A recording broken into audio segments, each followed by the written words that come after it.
5,000 years ago the world was in despair and humanity was close to extinction. Four great heroes stood against Erebos, who was the source of all evil. Luna was the elven archmage who was called the poet of the stars. Dweno was the dwarven mastersmith known as the divine blacksmith. Aaron was the brave beast-man warrior. Lysinus was the wise dragon king. The scene moved to the battlefield where blood covered the ground. Lysinus lay dying while Kyle knelt beside him and tried to heal him. Lysinus told Kyle to take his dragon heart and keep moving forward. Kyle told him to be quiet because he wanted to save him. Lysinus told him it was already too late. Kyle insisted on focusing on his healing spell. Lysinus asked if Kyle remembered when they first met and how they believed they would save the world. Then Lysinus offered his dragon heart with his final strength. Kyle called him a stupid lizard and felt the pain of losing him. Lysinus said he was sorry for leaving everything to Kyle, and then his eyes closed. Kyle shouted his name in grief. He held the dragon heart and thought of Aaron, Dweno, and Luna and thanked them for standing with him. Light rose from the heart and shot into the sky. Kyle changed as the power of the dragon heart flowed into him. Kyle declared that no matter what happened, even if his body burned to ashes, he would keep going. He decided he would consume Lysinus' soul and carry on. He stood as the hero of the beginning. The scene moved to the present. Reyna sat with a book in her hands and read aloud with excitement. The heroes drove away Erebos thanks to the sacrifice of the wise King Lysinus. She finished the story and became happy. Someone reminded her that she had already read that story over 100 times.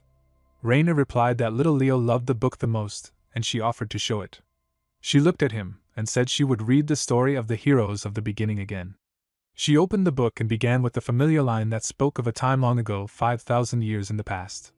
Leo made a small sound and she smiled proudly and said that he loved it just as she had said. But Leo groaned with frustration. Inside he shouted for her to stop reading that book. He wondered why she could not see that he hated it. He thought about how he had defeated Erebos and yet he was the only one erased from the story of history. The scene moved to the Royal School of Delan. The teacher called the class to attention and reminded them that they lived in the Age of Heroes. 5,000 years had passed since the hero record first appeared, and the lower world had changed greatly. The school had been chosen to host the looming entrance examination that year.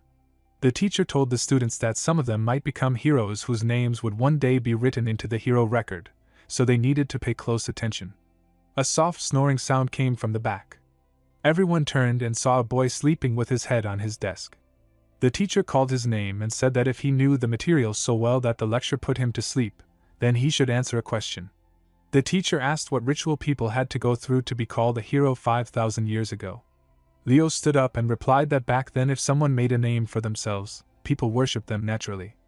The teacher asked if anyone else wished to answer. The boy sitting beside Leo raised his hand and explained that in ancient times there was no proper way to be acknowledged by the gods and so only holy rituals were used. He gave the ritual of blood as an example. The teacher praised him and introduced him as Gullivan Tratton of House Tratton, the greatest magic genius of the kingdom. Gullivan turned to Leo and said that everyone had high expectations for him in the upcoming looming exam. Leo thought that meeting gods had been easy in the old days. The hero record was a miracle gifted to the world to honor the heroes who faced Erebos. It now spoke of the reincarnation of the great hero Kyle. Leo wondered again why he alone was treated as if he had never existed at all. The class rushed to the window and pressed close to the glass. Excited voices rose as the students pointed outside. They said that the visitors had arrived and someone shouted that the emblem of the Zeringer clan was there. They recognized Celia Zeringer among the guests. An announcement echoed through the school telling all students to gather in the auditorium because the Zeringer clan was visiting. Gullivan turned to Leo and asked if he planned to go, and tried to catch their attention. He added that someone like them would never care about Leo. Leo simply said he was going home because he had no interest in such things. He walked away while Gullivan shouted angrily that he also had no interest and only wanted to see Celia as a rival. Leo answered calmly and left. The scene moved to Leo's home. He held a wooden stick and thought that while some of his progress came from training, his new body was far stronger than his old life. His mother approached and asked what he was thinking about. She suddenly attacked with her sword. Their blades met and sparks flew. Leo complained that she ambushed him without warning. His mother said it had been a while since they sparred and that weak talent would never be enough for looming. She told him this was his final test. She attacked again and Leo blocked her with another burst of sparks. She asked if she should go harder and pushed with more strength until he stepped back. Leo asked if she was showing too much tough love. She replied that he was still blocking everything. She worried inwardly that she might be swinging too hard and wondered what would happen if he failed to dodge. She brought her sword close to his face. Leo struck back and sent her sliding across the ground. He placed his blade at her neck and asked if she was all right. She wondered quietly how far her child's talent could reach. She asked if he was still determined to go to looming. Leo thought about the Human Hero Academy. Among the 4 race academies that preserved the hero record, it was the place most likely to have traces of his erased history. He answered with confidence that he was going. Leo's mother explained that members of the Zeringer clan were visiting Dilan and would be staying at their mansion. Leo was surprised to hear that the Zeringer clan would be so close.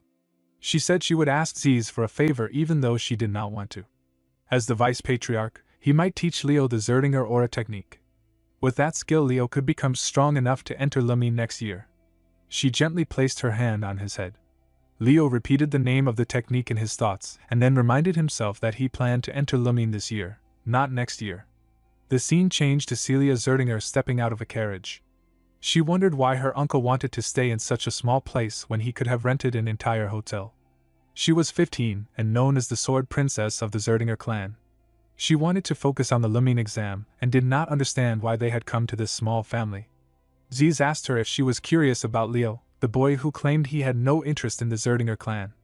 She replied that if he was a knight hopeful who could not even use aura yet, then he could not be impressive. Ziz laughed and said he doubted that. They entered the mansion and bowed before Leo's parents. Ziz greeted Reyna politely. Reyna welcomed him in return. Ziz introduced Celia and told her to present herself. Celia placed a hand on her chest and thanked them for hosting the clan for the week. Reyna greeted her kindly. Celia noticed Reyna's black hair and red eyes and wondered if she shared their lineage. Ziz then told Celia that Reyna was her aunt. Ziz and Reyna later sat at a table with tea and sugar cubes. Ziz mentioned that they had visited the royal school of Dilan earlier and that it had been chaotic. He said Leo must have gone home because he showed no interest in the clan. Reyna laughed and said it must have been a blow to Zeringer pride. She apologized if her son seemed disrespectful and explained that he cared only about training. She sipped her tea. Ziz asked what kind of child Leo was. Reyna recalled the sparring test and said he had unbelievable talent. Ziz asked if she truly believed Leo was worthy to inherit the flames of Zeringer. She said she was not saying that simply because he was her son. Ziz smiled and said that her confidence made him more interested. Even so, he would still test Leo himself. Leo sat in his room in a calm pose with his sword placed beside him. Light gathered around his right hand and then around his whole body. He said that his vessel was finally complete. He had avoided learning aura because once he accepted it, the body naturally changed to fit that aura and the chance to build mana and soul energy disappeared. He thought that if he had fully controlled those powers in his past life, he would not have left behind a seed of disaster. In this life he planned to master everything perfectly. He decided that aura would come first. Celia stood behind him and called his name. She said he had a good grasp of the basics and offered to guide him in swordsmanship. She also hoped to earn favor from her aunt. Leo asked who she was. She introduced herself as Celia Zeringer, known as the Sword Princess. Leo thanked her for the thought but refused her guidance, saying he had no intention of learning from someone with less skill. Celia became shocked and asked if he claimed to be stronger than her. Leo said that in a real fight to the death she would likely win because he could not use aura, but in pure swordsmanship the outcome would be different. Celia challenged him to spar. She planned to show him the harsh truth before he grew too confident. She said that if she won, he would serve her for the week she stayed. Leo asked what would happen if he won. She pointed her sword at him and said that she would serve him instead. Leo picked up his sword and asked if they should begin. He moved first, and she blocked his strike as sparks flew. She thought his speed was better than expected. She stepped back and decided that it would not be enough to beat her. She rushed forward but Leo's attack reached her first. She felt a strength she could not handle and realized she could not block it. His blade reached her neck. Leo noticed the shimmering protection around her and asked if she was using aura armor and what was supposed to be a spar of pure swordsmanship. Celia said it had only been a reflex. Leo answered that it did not matter because he would win anyway. She reacted with surprise. He explained that controlling aura was a difference as wide as heaven and earth and asked if she wanted to test it. She noticed the magic weight bracelets on him and felt shocked. Leo rushed at her again. She shouted that no one should be this brutish and called him a crazy man. The scene shifted. Reyna and Ziz walked together when Leo approached. Reyna told Leo to introduce himself because their guest had come to visit the household. Leo bowed slightly and gave his name. Ziz introduced himself as Ziz Zeringer and added that he was Leo's uncle. He reached out to shake hands and Leo accepted. Ziz said he was glad to meet him. Reyna asked if Leo had met Celia yet. Leo paused, remembering what had happened earlier. Celia lay on the ground while the servants panicked and rushed to her side. They urged each other to move quickly. Ziz asked what had happened. The servants explained everything. Ziz wondered how Leo had defeated Celia even though he had not yet learned aura. He told Leo that beating Celia was impressive. Leo answered that she had underestimated him. Ziz asked what the bet between them had been. Leo explained that the loser would become the servant of the winner, and said that Celia was now his maid for the week. Ziz said that keeping one's word mattered, but Celia belonged to the Zeringer house, so Leo could not command her to do maid work. He asked Leo to cancel the agreement and offered a different reward instead. Leo refused. He said the wager had been between him and Celia and that as long as she carried the Zeringer name, she needed to take responsibility. Ziz asked if Leo still refused even though he was offering to teach him the Zeringer aura breathing method. Leo answered that an aura method given only to prevent a niece from being embarrassed had no value to him. Ziz repeated Leo's words and asked if Leo understood that he had just declared the direct Zeringer lineage as a servant, and dismissed their aura method as worthless. Leo confirmed it. Ziz then asked if he found such a declaration impudent. Leo said he meant no insult. He explained that if the method had been offered as a reward for defeating Celia, he would have accepted, but Ziz had framed it as a way to erase her loss. A servant whispered that Celia had woken up. Leo continued and said that Ziz believed Celia would not have lost if she had not let down her guard, but Leo insisted that even if Celia had fought seriously, he still would have won. Ziz thought that Leo had rejected him only because of his behavior and felt impressed. He wished a child like Leo had been born into the Zeringer line. Ziz then shocked the servants by ordering them to send Celia to the maid's quarters. He called out to Leo. Leo answered. Ziz told him that in private he could call him uncle. Leo agreed and left as Reyna and Ziz remained behind. Ziz asked Reyna if she had asked him to teach Leo the Zeringer aura breathing method. She nodded and said she would try to convince Leo so he could learn Phoenix breath. Later Celia appeared dressed as a maid. She introduced herself as Celia the maid who would serve young Master Leo for the next week. Leo replied that the outfit suited her, and he added that no one would have imagined her usual fancy style fitting plain maid clothes.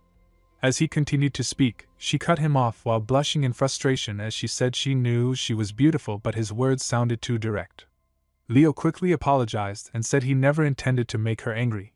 He explained that he had a friend who praised beauty too much, and that those habits must have influenced him.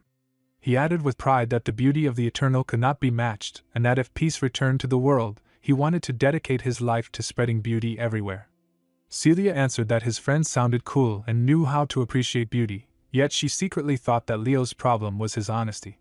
Leo then remembered his friend and said that although she was aggressive, Lycina's was more beautiful than anyone, and Luna too.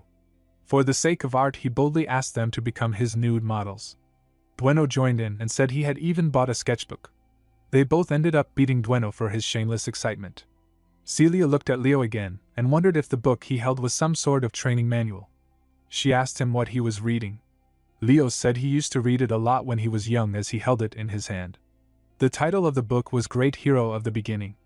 The scene moved to the past when Celia was 5 years old. She looked at the bookshelf and wondered if it was a storybook.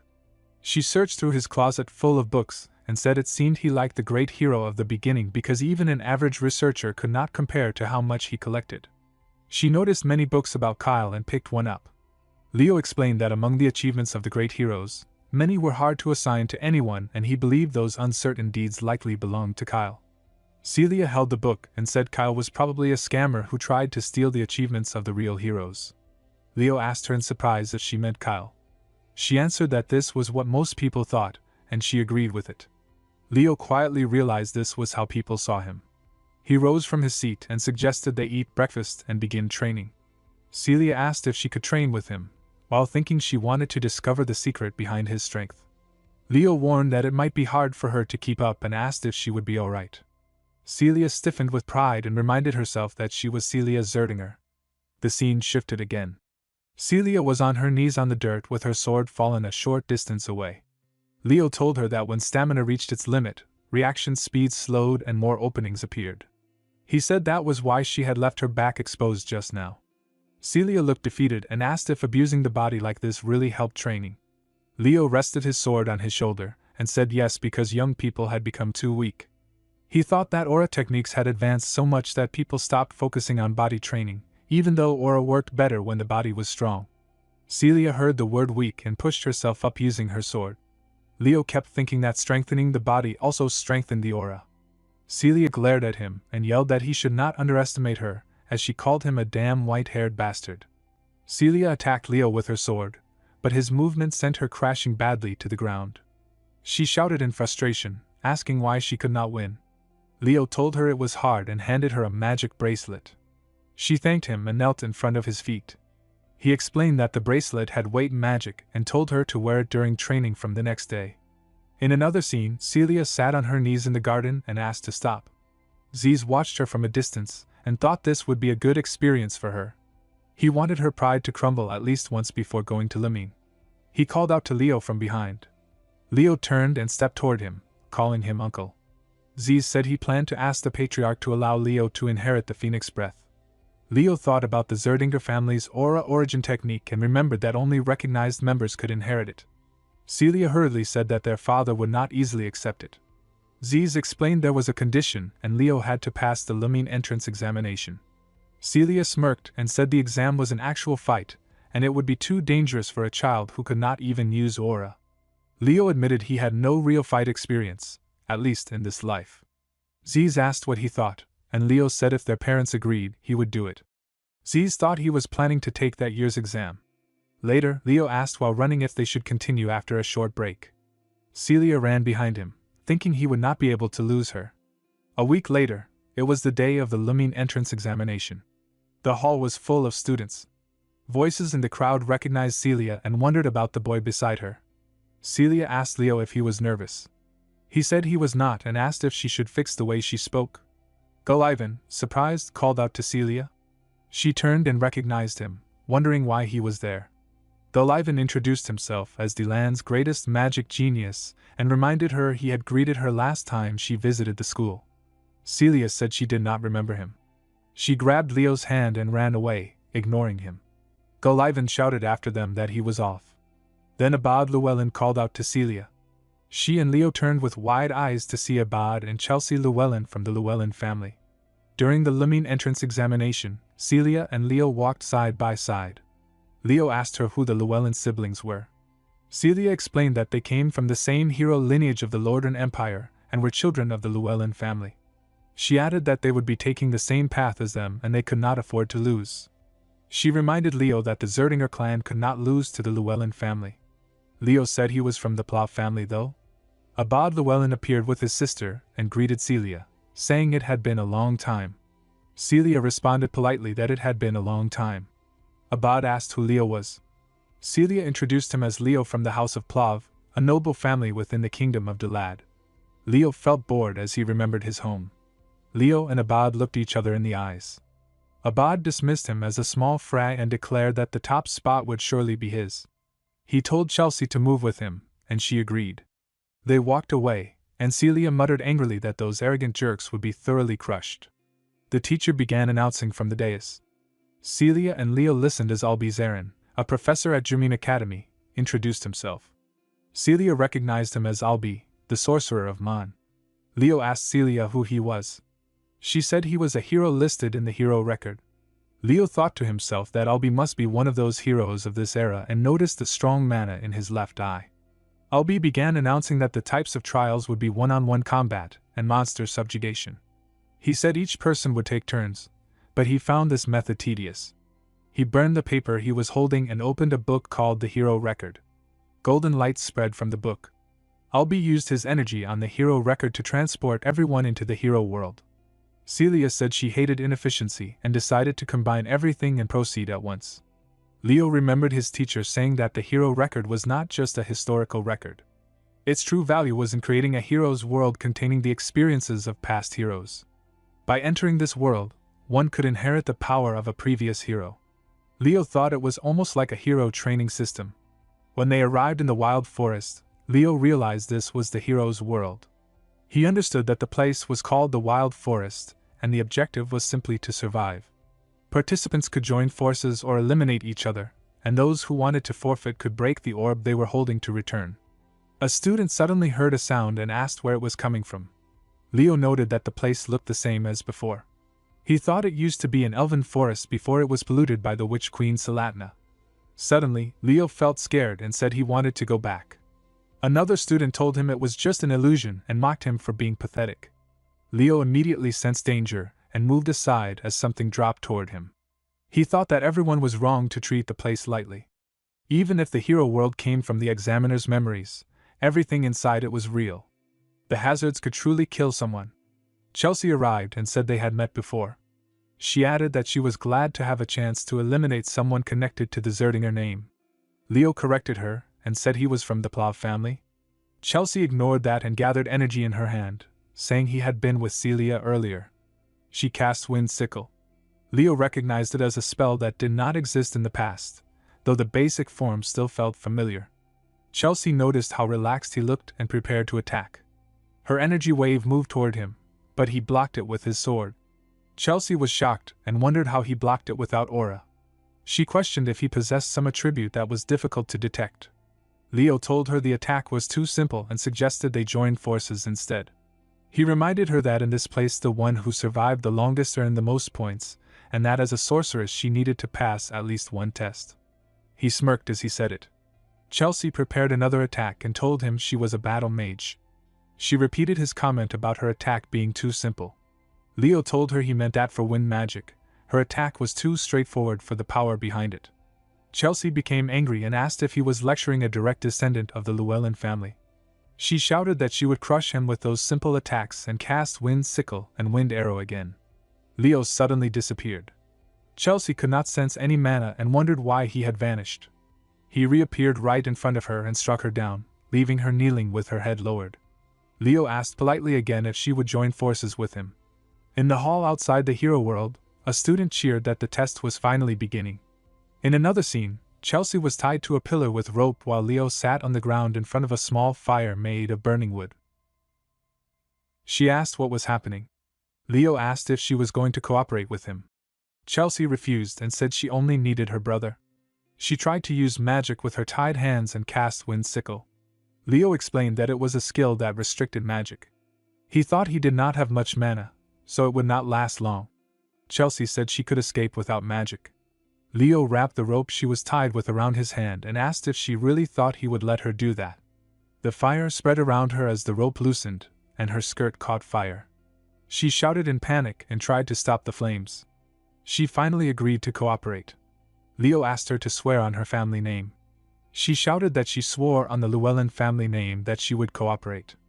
Leo untied her carefully, thinking that kids were easy to manipulate. As she almost fell into the fire, he caught her. He looked into her eyes and greeted her, calling her the Mage of Llewellyn. In the hall, all the students watched Leo through a large magical screen. Albie observed the fights and thought that none of the students were up to standard. He thought it was foolish for them to focus on competing and fighting each other. The only ones who acted decisively were Celia Zeringer and Abad Llewellyn. He noted that the Republic's future looked bright. Regarding Leo Plav, Albie thought the fire stunt was immature, but getting Chelsea Llewellyn to cooperate deserved a high grade. He did not yet have the skill or grace of Celia and Abad, but he was an unexpected dark horse.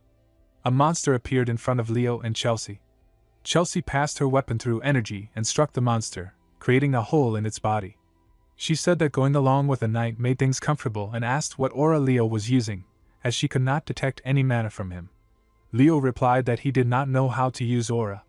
Chelsea was surprised and asked how he could do that without aura. Leo explained that a good foundation was important for anything, like wind magic. He asked her what she thought the foundation of wind magic was. Chelsea cast Windbreaker through her left hand, sending energy waves that struck the monster and knocked it to the ground. She angrily said it was insolent of him to speak of wind magic in front of a Llewellyn. Leo told her she had power but was using it incorrectly. Chelsea started to respond, but Leo saw something and told her to stop. She noticed that other monsters looked like mummies. Leo knelt and said he had seen things that left their victims like that before. He thought he now understood the conditions to pass the test. The earth erupted and energy burst out like lava.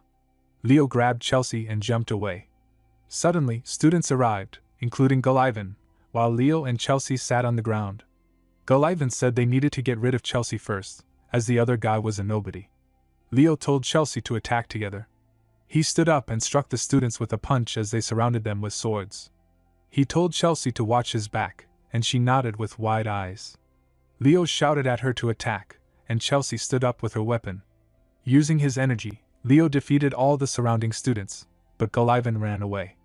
While escaping, Gullivan thought he could not go out like this and needed to find another party. Celia, watching, recognized Gullivan and thought about him. Celia told Abad to go that way and both of them reached Leo and Chelsea.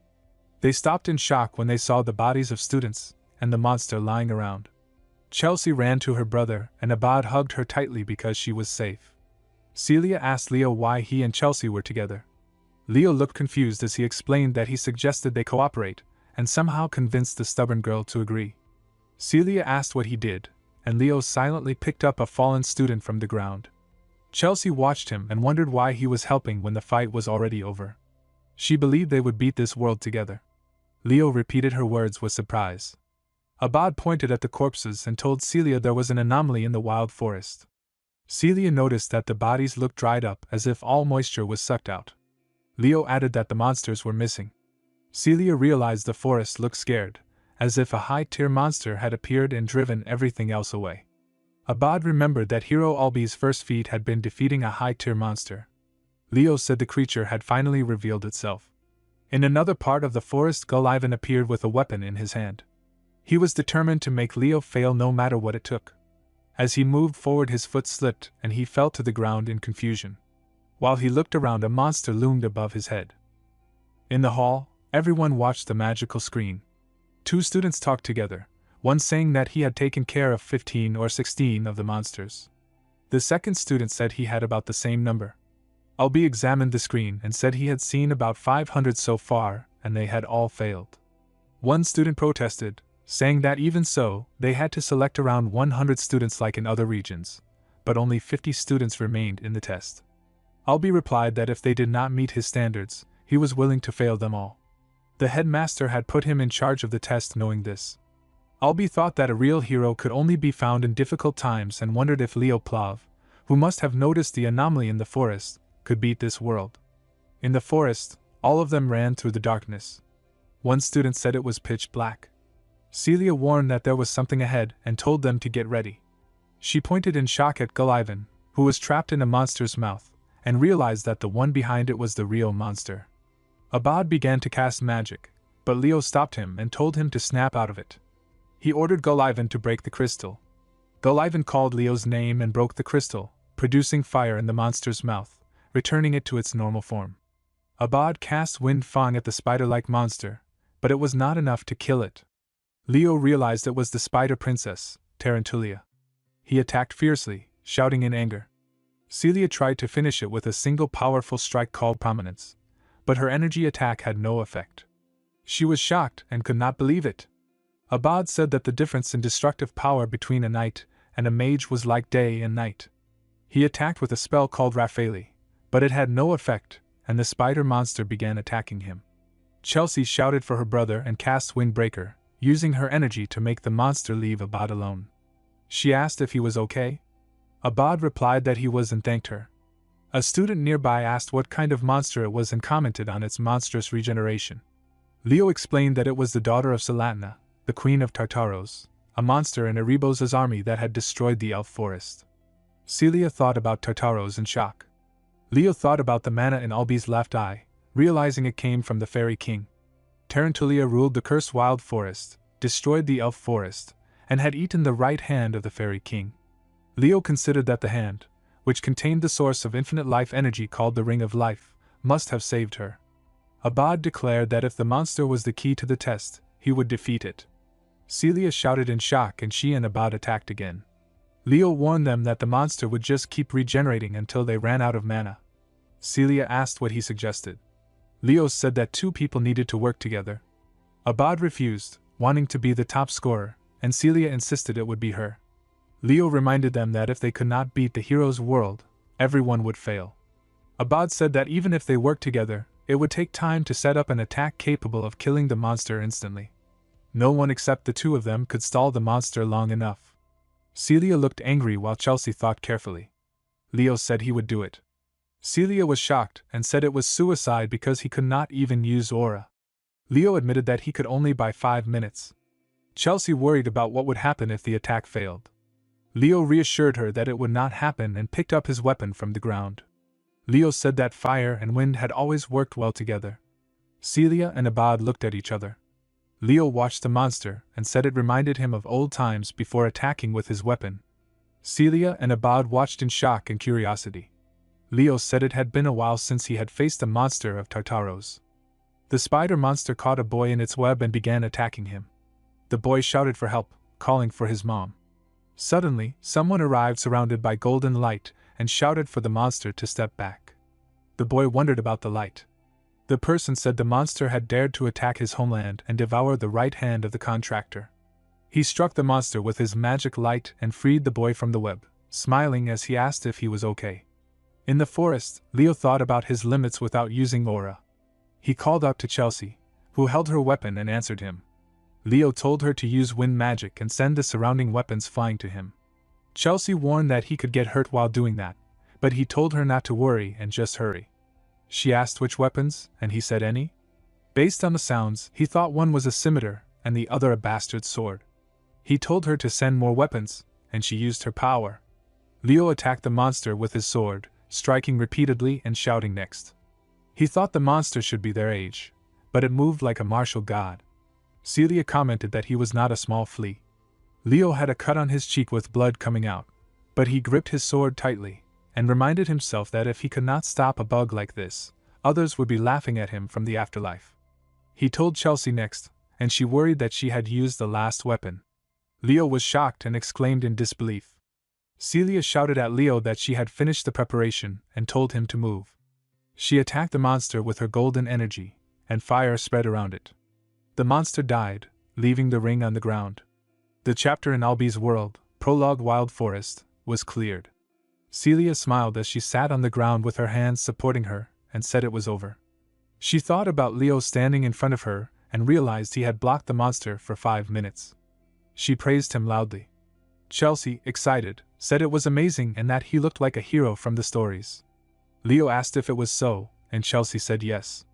She added that she wanted to become a battle mage and learn more about close-range combat, and asked him to teach her. Celia hoped that Chelsea would get to experience Leo's training at least once. Leo picked up the ring from the ground and wondered if it was a drop from the monster. A fairy emerged from the ring in golden light. Leo recognized it as Prince Silid. He greeted Silid and said he was Kyle. He thought that Silid had become the fairy king and that thanks to the treasure Albi found, he had received the Eye of Mana. Suddenly, Albi's voice announced that the countdown for returning from the testing ground had started and that the reward for clearing it was the Fairy King's pledge. Kellyan Badian sat on a chair with his back to the window as sunlight came in. He said that the exam of the Western Territory was over. A girl standing beside him asked if it was already finished and how many students teacher Albi had passed. Kellyan said that considering it was Albi, a lot had passed, 40 students. The girl asked if that was many, and he laughed, saying he had only expected about 10 people. She asked if either Celia or Abad was at the top and who had passed. Kellyan said it was hard to pick, but someone had been recommended as the freshman's representative. She asked if Albi had recommended someone, and he said it was a name he had not heard before. She was surprised and asked again if it was true. Voices appeared in the hall calling for Celia and Abad. Suddenly, Leo Plav appeared on the screen. Albi said he recommended Leo Plav as the freshman representative in the night division and began to explain the reason. Kellyan thought to himself that it was surprising for Albi to speak so highly of him, and wondered what kind of student Leo was, noting that Albi had described him as having the talent to become a hero. Leo rested in the swimming pool and thought to himself that pain like this should be treated with care and time. He felt good about it, and remembered that the clear reward for the test was the Fairy King's pledge. He realized that normally clearing a living hero's world did not give a reward, yet somehow he alone had received one. He heard a sound and asked his mother what it was. She spoke to him, asking if he knew why she had been expelled from the house of Zeringer. She explained that while rescuing a comrade, she had lost the flames of Zeringer, but she had never regretted her decision. She told Leo to use his power and talent for the right cause and congratulated him for being accepted to looming Academy. Later, Leo stood in the city and heard Ulbi's voice saying that he had arrived at Lemuria's city and should collect all his belongings before getting off at the gate. Leo looked around and thought about the city and the location of looming Academy. Ziz arrived and asked how he had been the past month. Leo greeted his uncle and Ziz congratulated him on passing the entrance exam. Leo thanked him and asked why he had come. Ziz explained that their house had been caught in an ongoing debate for the past month. Leo asked if it was about the inheritance of Phoenix Breath. Ziz confirmed it, and added that even though his elder sister was no longer a member of the house, Leo, as her son, had impressed the elders by passing the infamous Western exam.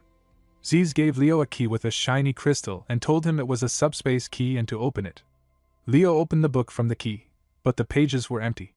Ziz told him to stain the pages with a drop of his blood. Leo bit his hand and poured blood on the book, and the words appeared. Ziz placed his hand on Leo's shoulder and said that now only he could read the book. He explained that learning the secret technique of the Zeringers would not be easy, but he believed Leo would master it quickly and congratulated him on becoming a member of the House of Zeringer. Later, Leo stood near a large building and wondered if this was the place where Celia wanted to meet. He accidentally bumped into a girl carrying books, and they both fell to the ground along with the books. The girl apologized and gathered her books before moving away. After she left, Leo saw a card on the ground with her picture and read that her name was Chloe Mueller, a freshman at looming Academy. Leo then entered through the doors, and Celia, holding multiple shopping bags, asked why he had taken so long. She said they had a lot to shop for, including uniforms and textbooks. Leo apologized and said he had to meet with Uncle Ziz. Celia, excited, asked if a decision had been made and how it went. Leo tried using fire in his hand to demonstrate, and Celia said no way. She thought in shock that it had taken her 3 weeks just to get a feel for the secret technique, and wondered what Leo was. A ship was docking, and Leo and Celia stood side by side. A professor greeted them, introducing himself as Ina Landu, the one in charge of the freshman night class at Looming Academy. He told them they would be departing for Looming and asked everyone to board the ship. They all got on the boat, and it started moving. Leo and Celia stood together when a student called out to them. Celia was shocked when he called them a couple.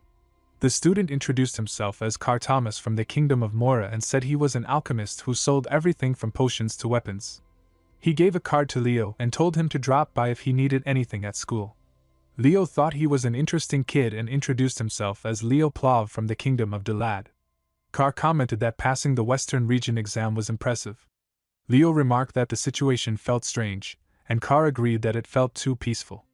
Celia said that a warm welcome for freshmen who passed the exam was normal. Leo glanced at the professor, who was drinking from a glass and leaning against the side of the boat. Car said that they would not be rough with students before orientation. Suddenly, something from the water attacked the boat. Students shouted for Professor Ein to help, but he told them that as students and hero candidates of Looming Academy, they needed to overcome danger themselves. Leo slashed his sword and told Celia to stay calm as frustration tightened his voice. Celia snapped back and told him to mind his own business just before the octopus reacted to their heat and blasted water. She slipped on the soaked floor and fell hard while Leo quickly explained that this was the Kraken's usual behavior. They both rushed forward again, gripping their swords and slashing through the monster's limbs. Carl hid under a table with wide eyes as he watched Celia's overwhelming strength and wondered who Leo really was. A severed leg dropped near him, and he shouted in panic for them to be careful. Chloe stepped out with mana glowing in her raised hand and sent a beam crashing into the Kraken. She spoke sharply and asked why weak people would not just stay back. Carl muttered that strong people never cared about the damage they caused around them. The professor calmly poured himself a drink as the chaos continued. He said the lake leading to Lemurn Academy was always full of monsters and that a Kraken was the perfect warm-up. He observed the students closely and noted how the top performers stood out. He saw Chen Xia of the east, Celia Zeringer of the west, Abad Llewellyn, Chloe Muller of the north, Warden Titan of the south, and Duran Moira of the central region. He believed this year's freshmen were promising. His gaze finally settled on Leo as he thought about the boy's flawless swordsmanship and precise movements, as if he already knew the Kraken's next attack. A small smile touched the professor's lips as he decided that he would meet that unknown freshman soon in the knighthood class. The students lay on the ship floor exhausted after the battle. Carl complained that he had not expected to use all his potions so quickly. The professor landed beside them and told them that crossing the lake would soon feel natural, so it was better to get used to it now. He then urged everyone to head straight to the entrance ceremony hall. The scene shifted to the Lemern Academy erect training ground where the announcer declared that the entrance ceremony would begin. The professor ordered the students to line up by region with the top freshmen standing in front. They were told that the principal would speak first. Principal Kallian welcomed the aspiring heroes and kept his message short. He told them to always bet on themselves and push past their limits. He added with a clenched fist that anyone who could not do that was not needed at Lemern. The ground fell silent until he quietly asked a nearby teacher if he had gone too far. The announcer then called for the freshman representative. Students stared in surprise when the name Leo Plav was announced. Leo looked toward Professor Ein and wondered if the supervisor had recommended him. He stepped onto the stage and greeted the professors and seniors. Students whispered among themselves as he closed the book in his hand and introduced himself as the freshman representative. When asked to share his aspirations, he gave a bold smile and told everyone that if they wanted the position they could come and take it. Shock spread through the crowd as he added that any one of them was welcome to try. The scene shifted again to the Lemern Academy dormitory. The professor praised the students and explained that temporary classes would begin the next day. For 1 week they could attend any class they wanted before choosing 3 subjects to specialize in. He told them to rest well and not be late. Outside the dorm rooms, Carl happily realized he and Leo were neighbors and told him he looked forward to tomorrow. Leo replied that he would see him in the morning. Later he lay on his bed and closed his eyes. His thoughts drifted to what he hoped to achieve at Lemern. In his mind he opened the door of a vast dreamy library, and believed that somewhere inside he would find the record of his own hero path. Carl walked over to Leo with a bright smile while carrying a tray and asked him to eat together. Leo agreed without hesitation. As they sat down, a student suddenly shouted for the freshman representative. Leo looked around and asked who they meant. Duran approached with a sharp expression and demanded to know if Leo truly meant what he had said during the speech. Leo kept chewing calmly and admitted that his words had been quite provocative, especially for a newcomer who seemed eager to pick a fight. Duran explained that he was the top student of the central region, yet Leo continued eating without reacting. Frustrated, Duran kicked the table and sent the food flying, but Leo quickly used magic to gather everything back in place. He smiled and reminded Duran not to waste precious food. Duran trembled with anger and claimed he would wipe the smug look off Leo's face because he could not stand someone weaker acting superior. Professor Ein stepped in and grabbed both of them. He pointed out that one was the top student of the central region and the other was the freshman representative. He noted that starting a fight on the first day meant they had already made up their minds about something. The scene shifted to the temporary classes in the Department of Night Studies. Professor Ein stood with his arms crossed as Leo and Duran entered breathlessly. Celia ran toward Leo and asked what had happened, but the professor immediately began class. He welcomed the freshmen and introduced himself as the instructor for the first-year knighthood course. He explained that they would learn about the 3 powers derived from mana. Among magic power, spirit power and aura was the hardest to master. When he asked why, Celia answered that aura lost mana's fluidity during its transformation. The professor agreed and explained that unlike magic and spirit power, which used raw mana, aura went through a refining process to sync with the physical body. Mana glowed around him as he asked the class how they used the aura stored within their bodies. Leo answered that aura was harnessed by burning mana. The professor smiled and asked what the most important factor was in burning aura. Leo replied that it was physical strength. The professor praised him and asked if he had studied aura science, but Leo said he had not. The professor thought with surprise that someone who had never formally studied aura already understood its core principles. He decided it was time to move to practical training. Students watched with awe as the professor formed an aura step. He explained that it focused aura into the legs to increase speed and agility, and its possible uses were endless. Everyone began practicing. Celia succeeded and teased Leo by telling him to call her Nuna so she could teach him. Leo brushed it off and said aura manipulation was not that complicated. The professor clapped to gather everyone's attention and mentioned the morning incident. Chelsea asked what he meant, and Carl said it had been wild, leaving Chelsea shocked. The professor then called Duran and Leo forward. He asked Duran what fueled his anger, and Duran insisted he was not angry. The professor told them both to stand on the track. He declared that the top student of the Central Region and the freshman representative would race one-on-one for the position of class representative. Aura was allowed without limits. Duran's eyes widened at the challenge. Later, Carl announced the race with excitement. He proudly introduced Duran as the lightning aura prodigy from a heroic lineage and Leo as the dark horse who had risen above top students. Students whispered that the freshman representative should prove himself now. Some said he looked too weak to pull off an aura step and admitted they never liked him.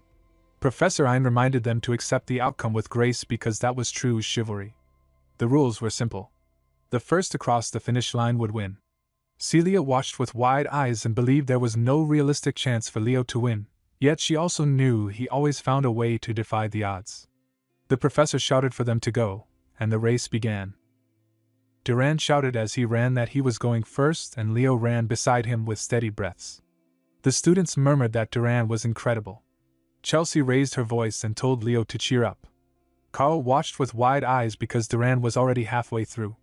Leo suddenly changed his track and rushed toward the grassy ground. Celia shouted while looking around that the moron had changed directions. Leo used magic and pushed his speed higher. His body blurred as he dashed toward Duran. Duran's eyes widened when Leo passed him and Leo said with a grin that he would go first slowpoke. Leo landed on the ground and smiled as he turned back. The students stared in shock and murmured that they could not believe what they had seen. They said Duran was probably the fastest among the first years yet Leo still won, and they even heard he had not mastered the aura step. Celia watched with wide eyes and thought that Leo had not used any ordinary aura step but a phoenix step. Carl and Chelsea shouted with excitement that Leo won and that he was amazing. Professor Ein crossed his arms and thought that Duran had used his lightning aura to reach unimaginable acceleration as expected. Yet Leo Plav, even though slower in raw speed, surpassed him with adaptability by focusing his flame aura to the limit and sending it through the tips of his toes. He created a powerful new aura technique and showed incredible skill. Leo extended his hand and said it had been a good match, and that if it were a long-range competition the result would have been different. Duran turned away and told him to get lost. Professor Ein watched with a faint smile and thought that among this generation a hero he had dreamed of guiding might finally be appearing. Chelsea ran up with bright eyes and said Leo was amazing and that she wanted to train with him. Carl spoke to Celia and asked why Leo was always called so boldly like that and said she should call him the same. Celia replied that it was obvious why she would not. Carl then said the class was over and invited everyone to the cafe, saying it was his treat. Leo refused gently and said they could go without him as he walked toward the exit. Carl asked where he was going and Leo answered that he had a summoning class. Carl stared with wide eyes and said it was strange for someone in the night department to have a summoning class. Celia watched him leave and admitted she could not figure him out at all. The scene shifted to the grassy ground where Leo walked quietly and thought about the puzzle bothering him. He wondered why forming a pact with the Fairy King was chosen as his reward. In the hero's world, rewards usually match the power of the realm's ruler. Yet he had received a summoning ability even though Professor Elby was a mage with no link to beast summoning. Normally he should have gained magic abilities. To form a pact with a fairy he would need to travel to fairyland, but for now the ability seemed useless. A girl arrived at the field. It was Chinxia, the top freshman from the east. She approached and asked why he was not heading to his summoning class. Leo greeted her calmly and said hello. She told him he could call her Xia and said she thought he was in the night department. She had not known he was interested in summoning. He answered that he was aiming to practice spirit technique. Xia said they would be seeing each other often then and asked what kind of spirit he had signed. She summoned her water spirit and politely asked him to show his spirit. He admitted he had not signed a contract yet. Xia offered help and said she could give him pointers on summoning spirits. He said he would keep that in mind and then asked her age. She smiled and said she was 17 and that he was 15. She even mentioned she had seen him talking with Celia. Leo thought she was still young and that she even looked younger than Chelsea. Xia caught his expression and asked if he was thinking something rude about her. He denied it. She changed the topic and said his match with Duran was impressive. Leo asked if she had seen it, and she nodded before asking him to accept her challenge someday. He agreed with a small smile. She returned the smile brightly. The scene shifted to the temporary class for the summoning department. All the students were gathered. Leo looked around and asked if that was everyone. Xia agreed and said the summoning department did not seem very popular. Leo said it made sense but still found it surprising that the class was held in such a place. Suddenly a wyvern flew across the sky and landed before them. The students shouted in panic and asked where the creature came from. A girl jumped down from the wyvern and spoke cheerfully. She said he seemed to like the wyvern and introduced herself as Yura Marnin, their professor for summoning studies. Leo watched her and thought with a smile that her beauty was completely different from Luna and Lysina's. Professor Yura asked the class if everyone there had the talent to become a summoner. The students nodded with confidence, and she said she liked that spirit. She called for Carlo, the first-year summoning assistant, and told the students to pair up in groups of 2 and ride the griffins to the practice site. One student admitted nervously that they were new to griffins. Yura reacted sharply and asked if they were saying they were not ready for class, then shouted that anyone afraid could go back. She flew off on her wyvern, leaving Carlo to guide the group. He smiled and told everyone to follow the professor. The students climbed onto the large griffins. Xia asked with a gentle smile if she could take the reins of their griffin, and Leo agreed. As they flew over the water, the students murmured in excitement because they were riding griffins just as they expected from Lemurn Academy. Some asked to switch so they could try steering. Xia admitted she had been scared at first but found the griffin gentler than she expected. Leo warned her not to let her guard down because griffins were hard for beginners to handle.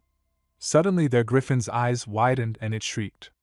Xia panicked and shouted that it would not listen. She cried out for the professor and said she had been following instructions. Yura answered from ahead with a teasing tone and asked how she could call herself a Lemurn student if she could not control a griffin. She told her to get it under control. Xia trembled while Leo took the reins. He explained that griffins had strong pride and would rebel if someone tried to overpower them. Xia asked in confusion what had just happened. Leo steadied the creature and urged it forward. The griffin shot ahead with speed. Yura watched from above and asked Carlo if Leo was really from the night department. Carlo checked the details and confirmed it with wide eyes. Yura asked if Leo had a griffin at home. Carlo answered that he did not, and that he was not from a noble family that could own one.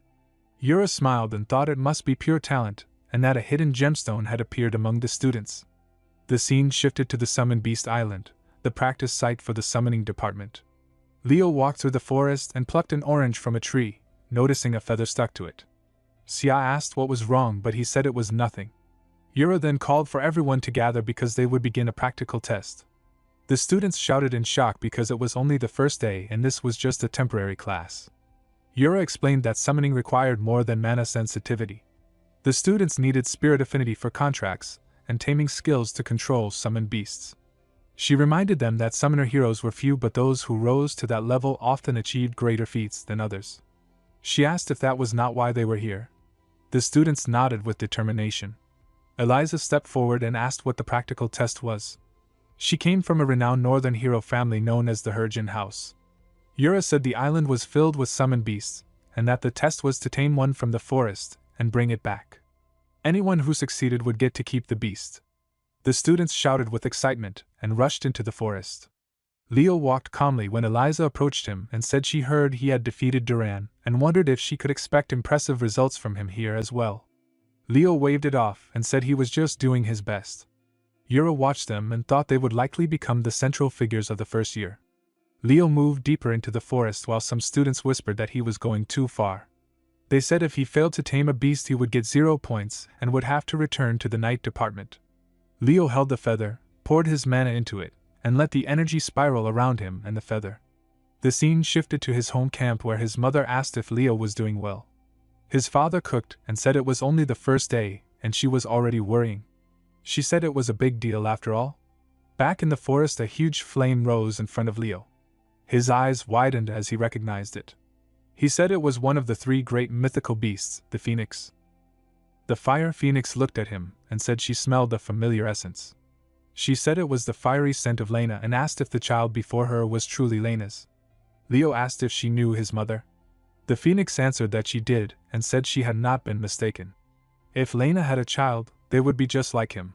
She said she owed Lena a debt she could never repay. She introduced herself as Farina, one of the 3 great mythical beasts. Leo greeted her respectfully and asked what connection she had to his mother. She explained that Lena had been her oath bond and the savior of Ellen Lundar's life. She said that long ago Ellen was on a dungeon conquest in Siron and had lost all his comrades. He was barely alive when Lena saved him. But in doing so Lena lost her flames, and because of that she could not ascend to the rank of hero. Leo said his mother had told him she never regretted that sacrifice. Farina said that was the kind of knight she had been. He then asked why she had come to Lemern. Farina said she was not ready to share the reason yet. She asked why he was on the island instead of the night department. He answered that he was also taking summoning classes. Farina's eyes widened. She said it was fascinating and that fate had brought them together. She said she could finally repay her debt to Lena and asked him to stretch out his hand. He stretched out his hand and a flame floated above it. Farina looked at the golden egg forming in the fire and told him to accept it. She said she hoped they could form a contract when his summoner talent awakened, and apologized to the one who had originally been meant for the oath bond. Leo asked if they could form the contract right then. Farina warned that it was far too soon and that trying it could cost him his life. Flames burst around him, and she asked if it was already too late. She said he was bold enough to attempt the impossible just like Lena and begged him to give it everything he had. Later Leo stood surrounded by flames while training. He felt the heat pressing on his lungs and wondered if this was truly the phoenix's fire. He thought about how the phoenix burned itself alive to unleash such heat, and lived every day with that pain. He understood its suffering and decided to share it. The egg began to crack and floated in the aura as fire flared around it. Leo smiled and said it had worked. Farina praised him and called him a genius. She said he would become the strongest summoner in history and congratulated him for forming a successful contract. A phoenix child emerged from the egg. Farina said its name was Flora and asked Leo to take good care of her. Leo looked at the small creature and wondered if it was truly a phoenix. It looked more like a tiny chick to him.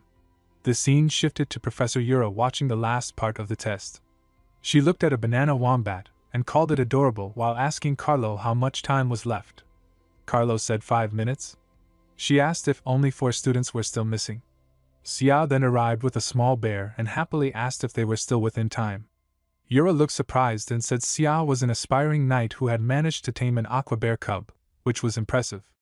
A shadow passed overhead as a huge crow flew above them. Warden landed while holding on to the crow's leg. Yura recognized it as a shadow crow and said even skilled spirit mages struggled to tame such a mythical beast. Warden said he had failed to form a contract, but Yura told him that his effort alone was more than enough. Eliza also arrived with a white snake and said her family lacked a mythical beast, so she used this chance to form a contract. Carlo announced that time was up and said the last student was on the way. Leo walked in calmly with Flora perched on his head. Some students smirked and whispered that he had only tamed a chick and must have failed. But Yura's eyes widened. She recognized what Flora really was and thought he had actually contracted with the phoenix. Later that evening Leo knocked on Yura's office door. She invited him in with a smile and asked him to take a seat. He sat down while she studied him. She said she had never seen a baby phoenix in her life and never even knew one lived on the island of mythical beasts. She said a first year forming a contract with one was a first in Lemern's history. Leo's eyes widened at her words. She then looked serious and told him she believed she knew who he truly was. Professor Yura hugged Leo with bright excitement and told him he was a genius in summoning magic, an unprecedented talent. She said she wanted to brag about his achievement, but it was safer to keep the Phoenix contract hidden or chaos would follow. She placed a hand on his shoulder and urged him to choose summoning magic as his main major on the last day of temporary classes, saying he had the potential to become a summoning hero remembered for centuries. The scene moved to the Lemern Magic Building where Chloe walked through the hallway and stumbled tiredly. Carl stopped her and said she would rip her mouth with that yawn. She told him she had stayed up late reading magic books. Leo approached her, recognized her as Chloe Muller, and handed back her fallen card. She thanked him with surprise and addressed him as the freshman representative. Carl asked Leo if he was taking magic theory as well. Leo said it was the temporary class period, so he wanted to try different fields. Carl whispered about how ambitious that was and said he planned to focus only on magic. He called Chloe the Ice Empress who aimed for the top in magic theory. When he stood up complaining about the cold, sharp ice shards suddenly formed in front of him. Chloe grabbed him and pulled him to sit beside her in the front, saying she would help him if he truly wanted to learn. Chelsea called out to Leo with a cheerful Leo Appa and waved alongside Abad. Leo looked shocked when he saw them. The professor entered and greeted everyone in a firm tone as the first-year magic theory teacher, Len Horace. He said the temporary class would start with a magic theory test. With a snap of his fingers, the test papers flew onto the desks through wind. He said that anyone below the standard would be removed from his class and that every Lemern student should know this much. He told them to submit their papers to Assistant Anna when they finished. Leo looked at the test paper and wondered if this was really the current trend in magic. The formulas felt messy to him. When time started, everyone focused. After the test, many students murmured that it had been easier than expected, but they still wondered about the last question. Leo realized he had solved only one problem and regretted not studying modern formulas. He walked out of the room thinking he would have to study magic on his own. Inside the classroom, Professor Len Horace explained how magic formulas had advanced rapidly over the centuries. He said magicians in the past needed to understand formulas deeply, but now they only memorized activation conditions. He believed this development had caused magicians to regress. He created a glowing ball above his head while saying this was the essence of a formula he designed from scratch. He encouraged the students to become magicians who could create their own formulas. He said the test contained 49 simple memory questions and one final question worth 51 points that asked for the essence of magic. He hoped his students would one day solve that final question. Chelsea quietly admitted to herself that the last question was the only one she could not solve. She wondered if Leo had given up and felt sad because she wanted to take magic classes with him. Assistant Anna then bent toward Len Horace and whispered that one student had solved question 50. The professor froze and his eyes widened as he shouted in excitement that this was the first time in his teaching career. He asked who it was and demanded the student stand up. Anna quickly corrected him and said it was not a perfect score. Len Horace calmed slightly and said they must have missed a few of the smaller questions while solving the final one. He still seemed impressed as he told Anna to continue. She explained that everything except the last question had been left blank. The professor stared in shock and asked for the student's name. She showed him Leo's profile and told him it was Leo Plav. The professor called for Leo to stand, but Chelsea explained that Leo had already left right after finishing the test. The scene shifted. Celia laughed as she told him he had solved only one question and walked out. She teased that he was a rookie in summoning and a failure in magic theory, and said something felt wrong with him. She told him to focus on swordsmanship if he wanted to be a knight. Leo kept eating and asked how she felt about training with him instead, and she refused. Professor Len arrived and asked if he was Leo Plav, the student who had mocked his class. He questioned why Leo had not solved the other questions and asked if Leo had found them too easy. Leo stood and said the professor had misunderstood. He explained that he thought he had failed because everything except the last question had been too hard. The professor stared at him and asked what he meant. Leo said he had studied magic alone at home using old books and knew nothing about new formulas. The professor suddenly lifted him and told him with excitement to follow immediately. Professor Len ran through the hallway while holding Leo, his face full of excitement. Celia watched with confusion and murmured that this really was Lemern's magic theory professor. Assistant Anna arrived moments later and asked if Celia had seen the professor. Celia told her he had just dragged Leo away. Anna clenched her teeth and wondered what trouble he had caused this time. Meanwhile, Len placed another set of test questions in front of Leo and asked him to solve them. Leo worked quietly while Len watched in anticipation. Len thought that if Leo had not solved the last question by luck, then he must already have his own magical system in his mind. When Leo turned and said he had solved everything, Len stared in shock and asked if he had done it all mentally. Leo nodded and Len felt pure joy. The scene shifted as Professor Albee walked down the hallway. Len came running and grabbed his leg with excitement. Albee pulled him up and said he had behaved like this before, but this time was too extreme. Len explained that Leo Plav, the student recommended as class representative, was actually a magic prodigy. Albee reminded him that Leo belonged to the night department, but Len insisted Leo must become a mage because wasting such talent on swords was an insult to magic. Anna caught Len as he nearly fell again and told him to hurry to class. Leo walked in and watched all of them, thinking that mages had always been and would always be crazy. Leo lay on the ground reading a book, and then closed it with a calm breath before sitting up. The scene moved to the principal office where all professors rushed in together. They burst through the door while Ein shouted that the situation made no sense and showed the headmaster a paper. The professors argued loudly as each insisted that Leo must join their own department. Ein claimed such a case had never happened since the academy was founded. The principal only laughed and said the chaos reminded him of a fictional hero, the fifth great hero Kyle, the only hero in history who mastered every class. The scene shifted again where Celia and Chelsea were racing across the field. Carl scratched his head and wondered why they never rested even on weekends. Leo explained that Chelsea had asked him for training. Carl watched them and asked why they focused only on running instead of using weapons. Leo told him stamina mattered more than weapons. Chelsea agreed and shouted that stamina was the most important thing for a battle mage. She pushed Carl aside and kept running. Leo offered water to Celia during the break. Chelsea said with a bright smile that she enjoyed running on weekends and wanted to run together with Leo. Leo answered that he planned to run with them anyway and intended to take the training seriously. Celia shouted that she had clearly said she would not train with them together. Carl looked at the two with wide eyes and wondered what kind of relationship they had to be so close. At first he even thought they were dating. Celia explained that Leo was her cousin and that he was her aunt's son. Chelsea stared at them and asked if they were from the Zeringer family. Celia said it was not exactly like that and brushed it off as a family matter. Leo stood up and asked if they should start training.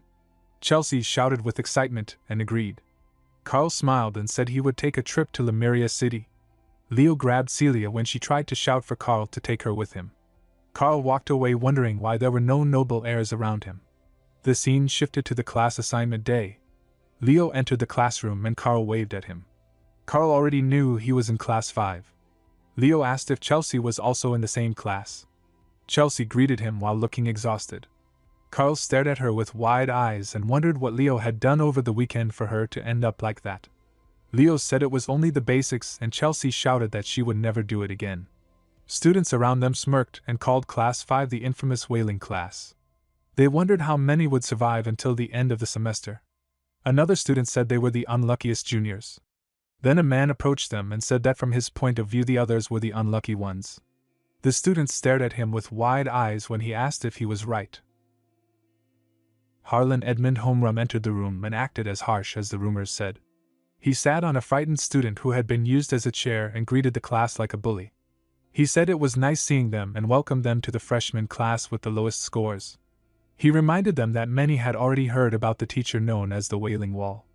He asked why he had chosen to be the homeroom teacher for the worst class. Carl raised his hand with hope and said maybe he wanted to help them improve their grades. Harlan laughed at him and called him a perfect example of the class bottom. He asked if any of them even knew what students of Lemern were supposed to do. Chelsea raised her hand and said they were supposed to conquer the world of heroes starting with mission practice. Harlan agreed and said that was correct. Then he said most of their faces looked like they were going to die out there and people like that only dragged their comrades down. He said it was better to expel them now and avoid trouble later. That was why he took charge of Class 5 and why people called him the Wailing Wall. His eyes moved to Leo for a moment, and he thought the boy would survive. Then he ordered the whole class to get changed into their workout clothes and gather on the drill ground. It was time for combat training. The scene moved to the drill ground where all the students gathered. Harlan sat comfortably on a chair under an umbrella while the students stood nervously. He told them they were new to Lemern and needed to fix their rotten mindset. He asked what they thought would save them in a real fight. Nella Karen answered that it would be comrades who protected their sides. Harlan dismissed that, and said it was their own strength that saved them. Only when their abilities were sharpened could they protect others. He asked if any of them were confident enough to defend their comrades and told Ileana to show the skill of a dark knight by creating a fireball. Ileana formed one with a smile, but Harlan mocked it, and said it was too weak to burn even an ant. He told her to pour more magic into it. She created stronger mana balls with both hands and proudly asked how that was. Harlan admitted it was not bad and then summoned a spirit. He told her to hit the spirit with her impressive attack. She screamed and threw the mana balls, but they completely missed. Harlan told her there was no point in increasing power if she could not control it. He reminded the class to push themselves and break their limits. He said the lesson would not end until someone caught the sylph and ordered the heirs of Lemern to give everything they had. Leo watched and admitted to himself that Harlan was harsh, but not wrong. He decided to try as well. Harlan turned to him and said he wanted to see what Leo could do, then wondered if the boy was just another loudmouth like a fictional hero. The students kept trying to land a hit, but none succeeded. Leo suddenly rushed forward at incredible speed. Chelsea stared with wide eyes and wondered why the thing was so fast. Carl shouted in frustration and asked how he was supposed to catch the spirit. Leo kept chasing it while the small spirit laughed and slipped out of reach every time he stretched his hand. Leo smiled and used a mana strand to grab it, but just before he caught it, Duran stepped in and seized the spirit first. Zeringer Homram arrived and clapped with a proud smile. He said it looked like Class 1 needed to show Class 5 how things were done.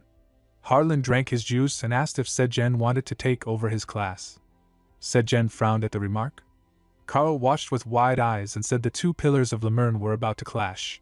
He explained they had been teaching for more than 20 years and even legends like Ein, Yura and Len had learned from them. Nella asked playfully how he even knew that, and Carl scratched his head and said he was always quick with information. Zeringer turned serious and said he did not know what Harlan was planning by taking charge of the worst class. He held a ball in his hand and said they would soon find out. He proposed a competition between Class 1 and Class 5 using the Academy's historic ball game called bera. Harlan stood up and praised Zeringer, saying he was a genius because the best lessons came from experience. Zeringer sighed in frustration and said Class 1 would crush them. Harlan lay back on his chair and said that was Zeringer's problem since he would lead the match. Zeringer clenched his teeth and wondered how he kept losing to Harlan in the graduation vote every single time. Then he walked away with Duran. Harlan turned to the students of Class 5 and said this was their chance to practice their abilities against Class 1 in a game of bera. He ended with a cold warning that if they lost, all of them would be expelled. Nella stepped forward and asked if he was serious because Class 1 had 3 top students. Harlan told her that was exactly why they needed to push even harder and go beyond their limits. Then he looked at Leo and asked what he was so worried about when Class 5 already had the all-class freshman representative. He ordered Leo to choose 6 students for the bera match. Leo understood this was clearly a test.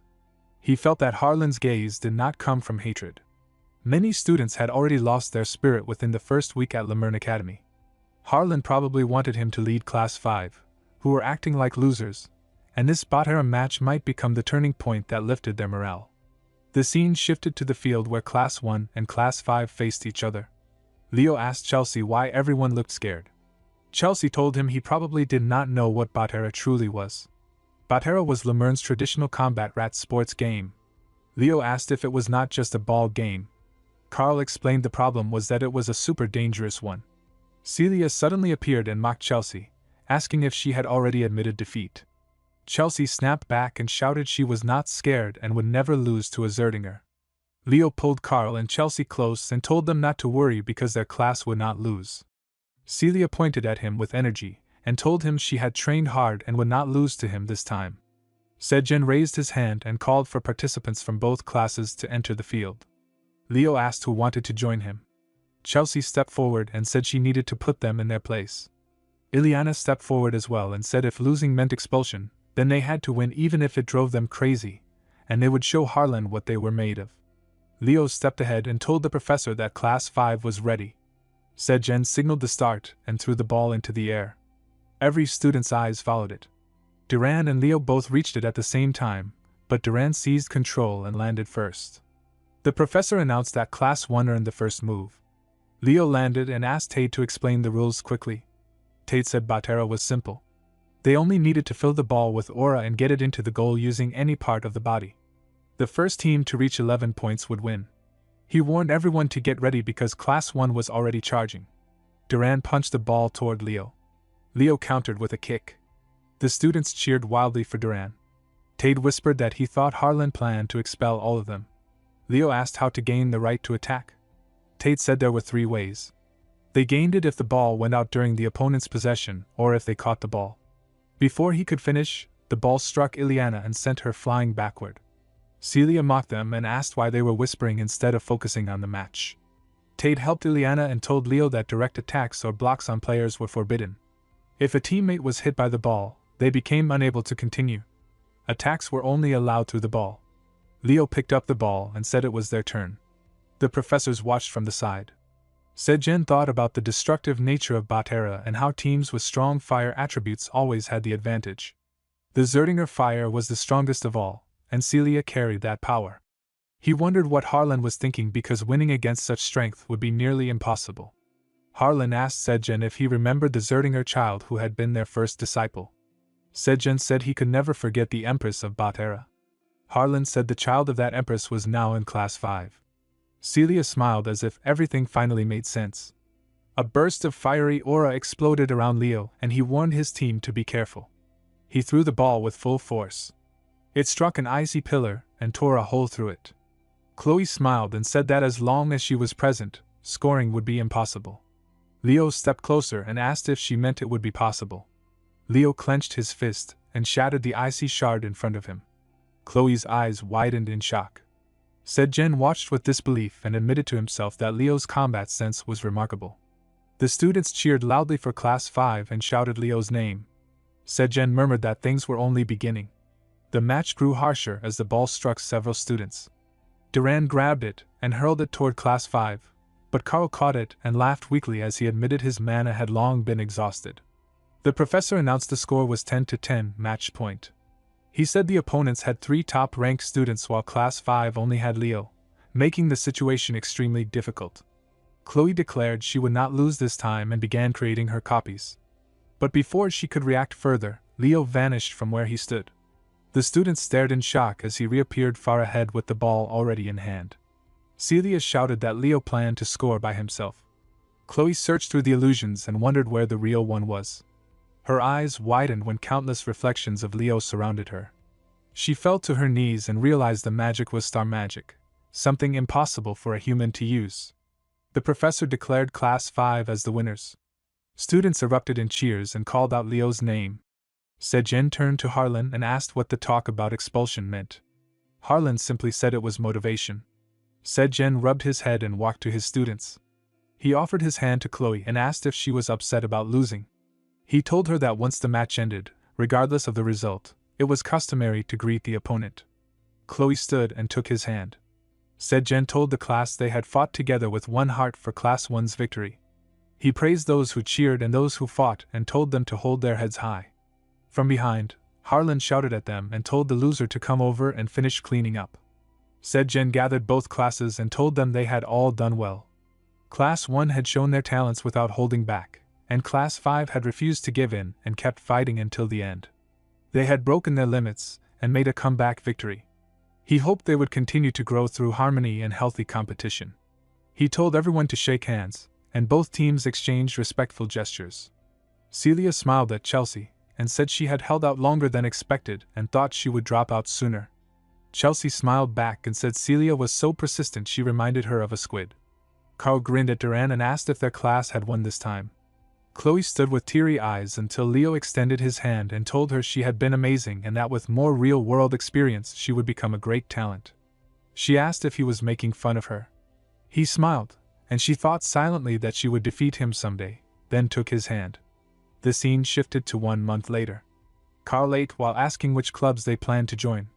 Leo said he was thinking of starting his own club.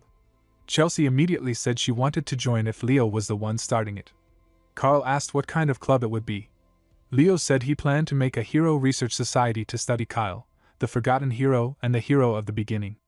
Carl told him Kyle was not forgotten, he was fictional, and joked that no one would join.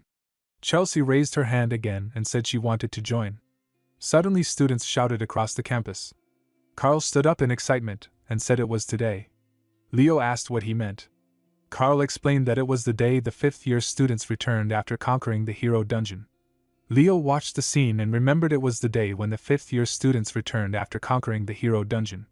He recalled how fragments of hero records sometimes went wild and formed dungeons. Chelsea stared with wide eyes and said they were the strongest students in Lemern. Carl pointed at them one by one. The huge muscular man in front was Rizamua. The southern lady beside him was Toro Yen. The pale person in the hood was Senior Ulta. But Carl noticed one person was missing. Before he could think further, someone grabbed Leo by the shoulder and pulled him away. Carl looked around and wondered where he had disappeared. Meanwhile, Leo found Celia dragging him along. He asked what was going on.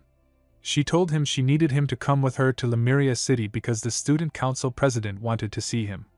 Leo asked why the president was looking for him. Celia told him he never cared about school matters and that he would understand once they arrived.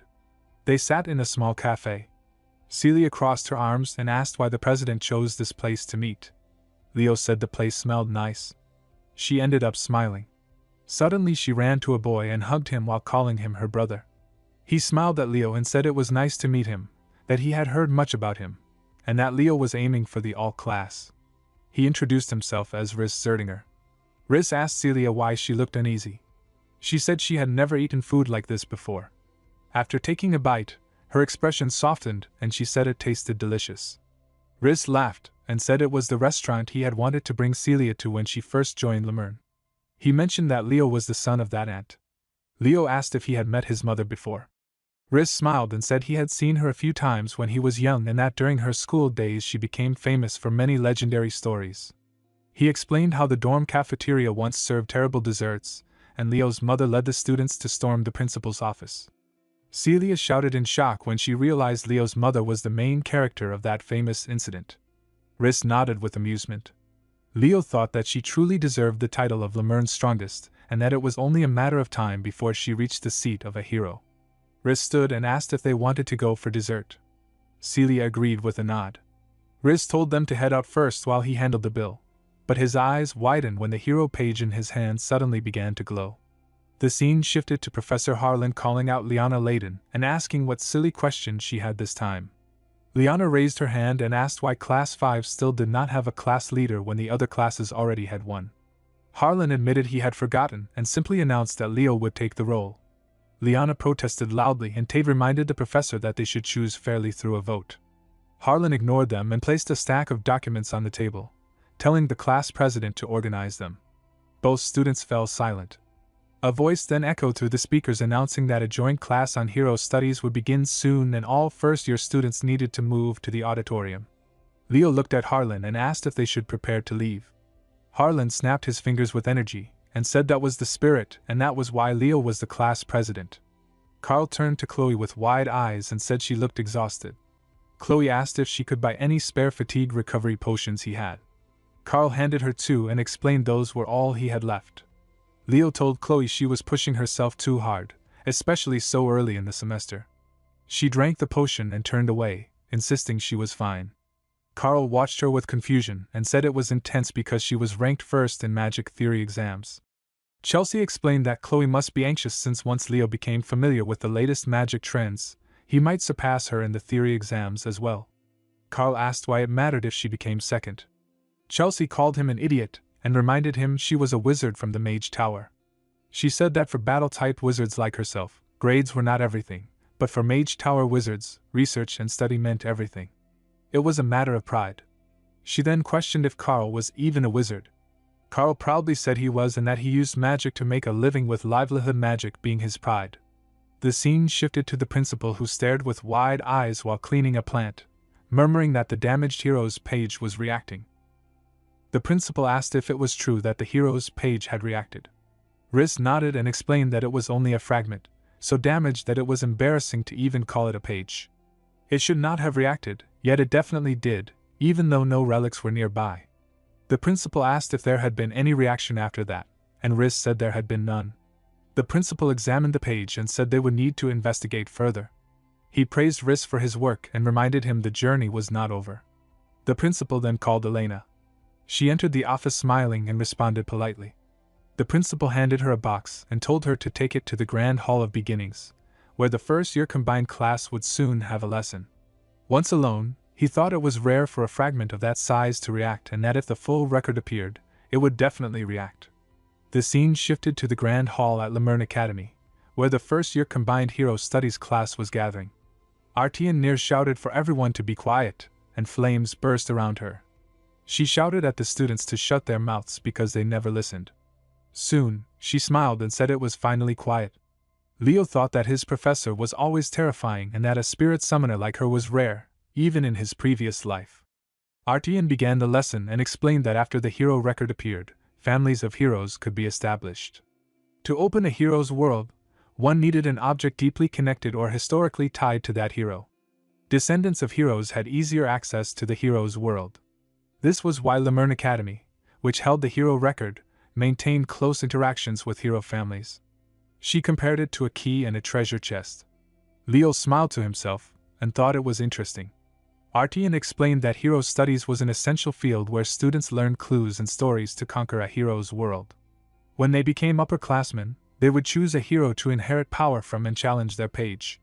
She then showed them a fragment of the hero record recovered by Lemurn's fifth-year rating team. The students looked shocked. Artian opened the box and said before experiencing the fragment, they should first share what they wanted to achieve as heroes. Celia raised her hand and said she wanted to become a knight surpassing her family's predecessors. Chloe said she wanted to compile a grimoire with only her original spells. Carl said he wanted to assist heroes. Artian commented that Carl seemed like someone who wanted to support heroes from behind and praised him. Leo said his goal was the complete annihilation of Erebus. Carl and the professor's eyes widened at his words. Artian said it was a truly remarkable goal. Sejen asked Harlan what he thought. Harlan said Leo was not someone to spout nonsense, and it was chilling. He thought that even though Erebus had been sealed in multiple fragments for thousands of years, several revivals had already caused massive catastrophes, and now Leo dreamed of completely annihilating Erebus. Artian announced that today's lesson would involve analyzing a hero record page recovered by dungeon raiders, guessing which hero it belonged to, and planning a strategy to conquer the hero's world. She reminded them the class was being observed by their homeroom professors. One professor told her to prepare for emergencies and to make sure the students did not fool around. Nella excitedly said it was her first time touching a hero record. Tate admitted he was nervous. Artian called for the class presidents to step forward, explaining that 2 hero records had been recovered but only one would be used for teaching. The other fragment was very small and brought just to show what fragments looked like. She told Leo to step forward. Leo grabbed the hero page and touched it with his hand. Golden aura burst through the area and huge magic circles formed beneath their feet. Sejen's eyes widened in surprise. Professor Sejen shouted to the students to brace themselves because it was a hero dungeon, then pointed toward the distance, and told Harlan that he saw the fortress wall.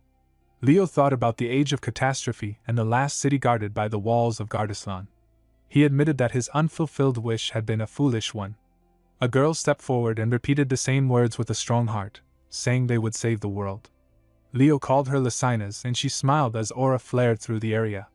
In the next moment Leo returned to the real world and stood before Professor Artian. Xia looked around with widened eyes and asked the professors what was happening.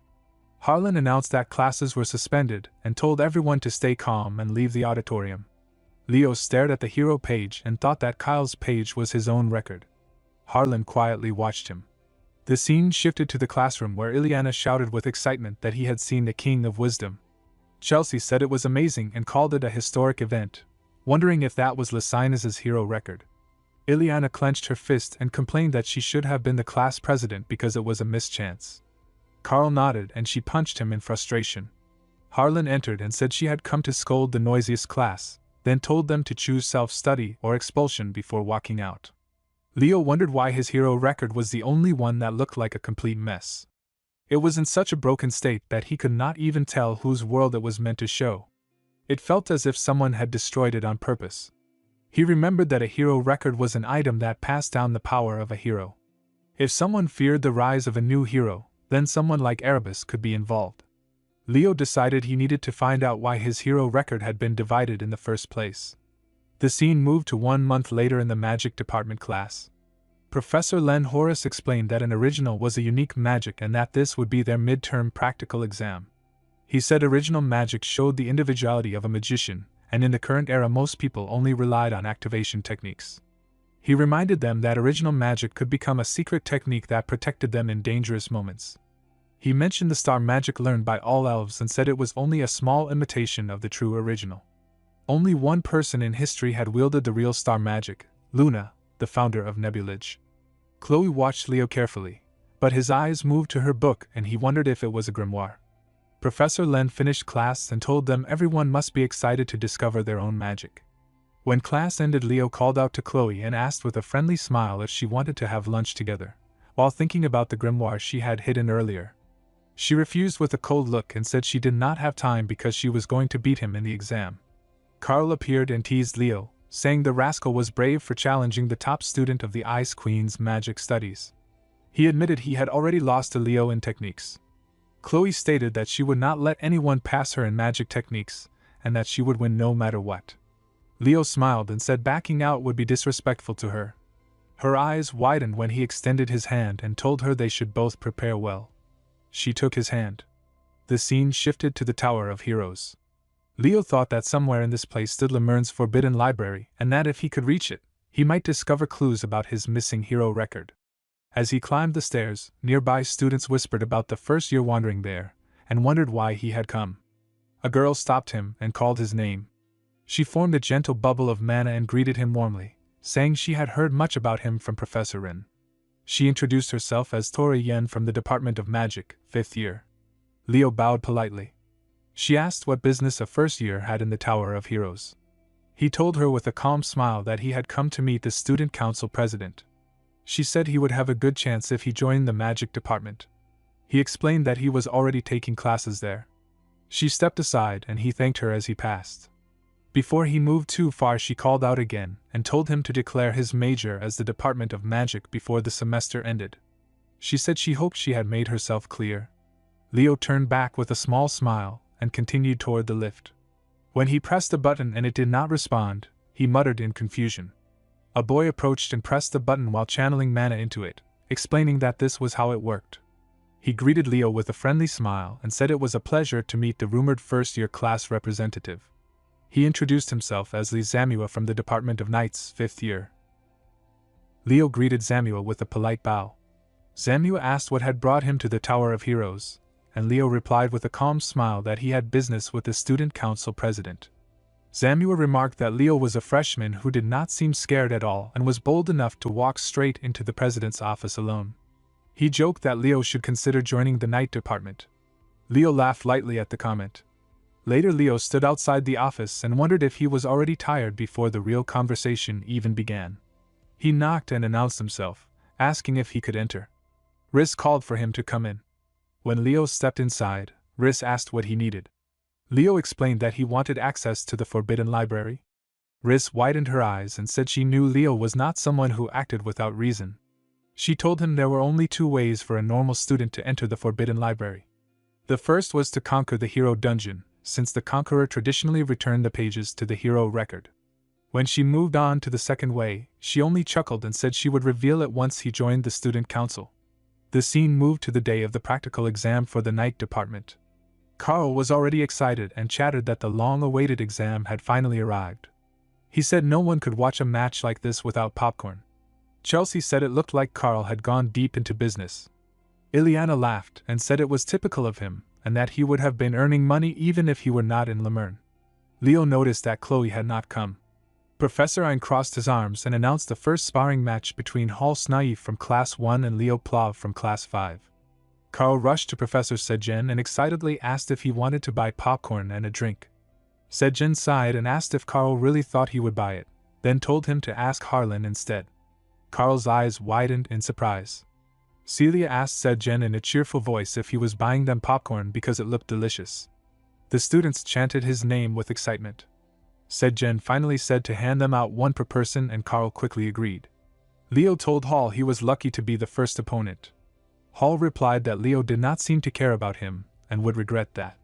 The nearby students murmured that they wondered how skilled the class representative was. They whispered that since Leo was majoring in 3 subjects, there had to be a gap compared to those who focused on one. They reminded each other that Hall was the 3rd strongest in Class 1, right after Celia and Duran. Green mana rose around Hall as he thought about how arrogant Leo looked while spending time with Celia. Professor Ein declared that the one who made the other unable to fight would win, and told them to treat the spar like a real battle. Leo's eyes widened as he felt that energy surging toward him. The scene shifted to the room where Chloe was studying. She grew frustrated and said it was not working, and that she could not create a unique magic with her own abilities alone. She insisted she could not lose to Leo in the practical exam. Her eyes moved to the grimoire, and she whispered that with it she could win. Back at the spar, Hall rushed forward with a smirk and said he would win and that Leo was careless. Leo dodged the first strike, but Hall attacked again. This time Leo caught the spear. Hall clenched his teeth as he wondered what kind of strength Leo possessed. Leo pulled the spear toward himself and punched Hall in the face, throwing him to the ground. He asked who had said he was careless. Green mist burst around Hall as he released his poison aura. He told Leo not to show off and claimed the real duel began now. He thought that Leo could not even use aura and that strength alone could not fix fundamental weaknesses. Leo murmured that poison aura was unique as flames formed in his hand. Hall warned that unless Leo had something equal to Celia's flame aura, it would be hard to overpower him. Leo approached calmly and said Hall was the one being careless. Red light surged around him as his aura flared stronger than before. Duran watched with crossed arms while Xia's eyes widened as she wondered when Leo had increased the power of his flame aura to such a level. Hall stared at Leo's flames and wondered how they had reached the same level as Celia's. He called Leo a crazy fool for insisting on becoming an all-rounder when he was that strong. With a sharp grin he said he had originally prepared his next technique to defeat Celia. He threw the snake poison toward Leo and shouted that he never expected to use it on him. Leo thought it was not bad at all. Hall imagined Celia watching and boasted that this was the move he had created to counter her flames. The snake poison wrapped around Leo, but Leo broke it apart with ease. Hall's eyes widened in disbelief and he attacked again in panic. Leo unsheathed his sword and cut through the strike cleanly. He pointed his blade toward Hall and said one should never let their guard down before the flame faded. The professor announced Leo as the winner. Chelsea cheered with excitement and said it was just as expected from Leo. Carl shouted that he knew he could rely on him. Hall lay there thinking that Leo's real combat skill was far higher than he imagined, and that it made sense he often stayed at Celia's house.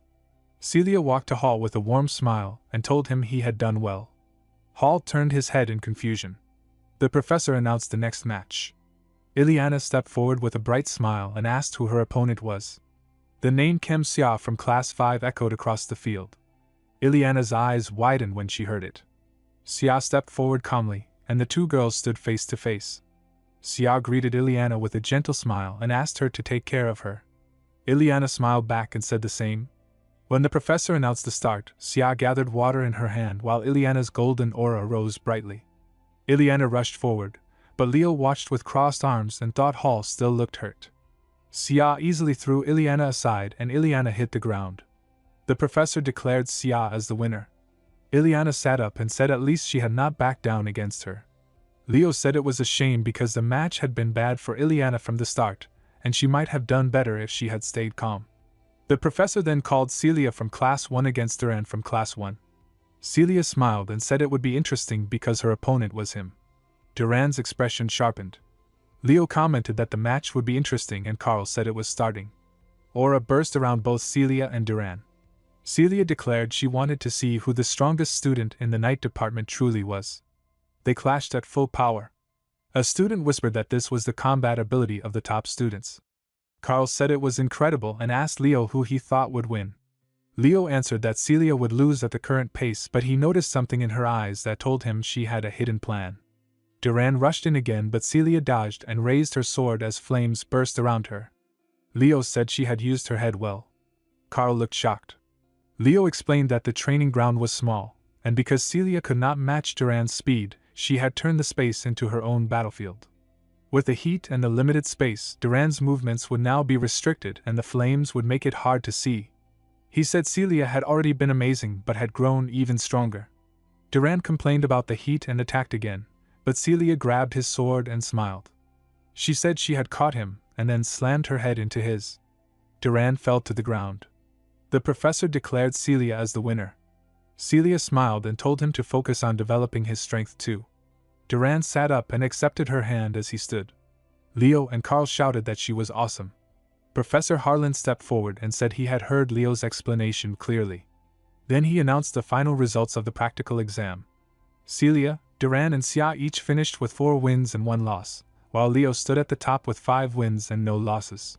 A week later the academy held the written test for linguistics. Professor Harlan told them they had worked hard and waved his hand as he warned them to work even harder so they would not fail from a bad exam before closing the door behind him. Ileana shouted about dreaded expulsion, while students crowded around Chelsea and begged to see her answer sheet. Chelsea smiled and asked whom she should show it to first. Nella turned to Leo and asked how the exam went. Leo said it was not too bad. Nella teased that even someone like their class president could make such a face.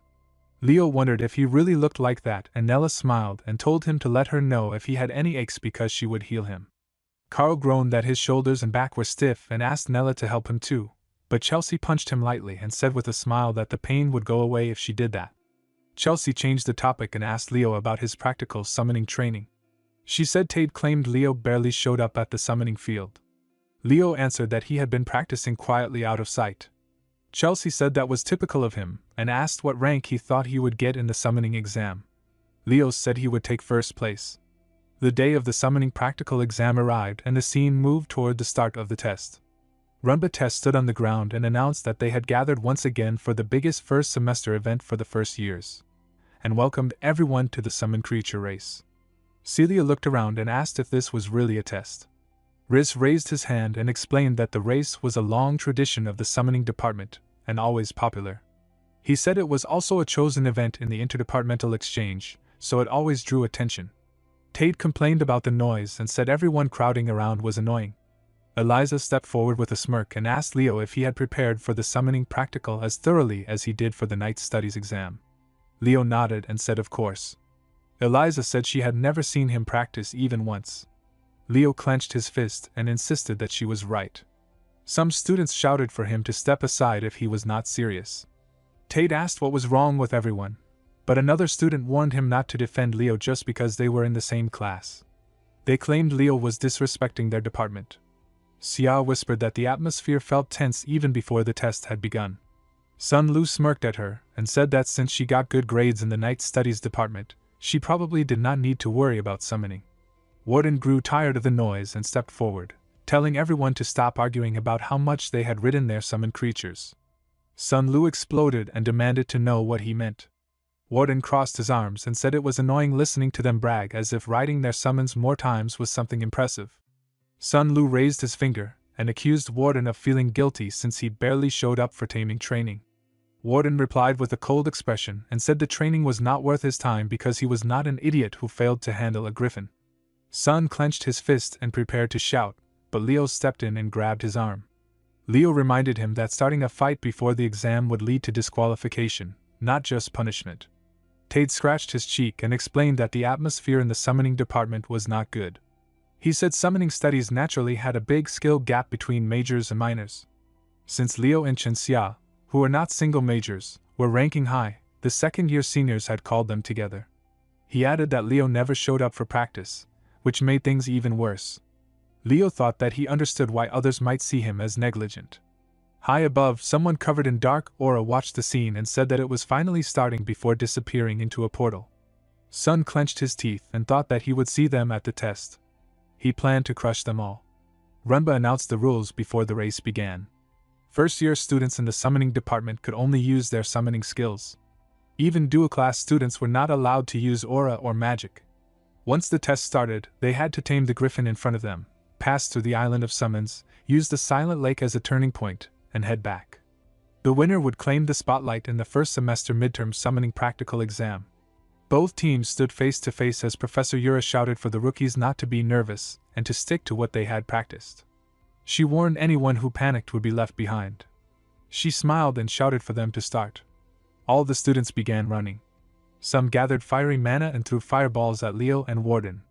Rumba announced that the summoning department students seemed to be ganging up on Leo and Warden as if coordinated beforehand. Fiery mana swirled around Leo, but he shouted for Warden not to worry and to go ahead because it was still an exam. Tade looked on confused, while other students complained it was unfair. Leo thought he knew some students did not like him, but he had never expected them to go this far. Rumba explained that despite the jeering crowd, Warden had strategically dispelled the elemental magic at that moment. Warden asked Leo if he needed help, but Leo said he had it under control. Warden flew off on his flying horse while mana swirled around Leo, making Chelsea widen her eyes. Professor Yura watched the scene and felt the divide among the first-year students was deeper than she expected. They openly turned against one person, and she worried because Leo's main skill was beast summoning, not spirit summoning, which made the match far more difficult for him. Her eyes widened when Leo suddenly summoned spirits and spoke to them in their own languages. She felt shocked by how fluent he sounded and thought he must study summoning no matter what. The test continued in the sky where students flew on griffins. One student felt pleased and said it served Leo right, calling him a useless representative who could not even start the race. Sin asked Eliza if it felt satisfying. Eliza admitted she did not like this at all and said they could have beaten Leo or anyone else without using dirty tricks. She wondered what people would say about the summoning department after this. Sin did not care and said humiliation was enough. Eliza told him to think before acting next time. Sin grew annoyed and called her arrogant in his thoughts. He believed they could still claim second place since he was good at handling flying beasts. As he prepared himself, he looked back and froze when he saw Xia moving ahead while standing on her griffin. He could not understand that stance and felt shocked because she reached that speed without any spiritual power. In anger and panic, he shouted for everyone to target her too. A girl summoned her spirit and rushed it towards Xia, shouting her challenge. Xia rolled her griffin aside and dodged with ease. The girl's eyes widened in shock before Xia struck back, sending her falling as she screamed that it was cheating. Xia replied with a calm smile that she had not even used aura, then sped forward and greeted Sin in midair. Sin warned her that she had made a mistake by turning them into enemies. Xia admitted she was disadvantaged in an aerial fight but reminded him she was not the only one he should worry about. She smiled and said someone else was angry about their tricks. A sudden blast shook the air as Warden appeared. She noted that Warden believed in returning every slight. Flames gathered in his hands as he said he had received their gift and hurled fire toward them as his return. Explosions filled the sky while the opposing team tried to evade them. Rumba announced that Leo, the first-year representative known in Lemern for aiming to join the all-class, seemed unable to stand out, and wondered if summoning was his weakness. Leo stood before his griffin and said that such pranks were disgraceful for hero candidates. Leo held the reins of the griffin while Rumba announced that he was trying to tame it by force, something no one should attempt with a wary beast. Celia watched with wide eyes and wondered why Leo was pushing himself so hard. Riz believed Leo must have his reasons. Leo climbed onto the griffin and spoke to it gently, telling it he understood its feelings and that it needed to listen to him now. His expression turned cold as he ordered it to kneel. The griffin's eyes widened before it obeyed, and Leo embraced it before mounting again. Rumba announced that the griffin had an injured wing and that Leo's misfortune kept piling up, making last place seem certain. Golden aura rose from Leo's hand as he told the griffin it had endured well and called it brave. In the name of the Covenanter, he summoned Flora, and golden light spread across the griffin's body as it began to fly again. Celia asked about the flame, while Riz stared at the screen and thought it was not the Zeringer flame, or even an aura flame. He wondered what it could be. Meanwhile, Leo pushed his speed even further. As he flew, he noticed a wyvern ahead. His eyes widened as he realized what it was. He murmured the name Fafnir with disbelief. The scene shifted to a few minutes ago. Eliza rushed forward with fierce eyes and shouted that this was where it ended for the warden and that she would not let him take first place. But the warden snapped his fingers and a flame burst open in front of her. The blast shook the air, yet Eliza dodged it with sharp focus. She thought that his explosion attack used spirits of wind and fire, and that this was not just simple spirit control. She had never heard that Warden was taking magic lessons. She smirked and said that no matter how strong his attack was, it was useless if it failed to hit her. Warden kept attacking many times, but she dodged every strike. Small blasts popped in the air around her. He gathered mana in his hand and said he wanted to see if she could dodge this as well. He threw sharp shards toward her. Eliza pushed the reins and the griffin breathed fire, breaking the shards into pieces. Warden watched with shock and thought about summon enhancement. Rumba announced that the battle was incredible. Eliza had countered Warden's attack powered by 3 spirits by using summon enhancement. At that moment Xia saw her chance and slipped ahead, while everyone watched the fight. Xia said well done and that she would gladly take the lead. But before she could move further, a girl threw a rope around her neck and shouted that she could not allow Xia to pass. A sudden blast shook the air, but Xia dodged it and landed on her griffin safely. She smiled and said that the aces of the summoning department were no joke. Ahead of her she saw 2 black wyverns. Sin rode one of them and shouted that he would kill all those fools. Xia shouted that riding a summon other than a griffin was against the rules. Sin yelled back to shut up and said he did not care about rules. He screamed that those who relied on their so-called innate talent could all go to hell. Suddenly Leo appeared behind them, flying on his griffin. Sin turned and asked how Leo had managed to follow him, but then said it did not matter and he would kill him too. All the students widened their eyes. Leo calmly asked where Sin had gotten that lizard. Sin smirked and said Leo must be jealous, and claimed it was his ability through his summoning skills. Leo thought that Sin was mistaking that creature for a summon, and that it was ridiculous. He recognized it as Fafnir, a monster once controlled by the sorcerers of Tartarus, and one of the beasts exterminated during the Age of Calamity. He wondered how Sin had managed to handle such a creature. Sin shouted and the monster released aura from its mouth. Students scattered to dodge it. But the mana beam turned towards Xia. Her eyes widened and she formed a water shield around herself. The energies crashed together with force. She screamed as the impact overwhelmed her, and she fell from the sky with her griffin. Leo rushed forward thinking she had lost consciousness. He caught her and thought that he first needed to ensure Xiao's safety. Warden shouted for everyone to get to the ground and the students flew downward. Sin smirked as he descended and said that looking down from above felt good. Rumba tried to comment that the players had gone off course and were out of the video range and that Sin had summoned a black wyvern and attacked everyone, but Professor Yura kicked him and scolded him for commentating at such a time. Yura quickly ordered the summoning department assistants to deploy their flying summons and suspended the match. Zeringer arrived and asked what was happening. Yura explained that Sin had made a contract with a high-level beast instead of an ordinary summon. She said he would not be able to withstand its influence for long, and she questioned whether Sin was really handling such a creature alone. Harlan asked if she meant someone else might be controlling it. Yura said she was not sure but it was possible. Harlan ordered her to take the summoning assistants and intercept Sin, subdue him and eliminate the beast if needed. He told the rest of the faculty to spread out and protect the students. Yura agreed. Harlan then told Zeringer to come with him, and they rushed out. The scene shifted to the grassy ground. Leo held the unconscious Xiao while Warden landed nearby. At the same moment Sin landed with a twisted smile. He mocked them and said if they wanted to run away they should have hidden better instead of gathering in the clearing. Leo calmly said he did not run away. Sin paused in confusion. Leo stepped forward and told him that the creature he was riding was neither a summon nor a black wyvern. Sin laughed and said that as someone from the summoning department he knew it was a black wyvern and questioned why Leo acted like he knew better. Leo said it was the beast Fafnir. Sin's expression froze. Leo remembered his past life and said he had come to exterminate that vile creature. Sin laughed wildly and Eliza said he was completely out of his mind. Sin shouted in anger and asked if he still looked like nothing to them, then ordered the wyvern to burn them with its fire. A huge stone golem rose from the ground and blocked the flames. Warden stepped forward and said he agreed with Leo about eradicating a disgusting existence. Sin clenched his teeth and thought about the golem magic technique. Eliza told Leo he was acting cool on his own and said she would join him.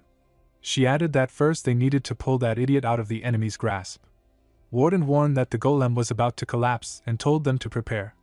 Leo replied that Warden never did anything right. Sin shouted that the golems were nothing special and praised his summoned beast, demanding the little rats show themselves. The golem shattered. Eliza stepped ahead and formed a rope of mana. Sin closed his eyes and snapped his fingers, furious that she dared attack him. The wyvern gathered a ball of mana in its mouth, but Warden created flames in his hand and small blasts burst near the wyvern's mouth. He told Leo it was time. Leo rushed in and kicked Sin in the face before landing on the wyvern's back.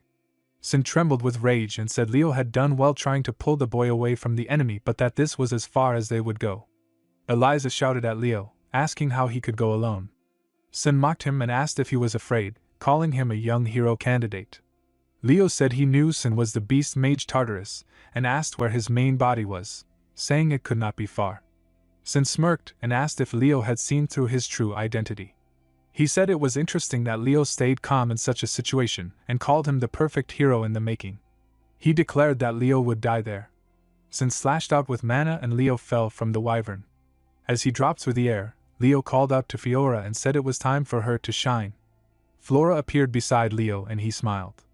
He thought about how he had been an all-rounder in his past life but never reached the ultimate in any single path. Aura had been mastered better by Aaron and Dueno, magic by Luna, and summoning by Lysinus. So he had chosen the fusion of abilities, combining aura and magic and spiritual power and aura. Flora transformed into a large phoenix as he worked. Leo smiled and said it finally looked more like a phoenix. The wyvern roared and Leo noticed it reacted to the phoenix energy, the opposite power of the beasts. Sin stared at the phoenix and asked what Leo's true identity was. Leo said he would answer if Sin told him where he had gotten Fafnir. Sin said Leo even knew about beasts from the age of disaster, and that he could not be allowed to live. The wyvern formed a ball of mana. Leo looked at the swelling mana and called out to Flora, warning that it was coming. Mana twisted around them and both energies collided. Sin smirked and told it to end already. But Leo sensed the main body of Tartarus being attacked and felt its spiritual power weakening. He shouted his moment and hurled fiery mana forward. The blast shook the ground. He praised Flora and told her it was time to return. But Flora shrank into her baby form and Leo began to fall.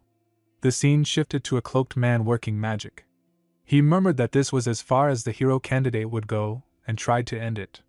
But his eyes widened when Sejen arrived and created a bright light around him. Sejen declared it was over for the beast mage Tartarus. The mage laughed and said the 2 pillars of Lemurn had come, but they would have to delay the fight until next time. Then he vanished into darkness. Sejen asked Harlan if he had missed the final blow. Harlan said the enemy had begun to move in earnest. Sejen nodded as he examined the signs and said Lemurn was no longer safe. Meanwhile, Leo kept falling with the baby Flora in his arms. He told her to return to the summoned beast world. His eyes widened when a wyvern caught him. Professor Yura looked at him and asked if he was okay before smiling and saying she was glad they had arrived in time. In a dark cave, a female mage complained that it was not easy and said she had not expected to be stopped by a mere hero candidate. Another wounded mage clenched his teeth and said that Leo was not an ordinary candidate because he had made a contract with the Phoenix and had even seen through the true nature of Fafnir. She smirked and said things were becoming unexpectedly interesting. The scene shifted to the academy. Leo walked down the hallway and thought about the summoning department's midterm exam, which had been cancelled. Sun Lu had died. The incident made the freshmen understand the dangers of dungeons more clearly. Everyone was curious about the true nature of the creature Sun had contracted, but Leo and the others chose to stay quiet under Professor Yura's command after realizing it had been a subspecies of the black wyvern. The scene shifted to the day of the magic department's practical exam. Professor Len stood with his arms crossed. Chelsea asked Chloe if she had stayed up all night because she did not look well, but Chloe sat silently in her seat. Leo observed her quietly. Professor Len said that everyone had arrived with no absences, and told the class to pay attention.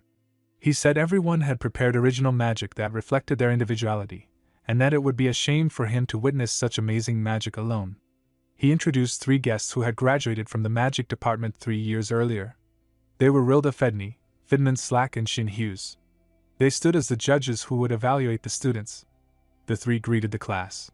Carl whispered to Leo that he felt the judges would be generous with their scores. Leo asked if they really would be. Professor Len then called for Liana Layden to step forward. Ileana nodded and stepped onto the stage. She greeted the seniors and said it was an honor to meet them. She explained that her main attribute was light, and showed how she added a flame flower formula to light magic. Heat gathered around her, and she said she could release strong thermal magic that way. Shin asked with wide eyes if there was any difference from normal laser magic. Ileana looked confused as the judges wrote down her score. Len checked the paper and announced her grade as C, then called for the next student. The exam continued. Smith Rebecca and Nick Arbin received CS, Carl Thomas earned a B+, and Chelsea Llewellyn earned an A. The judges whispered that the results were not bad but still disappointing, especially after hearing that this year's scholarship students were supposed to be exceptional. Idman said they should see the remaining students, and thought they still seemed average. Len called the next name, and asked Abad Llewellyn to step forward. The girls in the room grew excited. Abad wrote his formula on the board and explained that his advanced magic was called Tempest, and that its danger level would be top rank once complete. The scene briefly shifted to earlier at the Llewellyn Manor. Abad had been practicing magic while mana swirled around him. A sudden storm erupted, and he saw a small lamb being pulled into the wind. He clenched his teeth, rushed forward and caught it in his arms. He asked if it was okay and held it gently. Back on stage he explained that Tempest maximized the power of wind. He said it looked simple but it was a unique formula magic that was extremely difficult to execute.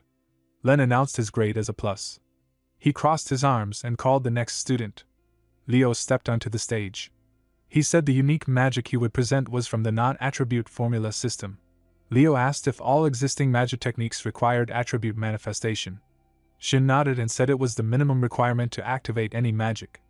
Leo smiled and said his unique magic formula system could be compatible with all those techniques. The judges looked surprised.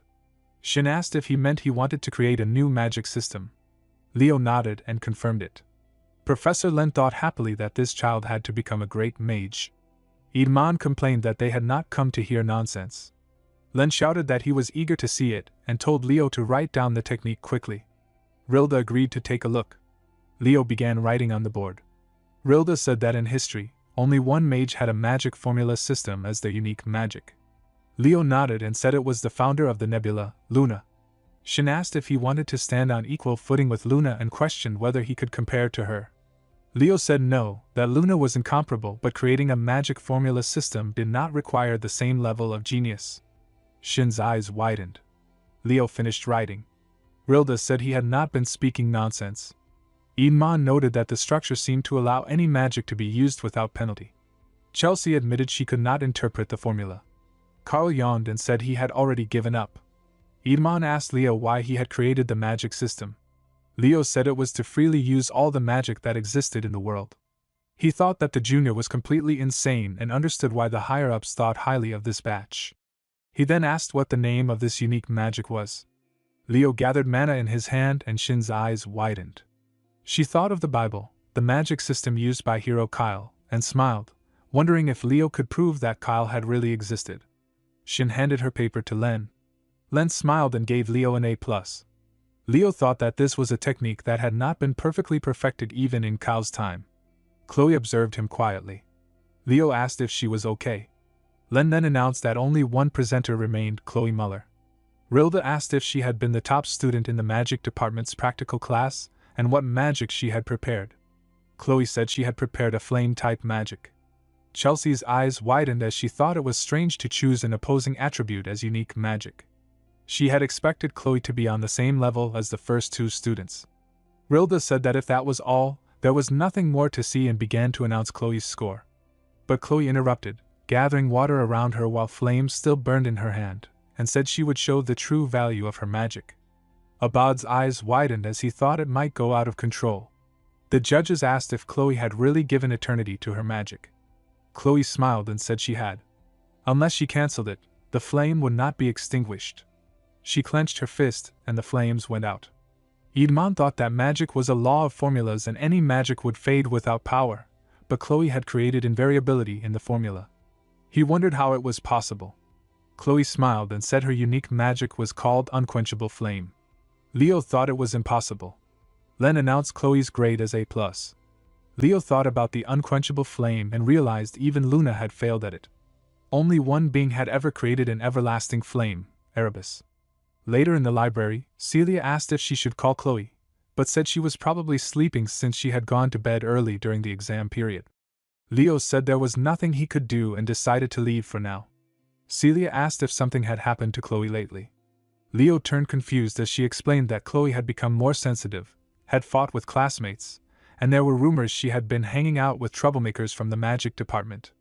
Later, Leo sat alone when Flora appeared. He smiled. Flora asked with a smile if he had called her, and Leo nodded. Leo wondered why Farina was still staying in Lemurn.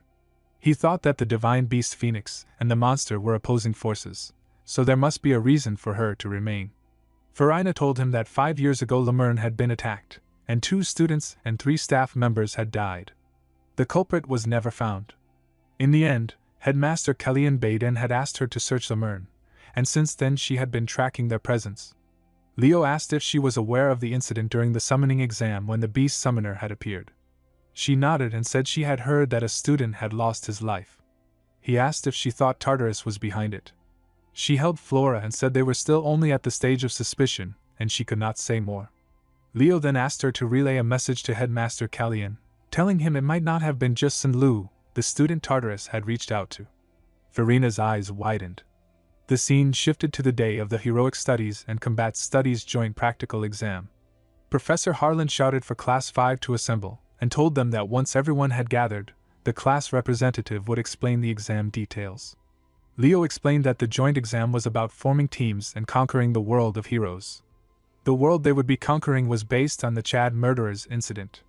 The students' eyes widened in shock. Ileana asked what the Chad murderers incident was.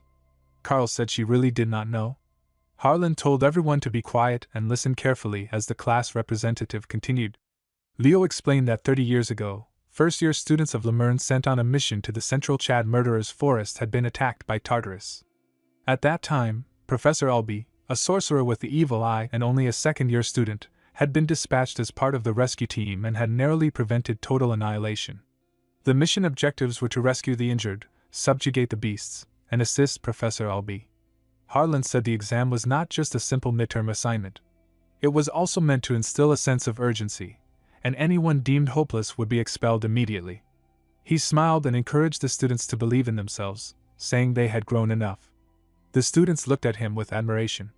Professor Artian then began the team assignments, and called Class 1 to come out in order.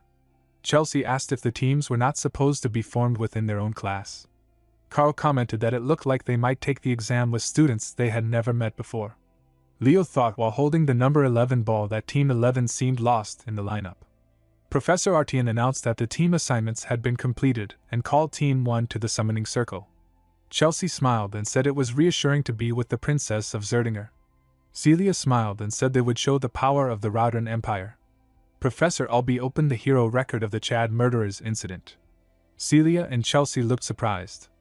Professor Sejen observed the screen and said that Celia had dashed out the moment they entered and that those from a distinguished heroic family were impressive. He laughed and said that with Celia on their team, a top rank was practically guaranteed. Harlan said that Chelsea Llewellyn's performance stood out even more. The principal stepped forward and said it was impressive that the first team completed their mission so quickly and praised the most promising first years. Sejen asked what had brought the principal there. The principal said he had come to see how much the first graders had grown. He apologized to Professor Albee for bringing up painful memories every year. Albee said he had promised himself never to forget, and considered it more of a blessing. Chelsea and Celia then defeated the monster, and Team 1 successfully completed their mission. The principal observed the teams and thought that as expected of the Zerdinger and Llewellyn families, they might bicker often but ultimately belonged to the same empire. Later, Team 3 completed their mission successfully. The principal noted that they had put their two strongest members at the forefront, while the rest provided support, a strategic move. Team 4 then succeeded, and the principal thought Nella Caven's healing aura was exceptional and Chenxia's movements were impressive. Team 7 completed their mission next, and the principal thought that while there were many excellent students, the most promising was still Leo Plav, whose path gave him a nostalgic feeling. Albee asked Team 11 if everyone was ready and opened the hero record. Leo thought something felt off. Golden circles formed beneath their feet and a golden aura burst around them. Leo and Chloe vanished from their places. The students looked shocked. Sejen asked in surprise what had happened. The principal asked Albee what was going on. Albee said they needed to stop the exam and showed the blood on the hero record. The principal's eyes widened and he said it could not be, confirming that it was a hero dungeon call. Leo and Chloe found themselves in a forest, confused. Leo murmured that normally a quest notification should appear and he wondered if this strange situation was actually the call of a hero dungeon. Chloe said she had never heard of a page from the hero records going berserk and insisted it was not a lost page.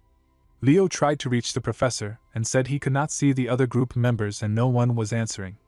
Chloe said this could not be happening and that the examiners would stop the test soon and pull them out. Leo said that if they could stop it they would have done it already and he felt certain this was a hero dungeon they had to conquer. Chloe shouted in shock and said his words made no sense. Leo said this world was dangerous, and even 10 people struggled to finish the mission, and he reminded her of how many had died here 30 years ago. He said there was no other way out of the dungeon. Chloe shouted that Tartarus caused the Chad murderers incident to eliminate hero candidates like them. She fell to the ground and covered her ears and said the entire forest was a giant trap. Leo knelt before her and reminded her she was the best in the first year. He extended his hand and said that if they joined forces they could definitely conquer it. Chloe thought while gritting her teeth that she did not understand how Leo could stay so calm and she had believed they would only be trapped. She stood up and asked if he had a plan. Leo said there were 2 conditions to clear the Chad murderers. He said they had to rescue the first-year students and ensure their safety, and to do that they needed to strengthen their power. Chloe asked how they could do that when they had no support from outside. Leo said they were the only 2 Lemern Academy students in this forest. Chloe realized the seniors who had died in the past should still be alive in this dungeon, and she asked what he was doing. Leo knelt and told her to get on his back.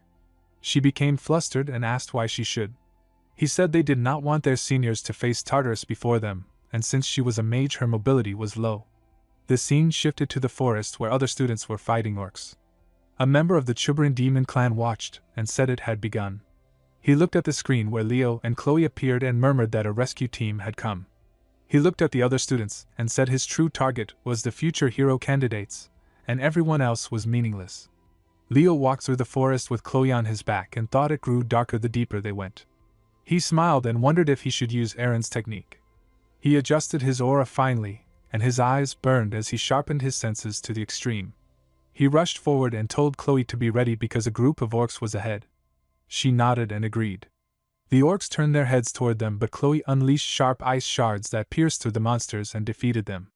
Her eyes widened when she noticed one orc still alive holding a speaker, and she thought in fear that if he blew it more orcs would come. Before the orc could act, Leo rushed in and cut him cleanly into 2 pieces. Chloe stared and thought with shock that this was the difference in their power, and wondered if she could ever surpass him. When they reached a group of students fighting demons, she asked if those enemies were demons. Leo rushed forward like lightning and shouted for the students not to back down because he was coming. The students looked surprised as the demon charged at them, but Leo appeared ahead of them and cut it down. The demon vanished into smoke. A girl asked if he was from the support team and Leo nodded. Another demon formed a magic circle and threw leeches at him, but fiery mana burst around Leo's sword and he slashed everything apart. A girl student then cast her spell and released arc rays toward the demons. A bright light filled the area and Chloe turned her head and thought it was a special kind of magic. She wondered about the girl's identity. The girl thanked them for helping and said she had been worried when demons suddenly appeared, but she felt relieved the support team had arrived. Chloe apologized and told her she needed to talk to her colleague. The girl nodded. Chloe turned to Leo and said the girl was Alia Geron. Leo said Alia was the younger sister of Professor Albi Geron. Chloe nodded and said Alia had been murdered by the Chubaran 30 years ago, and the party she belonged to was the one that could never be saved from the Chad murderers incident. Chloe said that of all the people they could meet, they had run into Alia's party. She explained that the knight-rank demon Chubaran from Tartarus had originally aimed for this party. She said the reason Tartarus caused the Chad murderers incident 30 years ago was to eliminate Alia Geron, a genius mage and a strong candidate to be written in the hero records. She said it was impossible for them to protect this party with their current strength, and if they wanted to meet the clear conditions they had to find another group. Leo asked if they should leave Alia's party behind. Chloe shouted that she hated the idea too, but this was the world of heroes and in reality the party had already died 30 years ago. Leo nodded and said they were already dead, but he could not leave them behind. Chloe shouted for him to get a hold of himself. She admitted he was amazing but said now was not the time to act recklessly. She told him to drop the hero act and tears gathered in her eyes. Leo gently patted her head and told her not to say things like playing hero so carelessly. She asked why. He replied that she was a hero candidate and they were not pretending to be heroes. Her eyes widened when he said that this moment was part of their journey to becoming heroes. He walked ahead and said history had already changed. She asked what he meant. Leo told her to look around. When they met Alia's party, the forest had already turned dark. If the events had followed history, the party would have already been killed by Chubaran by now. Chloe thought it was still reckless, but she said she would leave the decision to him. Leo said they would escape with Alia's party. Chloe watched his back and wondered if he was always the one far ahead. Meanwhile, in Alia's group, Jed whispered that something felt strange because the rescue team only had 2 people. Dina said they looked their age. Bellic wondered if it was a trap from Tartarus. Alia smiled and said that if they were enemies they would not have helped them fight demons. She also said that Leo looked cool. The others stared and Dina asked how Alia could say such a thing. Alia asked what she meant. Dina said she thought Senior Albi would be Alia's standard. Leo stepped forward and told everyone to listen. He said they needed to leave the forest as fast as possible. Jed asked if that was necessary since their forces had grown and they could take their time. Leo said they did not have that luxury because a knight-rank demon was targeting them. The students were shocked. He said they had to avoid a direct fight, and their only goal was survival. Alia thought he reminded her of her brother. Leo asked if everyone was ready. Later they ran through the forest as he shouted for them to move out. Meanwhile, in the academy library, Professor Sejen ordered everyone to search all cases related to hero dungeons in the hero records because they had no time to waste. Principal Kellyan said that the fact they still could not enter the dungeon might be a good sign. Professor Obi said that once someone entered a hero dungeon no one else could get in, so it meant the two students were still alive. He said it had already been 3 hours since they entered and inside the dungeon it must already be night. The principal asked when Albi defeated Chubrin 30 years ago, and Albi answered that it was around midnight. The principal said they had no choice but to trust his past self. An assistant rushed in and said they had found the person who sold the beast summoning catalyst to Lu and also information about their link to Tartarus. Albi's aura flared but the principal calmed him. Albi said he would take a moment to cool his head. The assistant said he truly lived up to the title of hero who rose from hatred of demons, especially because 30 years ago he never even found his sister's body. The principal then asked who sold the catalyst. The assistant said it was a fence who set up a shop in Lemurn City this year, and was well known among first years. The principal looked through the details and asked if a spy from Tartarus had infiltrated the city. The assistant said the fence was not directly connected but Tartarus had sent items through them. The principal wondered what they were after. Then he turned a page and his eyes widened when he saw the name Chloe Miller. He ordered Elena to bring Professor in. She obeyed. The principal thought that his instincts, sharpened by crossing many death lines, warned him that danger stood right in front of them. Leo thought he had used his supersensory technique for too long, and wondered if everyone was reaching their limit. He told the group to take a short break and recover their stamina. The students looked exhausted. Chloe was reading her grimoire when Alia approached and called her name. Chloe asked what was wrong. Alia said she had a question and asked what Chloe's relationship with Leo was, even asking if they were lovers. Chloe sharply denied it. Alia said she believed her after seeing her reaction. Chloe thought that even seniors from 30 years ago were still just first-year students at heart. She asked why Alia wanted to know and if she was interested in Leo. Alia blushed and said her heart was pounding. Chloe said it was love at first sight and wondered if Leo looked amazing even to a legendary genius like Alia Jaran. Alia said she still was not sure if it was love and that her heart just pounded the same way it did when her brother acted up or when she achieved something big. Chloe asked if the sorcerer with the evil eye, Albi Jaran, was really that bad in her eyes. Alia smiled and said he was someone who always challenged the impossible. Chloe said Leo was like that too. Alia said Leo and she were friends at first but now she felt envy toward him, so they were very alike. Chloe's eyes widened. That night Alia admitted she had always felt jealous of her brother. She said it might sound silly but no matter how hard he tried he never seemed talented. She revealed that the basics of her own magic were actually created by her older brother. Chloe's eyes widened when Alia said she was good at using existing magic but terrible at creating new ones and that she had even failed the Lemurn entrance exam twice. Alia said there was a time she hated her brother because she felt entitled and bitter but that jealousy slowly turned into admiration. Before Chloe could reply Leo suddenly sensed danger. His eyes widened and he shouted for everyone to get ready. He ordered a change of plan and said they could no longer escape. The students quickly took their stances and gripped their weapons. Leo unsheathed his sword and shouted for them not to be afraid because they all had the potential to be heroes. Belloc formed a shield and stared with wide eyes. Chubrin finally arrived and roared. Leo jumped high and thought about the demon's old orders to eliminate the sprouts of heroes, yet now it was showing hostility toward him and even called him a sprout of a great hero. He shouted to Chloe that the demon was coming. Chloe formed a magic circle under her feet. Chubrin slashed but she raised an ice wall to block it. Leo leaped again with flames burning around him and he cut across Chubrin's throat before landing. Dina shouted that he had cut it, but Chubrin's neck regenerated. Leo warned everyone to stay back. He said the demon used nullification, a spell that erased the result of an attack as if it never happened. Jed stared and asked what they were supposed to do now. Alia said there was no way to beat that monster but nullification was not perfect. She said the spell was not infinite and even Chubrin had limits.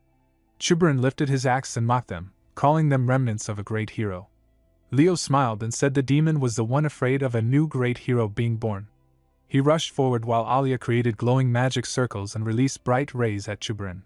The demon growled that this was the light magic he hated and thought he had to kill them here as Lord Silituna commanded. He swung his axe down. Leo shouted for everyone to dodge and leaped into the air. The axe smashed into the ground and sharp fragments burst outward. The shards struck Belloc and Dina but Leo caught Belloc on his shoulder and ran while Dina followed beside him. Alia reached them and asked if they were all right. Dina said she could endure the pain, but Belloc was badly hurt. Leo said not to worry because Belloc's vital organs were safe and told them to stop the bleeding. He called Chloe and said they needed a powerful blow. Chloe nodded and formed a huge ice wall. She thought she had to buy time while Leo fought. She needed a strong spell that could break through nullification. She searched through her grimoire and murmured that she might be able to use a certain magic. Chubran swung his axe again, but Leo dodged and cut him, leaving another wound that refused to stay. Jed watched with wide eyes and wondered if they would ever be able to fight like that. Dina said maybe someday. Alia stared at Leo and recognized the faint trace of star magic in the way he moved and struck. She wondered who he really was. Chloe formed a dark magic circle. A sharp and dangerous smile crossed her face as she aimed at Chubran. She threatened the demon and warned Leo to move if he did not want to die in her attack. She released dark flames that wrapped around Chubran like a curse. Chubran screamed while the fire turned black. Chloe declared that the flames would never fade and that he should die in agony. Leo shouted for her to stop, but she only poured more flames. He rushed forward, struck with a sharp movement, and knocked the grimoire from her hand. They fell back onto the ground. Leo asked Chloe if the inextinguishable flame was really her magic. She admitted it was not. It was a spell she found inside a grimoire. Leo realized it was the flame of Erebus, and told her she had just used dark magic. Her eyes widened with fear. He said the grimoire was a demon artifact. Chloe trembled and said she had done something unforgivable. She said she did not deserve to be a hero. Leo shouted and placed his hand on Chloe's shoulder, telling her to get a hold of herself. He explained that Chubran had never been cursed with Nullify and had already used up all his Nullify spells against Alia's party. He reminded her that 30 years ago, despite the danger, no one gave up and they fought to the very end. Chloe said that Lemern taught them to push past and go beyond. Alia thought she finally understood and admired the figure she had been watching from behind. She handed her staff to Chloe. Leo thought that thanks to Chloe's magic, the Nullify curse was gone, and it was time to end the fight. Chloe focused and decided to surpass her limits, so she would not be ashamed in front of everyone who believed in her. She formed a magic circle while Leo smiled. He recognized the runes as pure magician's language and felt reassured. Chubran rushed forward and slashed his axe, but Leo blocked and pushed him back. Chubran attacked again, but Leo blocked once more, kneeling on the ground as Chubran murmured that this might be the seed of a great hero. Leo saw ice stars forming and said that demons would never match them. Chloe created a huge magic circle above Chubran's head. Leo said that this was where it ended for Chubran. Chloe thought that thanks to Leo, she had completed her unique magic and smiled, using her spell Ice World. Leo touched the frozen Chubran and cracks spread across the ice. He raised his hand and then slammed his sword on the grimoire, breaking it apart. A screen appeared that showed messages of achievement unlocked for rescuing first-year students and defeating Chubran. Leo told Chloe that her unique magic was impressive, and that field magic was something he could not use even after coming back to life. Chloe said she planned to confess to the whole school about what she had done, and she feared she might get expelled. Leo reassured her that a hero candidate like her would never be expelled, and he believed she would become a real hero. Alia rushed to them with a bright smile and praised both of them. Dina also said they looked like real heroes. Leo told them they all worked hard. Chloe gave Alia her staff and said she used it well and it helped them win. Alia insisted that Chloe should keep it. Dina agreed and handed Leo a sword, asking him to take it too. Professor Albi arrived and shouted that there was a survivor. His eyes widened when he saw his sister Alia. Chloe looked confused and said the professor looked no older than them. Leo reminded her that this event happened 30 years ago. Albi asked Alia if she was hurt. Alia smiled and said she was not injured because the rescue team had arrived. She added that she met someone who looked exactly like him. The screen showed the message that the strategy was complete, and that Albi's world was the prologue of the Chadmothers incident. Chloe thought with a small smile that she was thankful everyone was alive. Suddenly everyone vanished. Chloe told Leo that it looked like the world of heroes was collapsing. Another screen appeared that announced a strategy reward and a keepsake. Then the group began to teleport back. Leo opened his eyes and sat up in his bed. He murmured that he knew this place. Albi came to him and asked if he was awake. He thanked Leo for saving everyone and asked him to pass his gratitude to Miss Muller. Then he turned and walked out. At the door the principal was waiting. He entered and Leo greeted him as Headmaster Kellyan. The principal told him to stay relaxed and asked how he was feeling. Leo said he was fine and had no problems. The principal sat down and asked what had happened inside. He asked if the incident was connected to Chloe's black grimoire. Leo asked how he knew. The principal explained that he checked the shop where Sun-Lu bought the summoning catalyst, and found it was the same place where Chloe bought her grimoire. He said he suspected it because the black grimoire was also a demon god tool. Leo thought about the demon god tool and the fragment of Erebus. He remembered it was a crystallized shard used by demons as a strong weapon, but it slowly destroyed the sanity of other races. He raised his hand and said he would start from the beginning. Then he told the principal everything that happened. The principal listened and said that if Leo was right, then the demon god tool was affecting the world of heroes. Leo said the hero dungeon stabilized right after the tool was destroyed, so it seemed likely. Suddenly Chloe woke up and called out to the headmaster in surprise. The principal told her to stay relaxed. He called his assistant Irena and looked at their weapons. He said that since they had just woken up he had something to ask and he wanted an explanation. Chloe looked at the staff in her hands with wide eyes and said it was Alia's staff. The principal said it was an impossible reward and he wanted to know how it had been given to them. Leo thought that Chloe clearly did not receive any reward. He remembered the entrance exam and the Chan mother's incident, and how the world of the living hero was not supposed to give strategy rewards. He wondered why the rule broke again, and if it was only happening to him. He told the principal that it was the strategy reward. The principal asked if he was saying that a strategy reward appeared in Albi's hero world. Leo nodded and said he believed an anomaly happened when the hero world turned into a dungeon. The principal said it seemed like Chloe had no idea about any of this, and he asked why only Leo received something. Chloe suggested that maybe Leo got the reward because he contributed the most, and that rewards might differ depending on how much someone helped in the strategy. The principal stood up and said he understood. He said he would investigate this phenomenon in secret and that the keepsakes would be returned to their families after the investigation. He also told them both to keep the demon god tool a secret. Chloe asked why. The principal smiled and said the enemy was not only outside. He told them they had gone through a lot and should rest, then he left. Chloe turned to Leo and said there was something she wanted to say. Her face became red with embarrassment. Before she could continue, Chelsea and the other students burst into the room and called out to Leo. The principal told them there would be a party the next evening and said that if they did not have formal clothes they should visit Lemurne's city beforehand. The students stared with confusion and asked about the party. In the hall, Rumba announced a party for the first-year students who survived Lemurne's first midterm exam. He called out that the first group of triumphant heroes was entering and wondered which handsome boys and pretty girls would appear first. Carl asked with excitement if this party was the reward for surviving the midterms at the Wailing Wall. Tate said that maybe Lemurne Academy was too easy for them.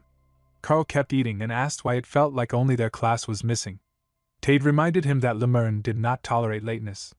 Rumba introduced the next pair and said that from Class 5, Nella Carvin and Ileana Layden were entering. Carl and Tate stared with wide eyes. Carl said they were truly beautiful, and he hated himself for feeling even a little fluttery. Rumba then announced the pride of the Rodran Empire, the Llewellyn siblings. Carl whispered that she looked like a real princess. Ileana commented that she was surrounded by people from the Rodran Empire, and truly was a big deal. Rumba finally announced that a pair entering together as a couple had arrived. He introduced Celia Zeringer and the class president Leo Plav. Nella and Ileana looked delighted. Leo waved with a warm smile. Professor Artian took the stage and asked if everyone was enjoying the party. Carl shouted that they were having a lot of fun. Artian said she was glad and told them to keep enjoying the night while listening. She announced that it was time for the midterm exam results.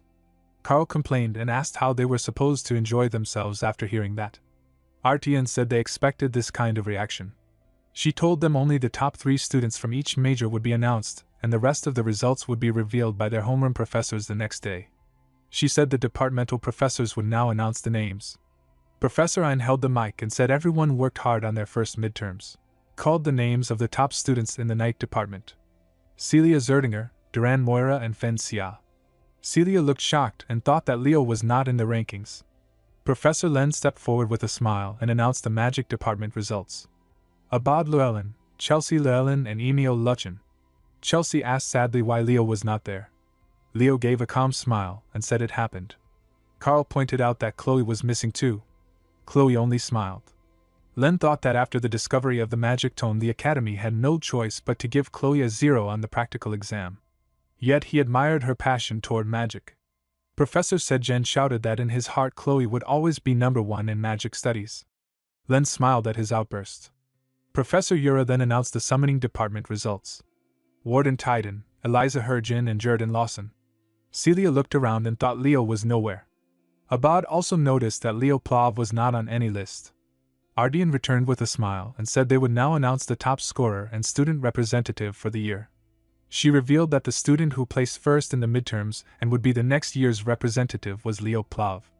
Leo stayed calm in his seat. Emil raised his hand and objected.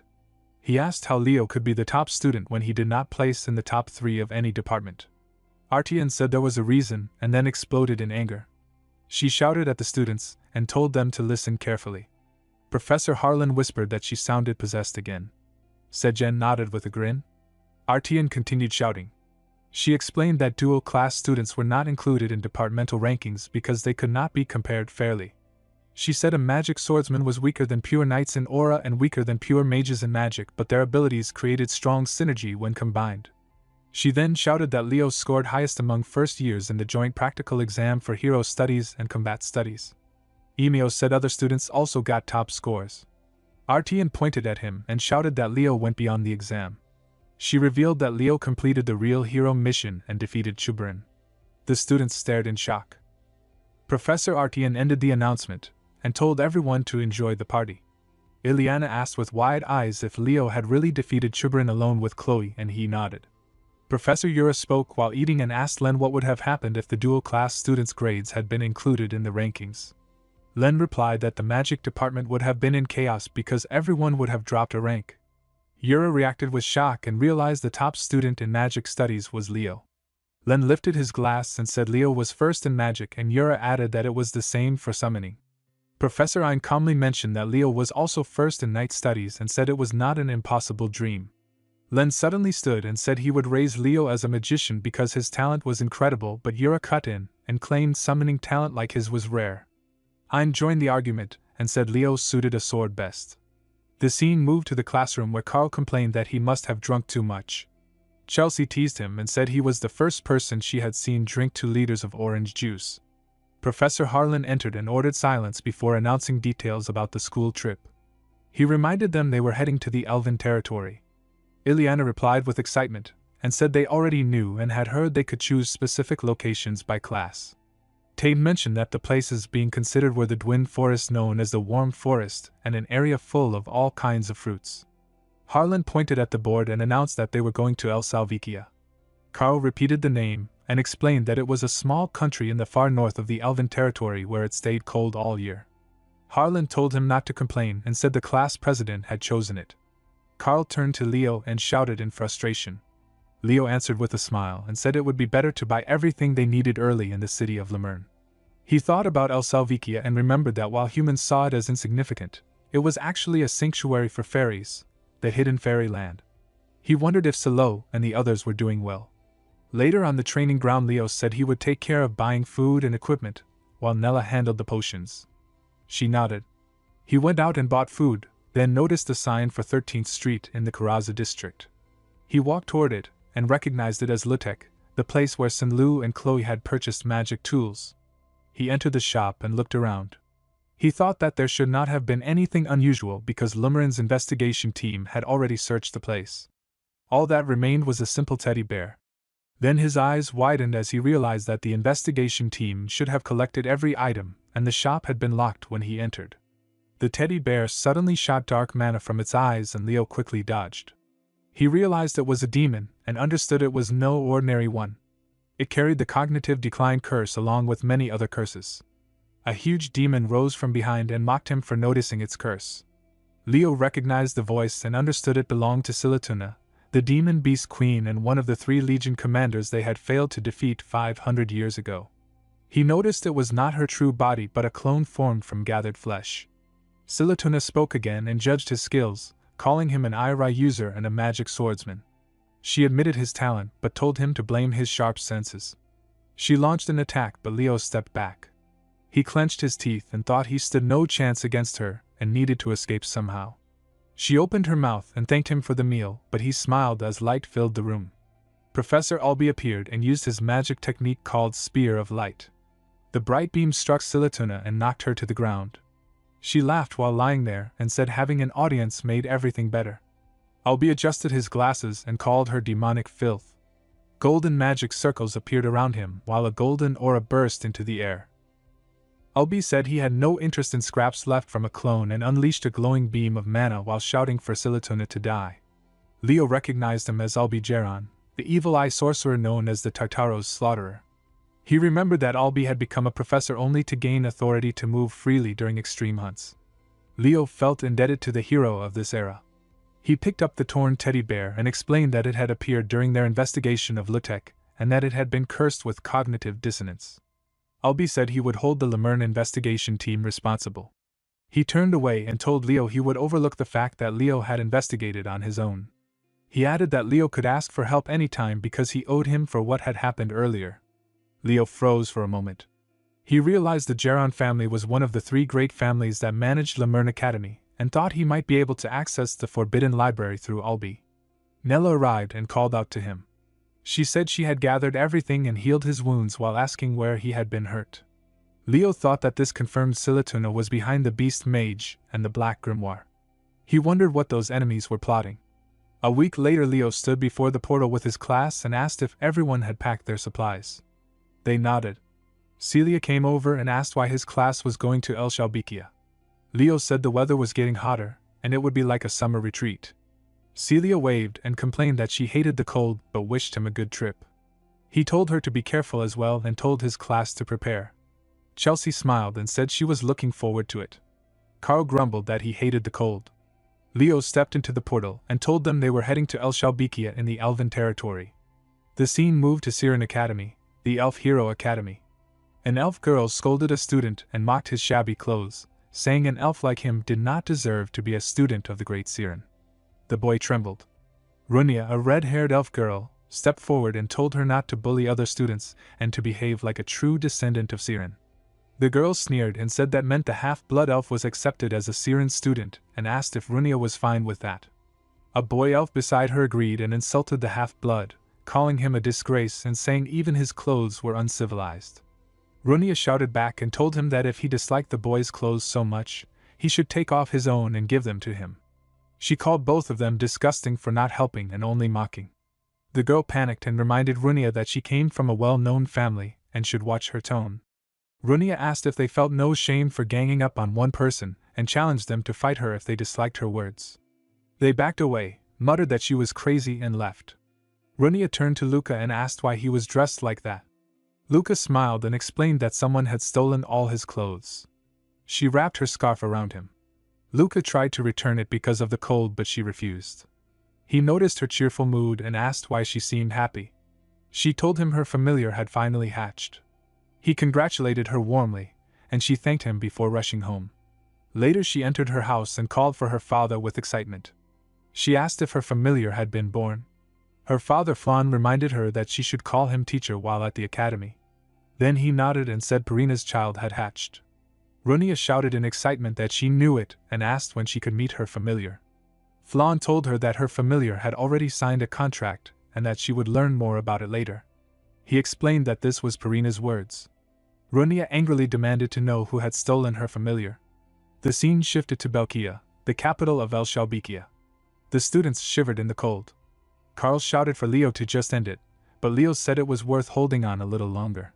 Harlan told everyone to stay calm and not get too excited and reminded them that Belkia was the capital. Chelsea raised her hand and explained that Belkia was one of the disciples of Luna, the founder of the Nebula, and that the city was named after the fairy knight Belkia Ursur. Leo thought that, to be precise, he had co-created the city with Luna and Aaron and that Belkia, once arrogant, was now honored with the title of fairy knight. Harlan added that the Ursur family, descendants of the fairy knight, currently held the position of council leader. Suddenly shadows appeared in front of them. Carl widened his eyes and asked if there were bandits even in elf territory. Harlan said that bad people existed everywhere. His eyes widened when someone stepped forward and greeted them with a smile. All the students looked excited and realized it was an elf. Loon greeted Professor Harlan and said he had been waiting. Harlan bowed his head and said Loon was just the same as ever. Ileana whispered to herself that she thought she had met the one she was going to marry. Leo asked if age mattered. Ileana teased him, suggesting he might be jealous. Leo said of course not and reminded her that elves lived long and hardly aged. He then asked how old she thought Loon was. Loon commented on the lively students and said that the ones Harlan had brought before had always been disciplined. Harlan explained that they were only first years and still immature. Ileana politely asked Loon for his name and age. Loon smiled and said he had been late with introductions. He said his name was Loon Urser and that he was 97 years old. Ileana was shocked. Carl asked if he was guiding their trip. Loon confirmed that he was the head of House Urser and chair member of the council in El Shalbikia.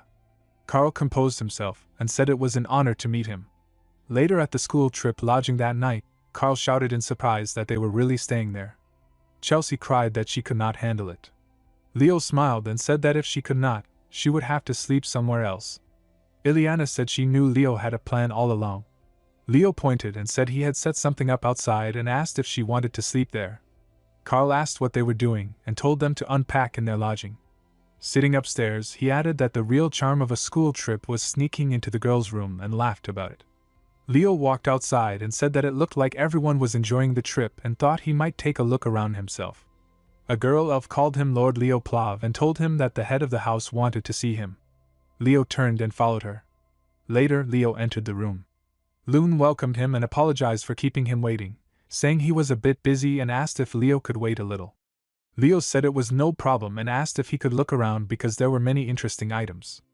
Loon nodded. Leo noticed that quite a few items were very old and examined the dagger, asking if it was Urquint. Loon was surprised and asked how he knew about it, saying its history was passed only to the heads of House Urser. Leo explained that he had read about Urquint in an ancient text at the Grand Library of Lemern. Loon commented that Lemern truly had everything. Leo touched the dagger and thought it was infused with stellar mana but was not the real Urquint. He recalled that the real sword had originally belonged to Luna, who had given it to her student Belkia. Before her final expedition against Tartarus, Belkia had lost it. Loon explained that Urquint had been obtained long ago by their ancestor after conquering Lady Belkia's hero world, but weapons from a hero world could only be used by the conqueror. Leo understood why the dagger felt like just a shell. Then they sat face to face. Loon mentioned that he had heard from Harlan that Leo was an all-class student and the first-year representative of Lemern. Leo nodded. Loon said he knew it was rude to make such a request when they had just met, but he asked Leo to meet his granddaughter. He explained that she was a first-year at Siren Academy, a talented girl who had entered with excellent grades but had lost motivation once she started school. Loon hoped that someone like Leo, a peer of a different race, could inspire her. Leo stood in the hallway and murmured to himself, wondering if it was really okay to be given the key to Loon's granddaughter's room. He knocked and opened the door. The room was messy and dusty.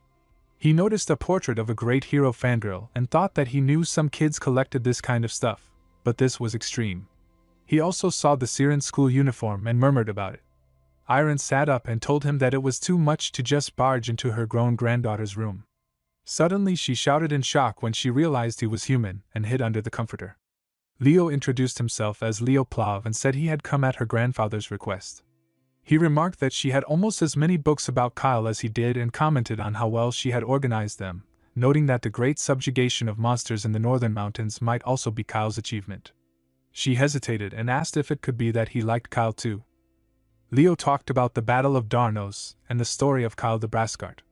Iron asked if he knew where Commander Zerga's forces had been defeated. Leo said it was Edvalik, where Luna first tested her star magic. She got excited and said it was a record of great heroes that most people did not know about. She apologized for talking too much and introduced herself as Iron Urser.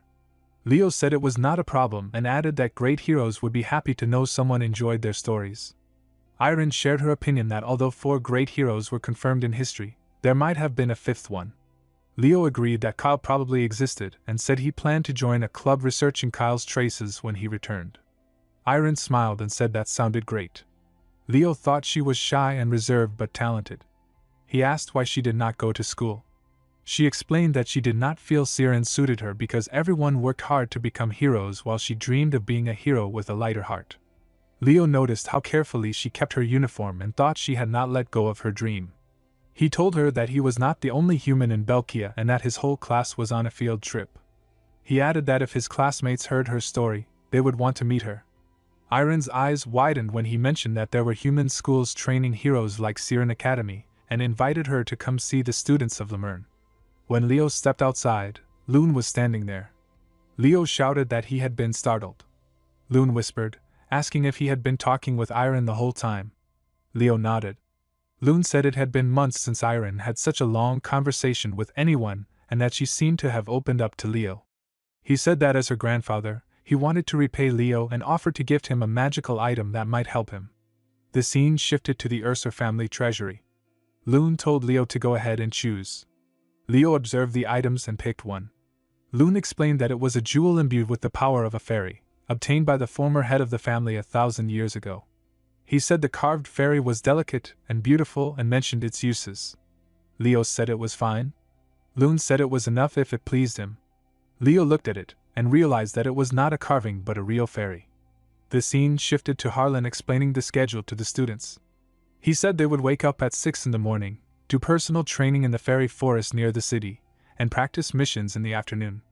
Ileana raised her hand and asked if they did not already do enough personal training at school. Harlan said that during the field trip, they would focus on areas where they were lacking and reminded them that the trip was not just for fun. He added that the schedule had been made by the class representative. Carl shouted at Leo, asking why he had done it. Leo smiled and said that the fairy forest had monsters, so it was perfect for real combat training. Later, Leo sat on the bed and looked at the jewel. He thought that it was sealed with the Fairy King's magic and understood why Luna Ursa had thought it was just a statue. He recalled that after the Age of Calamity, the Fairy King's contractor had vanished, and no elves remained who had experienced that magic. But to him, it felt familiar. He realized it was the magic of Silred and thought it was time to use the pledge of the Fairy King he had received earlier. He inserted his mana and the jewel began to break. A fairy boy appeared, sitting on Leo's hand and stretching. He asked if his father had finally released the seal and wondered why a random human was standing before him. Leo asked who he was. The boy shouted angrily and introduced himself as Kirin, the great golden fairy king Silred's firstborn son and heir to the fairy king, saying he was the silver fairy. Leo flicked his finger at him. Kirin shouted in shock and anger. Leo told him to be polite, and reminded him that even his father had been polite to him. Kirin called Leo a scoundrel and insulted him for daring to disrespect the fairy king Silred. Leo flicked him again and again. A few moments later, Kirin, now polite, said he could not believe it and asked if Leo was really the pledged one his father had spoken of. Leo said it seemed that way and asked Kirin if he had a problem with his seal breaking. Kirin admitted that making a contract with a lowly human was not so bad after all. Leo placed his finger on Kirin's head and said that for Silred, with his gentle nature, he had confiscated all 6 wings and sealed him away, and asked if Kirin had been quite the troublemaker. Kirin was surprised that Leo knew and confirmed he really was the pledged one. Leo told him to go to Fairyland and call Silred for him. Kirin explained that he could not do that and could only return to Fairyland after retrieving all 6 wings. He said if Leo wished to meet his father, he needed to help him retrieve the wings. Kirin believed the first wing was in the fairy forest, which used to be their home. Leo smiled and thought it must be fate that Silred's son had come to him. The scene shifted to the next day in the fairy forest. The students looked surprised. Chelsea knelt on the ground and exclaimed that they had one using only wind magic. Leo extended his hand and said it looked like they would have to train. Leo extended his hand and asked if she would have to train. A few minutes earlier, Ileana shouted in panic that she could not harmonize swordsmanship and magic and wondered if that was why the class rep was doing solo training. Carl shouted that alchemy was the one thing he felt most confident in. Chelsea stepped forward and reminded Leo that he once said she lacked understanding of wind magic, so she challenged him to show his skills.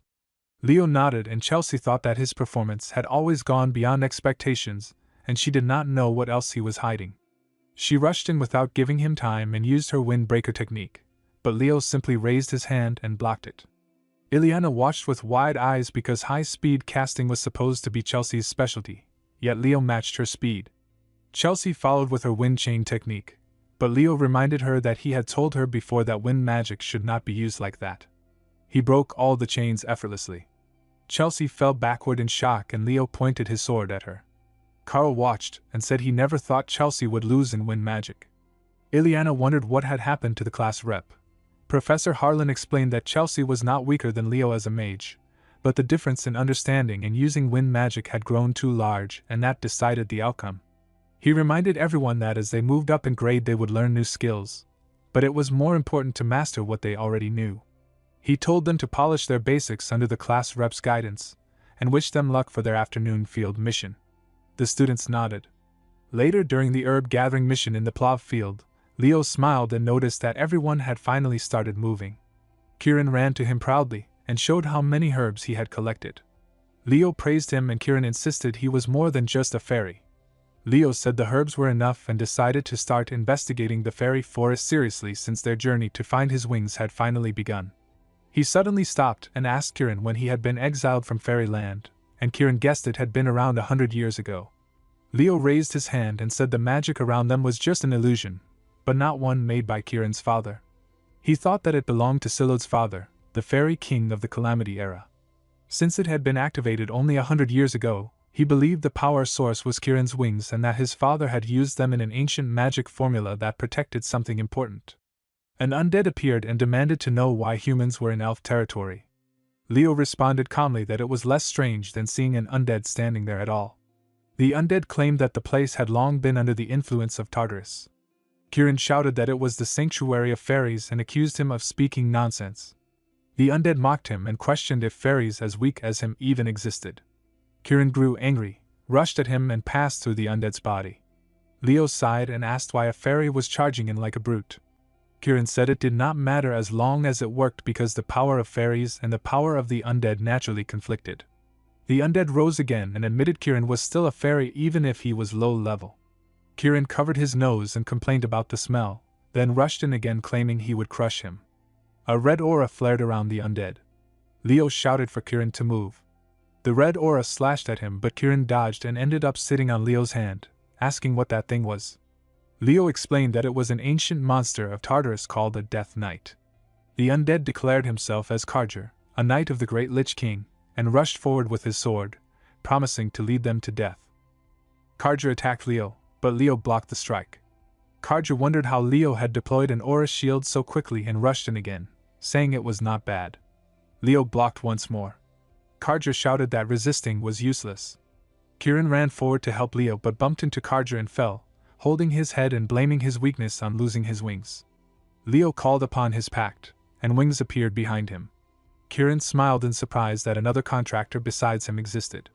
Flora sat on Leo's shoulder and Kieran sat beside her. Karger grew furious when he saw a phoenix and a fairy together, and declared he could not let them live. His red aura flared as he summoned an army of skeletons. Leo recognized it as a curse that endlessly summoned the undead. He smiled, felt Kyle's mana again and used Earth Wave. He rushed in and shattered the undead with his sword. Karger demanded that Leo fight him with honor if he called himself a knight. Leo reminded him that he had been the one to summon underlings. Leo leapt high and reached a quiet area, wondering if the Death Knight's appearance meant Tartarus was searching for something in the fairy forest. Another undead approached, but Leo cut it apart quickly. Then an elf arrived and pointed his sword at Leo, asking if he was the one who had summoned it. Leo said he was not involved at all and explained that he was a student from Lemurn. He noticed the elf's uniform and thought he must be from Siren. The elf refused to believe him and attacked, calling him a necromancer. Leo dodged and struck him with the hilt of his sword, knocking him down. Runia stepped out from the shadows and stopped the fight. She apologized for the elf's behavior and introduced herself as Runia El Rundoa, a first year at Siren. She asked him not to judge all Siren students by that one mistake. Leo accepted the apology and asked why she was there. Runia said she was in Berkia for field training and asked about him. Leo replied he was on a school trip and needed to report to his professor. She wished him protection from the forest. Leo murmured her name to himself, feeling he had heard it somewhere before. Later Runia scolded the elf student angrily for messing up just to show off. The scene shifted to the hall where Loon reported that a Death Knight had appeared in the sanctuary. She added that monsters had begun appearing but the contamination was not severe. Harlan defended Leo and said he was not the type to lie. Herdium stepped forward and called it a misunderstanding caused by ignorance. He insisted that a first-year hero candidate must have confused a skeleton knight with a death knight, and argued that no first-year could escape a real death knight alone. He asked Harlan if he truly believed the student.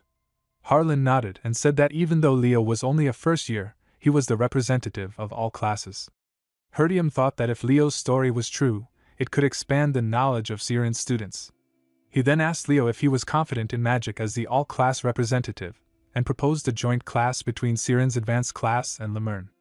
Later in the dining hall, Carl smiled and said the exchange event looked grand, proving Siren was a wealthy school.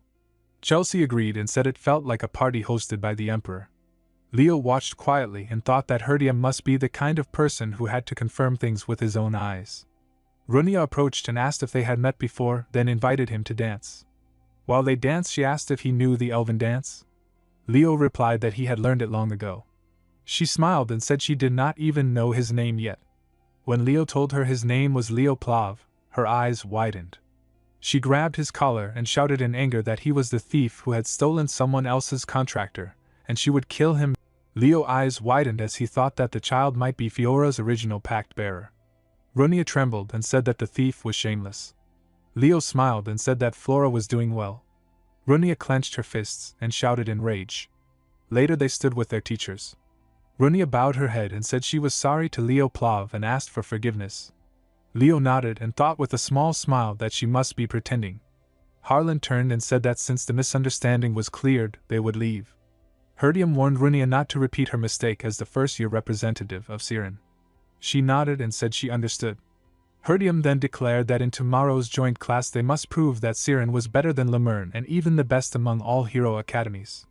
But Runia suddenly shouted that she would never lose to that fool and would crush him for the honor of Siren. The scene moved to the joint class of Lemern and Siren. Harlan greeted the first years of Siren and introduced himself as Professor Harlan of Lemern Academy. He said they would experience a Lemern class. He called Cal Ileana Thade to step forward and lead the class as top students who had survived in Lemern. Ileana looked shocked while Chelsea smiled and said that this was why they had called one student from each department. Ileana, Carl, and Tate stepped forward and showed their abilities one by one. The elf students quietly wrote down everything they saw. Herdium watched with a small smile and thought that seeing things from another race's view could awaken new methods. But it was strange that the class representatives still had not appeared. The three students bowed their heads. Herdium stepped forward and said the class from Lemern was fascinating and he could feel how each student had grown in their own department. He began writing on the board and explained that Siren followed a different method. He said all Siren students studied magic as their basic foundation, and this was why they aimed for balanced teaching without focusing too much on magic. Leo listened and thought that calling it balance was ironic because even if Siren taught broadly, all their theory was soaked in magic. He thought it was just for show and the elves were as pretentious as always. Herdium finished the explanation and said this was the final answer. He thought about the rumors they had spread about fighting a death knight, and how even their class attitude was trash. Then he said it was time to show the essence of Siren. He formed a glowing star in his hands and lifted it into the air where it floated and shone brightly. The students looked excited. Chelsea shouted that it was star magic and that it was an original elf spell. Herdium said this was their essence, and called it star magic. He said the formula he wrote was the great legacy of Lady Luna and was the foundation of all star magic. He added that the spell he had shown was only one of the many branches born from that formula. He looked at the shining star and asked if it was beautiful. Leo raised his hand and Herdium allowed him to speak, calling him the class representative. Herdium thought he had not expected anyone to question star magic. Leo calmly said that the interpretation was wrong. Runia frowned. Herdium stared with wide eyes and asked what he had just said. Leo repeated that the magic would not activate. Herdium answered that of course it would not, since it was an incomplete spell that their ancestors had restored from the progenitor's legacy. Leo thought that it was a lost spell and understood why they did not know the truth. Luna had created that spell when she formed the star magic system, preparing it only for him as Kyle. Herdium then said Leo seemed well informed and asked him to show his interpretation if the elves' version was wrong. Leo walked toward the stage and thought that the elves used only a copied version of star magic. He remembered that Luna had passed the full essence to him alone, but he had died before he could give it to another elf. He felt that maybe they were meant to meet again in this life. Harlan watched with worry because star magic was the pride of the elves and the progenitor's legacy.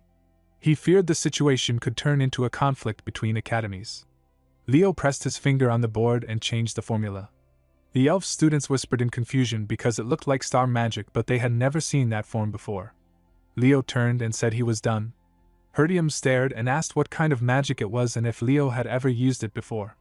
Leo remembered his past life when Luna had proudly shown him the completed spell and told him it was a blessing that made flowers bloom. Now in the present he smiled and prepared to try it. Ileana said the class representative had done something amazing. Runia stared with wide eyes and wondered why the professor reacted that way, thinking that Leo might have really deciphered the founder's legacy. Herdium said it was unbelievable that the spell which gave birth to countless elemental magics was originally only a flower-blooming spell. Leo smiled and said it was more than that. He explained that during the Age of Calamity flowers were almost extinct, and maybe they held special meaning for the founder of the nebula. He remembered his past life when he had called the spell useless because it was no help in battle, while Luna had smiled and said that flowers were beautiful, and she dreamed of a world filled with them. Herdium agreed and said the founder must have placed a deeper truth inside the spell. He then wondered who Leo really was and how he understood it. Leo introduced himself as Leo Plav, a self-taught star magic user who studied ancient texts, and said he was a natural-born mage with dual classes. Herdium asked if he had elf blood, but Leo denied it. Harlan apologized for his students' behavior and said the joint class should end there. He also said they should avoid making any official statement for now. Herdium raised his hand and suddenly asked if Leo could transfer to their school. Harlan looked shocked. Later Chelsea announced that the special soup of Lulin was ready. Ileana served her deadly risotto and joked that someone would die after a bite. The students looked panicked. Ileana urged Carl to try it while Loon laughed and said it was nice to see the students being lively. Harlan then called for the class representative and asked Leo to come to him for a moment. Loon said she wanted them to hear the news. She explained that the El Salvikian Grand Assembly had made a decision about the Death Knight. Multiple undead and a Death Knight had been confirmed in the fairy forests, so they planned to request a formal investigation from Lemurn and Siren. She added that it was too dangerous for just first-year students. The students overheard Loon saying that Siren had already been contacted and that once the mission started, they would be grouped with upperclassmen to investigate. Leo asked if she had come all the way just to make the request. Loon said no and admitted she had come because of him. Her granddaughter wanted to meet him. Later Irene approached hesitantly and asked if Leo had been well, explaining she took the liberty of visiting. Leo smiled and thanked her, introducing her to his classmates. Chelsea asked her name, and why she had not come to the exchange event. Ileana asked Leo how he knew her. Irene panicked and rushed outside. Chelsea asked if they had done something wrong, and Ileana suggested that she might just be shy. Loon told Leo she was counting on him. Later Irene sat alone. Leo covered her with his coat, and she said he might get cold going out like that. Leo smiled and said not to worry and asked why she had run away from Siren. Irene said she did not feel suited to be a hero. She explained that when she had been struggling at Siren, she had met someone like the sun. Leo asked who, and she said with excitement that it was Runia. She admired Runia for being amazing, confident, kind, and a real hero.